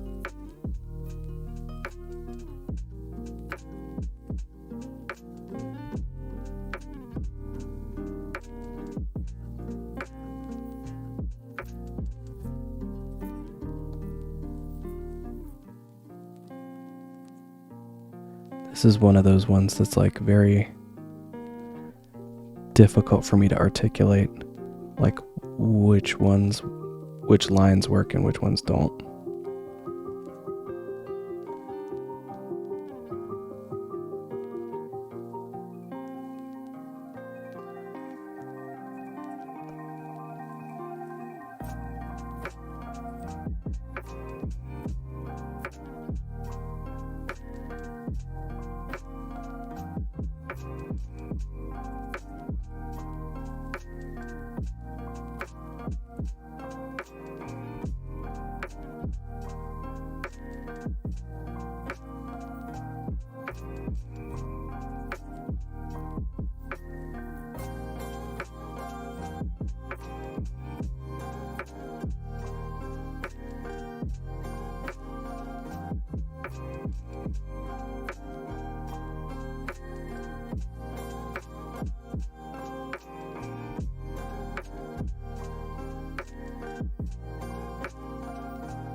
This is a clipping mask, only because it gives me a little more control over, like, if these were too light, they wouldn't stand out enough, and if they're too dark, then it's like they're barely different from black. So putting them on a clipping mask like this kind of gives me the control to kind of go in and fine-tune just how close these colors are to the colors around them.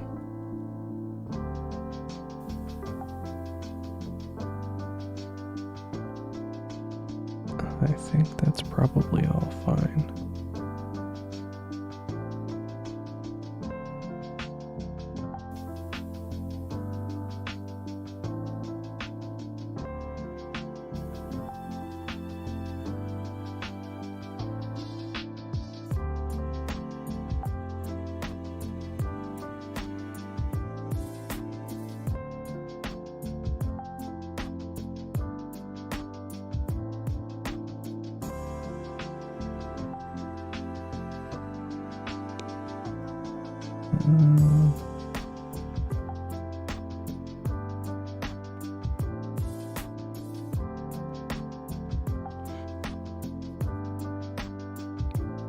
Something like that, I think.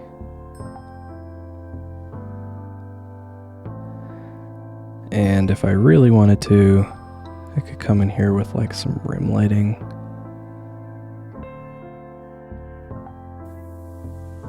To just sort of really accentuate this like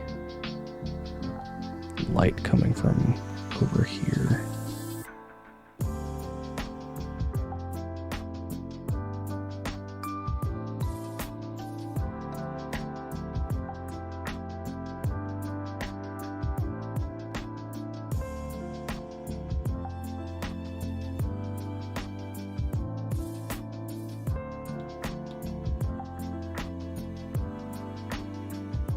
This isn't like quite bright because of the way that the light is here. Like in order for this type of lighting to work well, the light has to be much harsher and more dramatic. So because the like shadows are not as dark and the lighting is much more sort of broad, usually you get those sort of like rim light glows from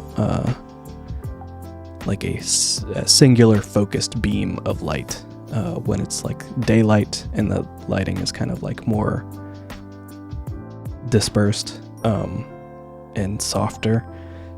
You don't usually get those like harsh rim light effects quite so much. So it's sort of like, because these lights, are soft, then you can't really do the rim lights as much. It'll look weird. But I want to do just a little extra.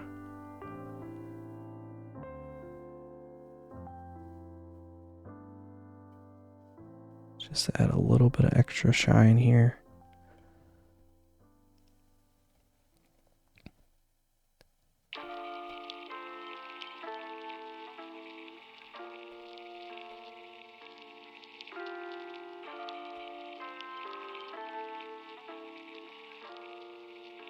To make all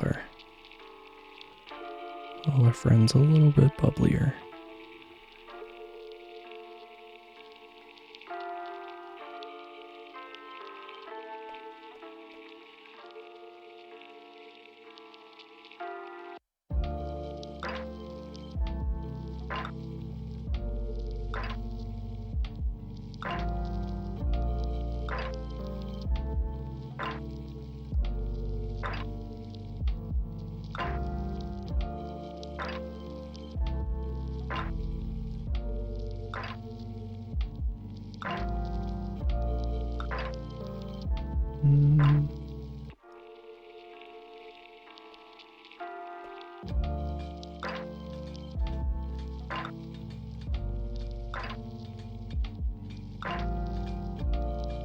Don't want to put it on his hair. This type of thing I just try to do for skin.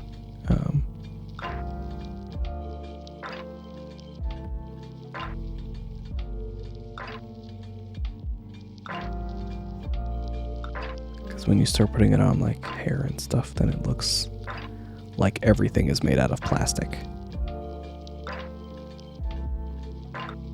which you don't necessarily want.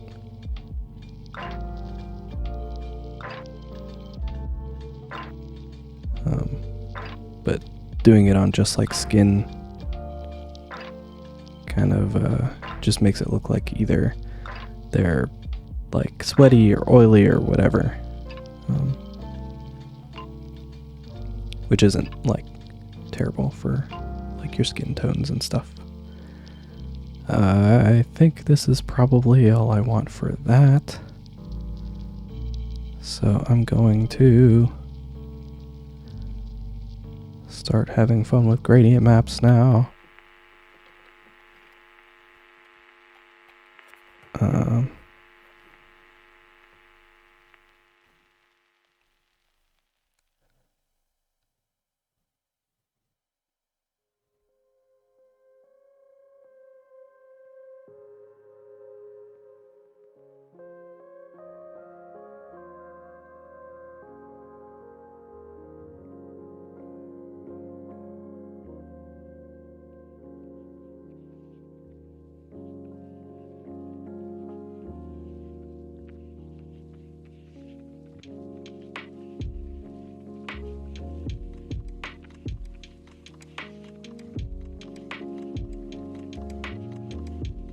Bring up those cooler colors a little bit here.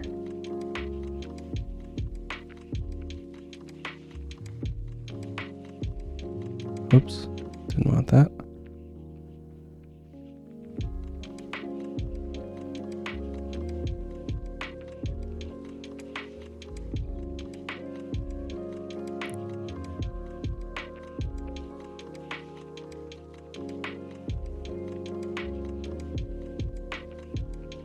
Yeah, I think that's probably good. Just to kind of show you the like difference between all these gradient maps and no gradient map. It's sort of, I'm aiming for like darker darks and just a little more contrast, a little more darkness overall. But I don't want it quite that dark, so I am going to leave the normal one on just a little bit. Mostly because I don't want to lose too much detail in his hair. Maybe a little bit more.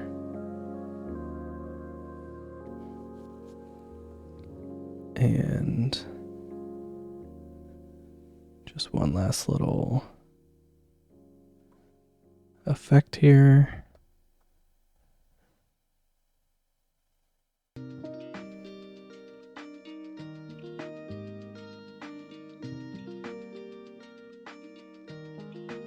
No, I didn't want to lock that layer. Get out of here.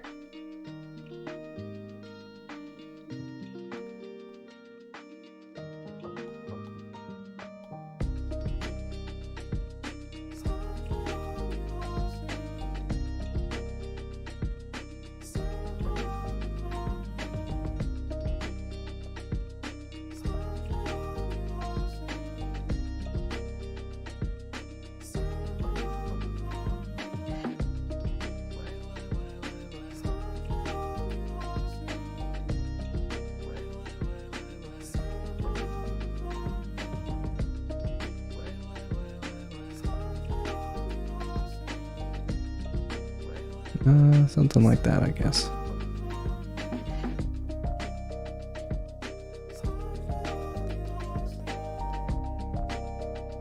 I'll put this right over here.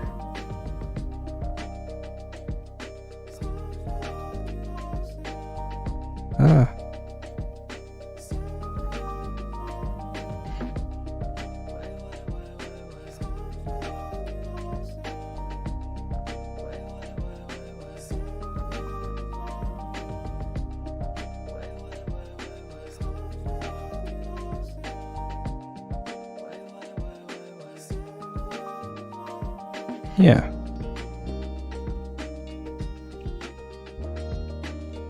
I think that's it for this one. Oh wait, no, it's not. I lied. Forgot about this move.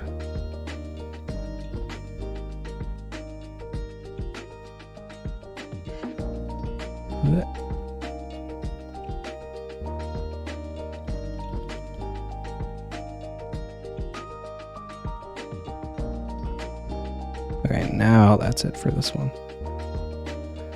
We done did it. I'll turn on the time lapse for once.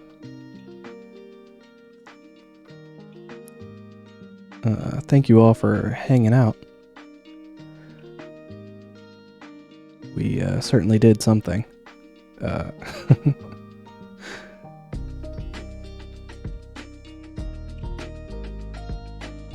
Yeah, the resolution saver.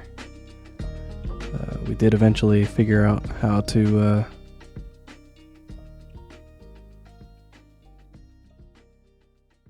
the Twitch app is not cooperating. We did eventually figure out how to set up the drawing. Could not think of the name of the thing. But yeah, thank you guys for hanging out. I should be back again Wednesday, which I believe is when Procreate Dreams comes out, so maybe we'll do some animating while I stumble around in that program for some amount of time. Yeah. And if I don't see you, be sure to, take care, be cool. And I turn this off so that I can go to this thing. Wham! Yeah. But yeah, I may try some animating. We'll see how it goes. Maybe it'll be cool. Maybe it won't. Only time will tell. Let's raid a friend. I'm gonna raid Colin and Parker. They're a cool person. Says they were playing Kingdom Hearts, but I think they're playing something else now. But it doesn't matter. Colin's cool. They do a bunch of cool stuff. So we're gonna go say hi. Sure to spread some good vibes to them when we get there. And I'll see you guys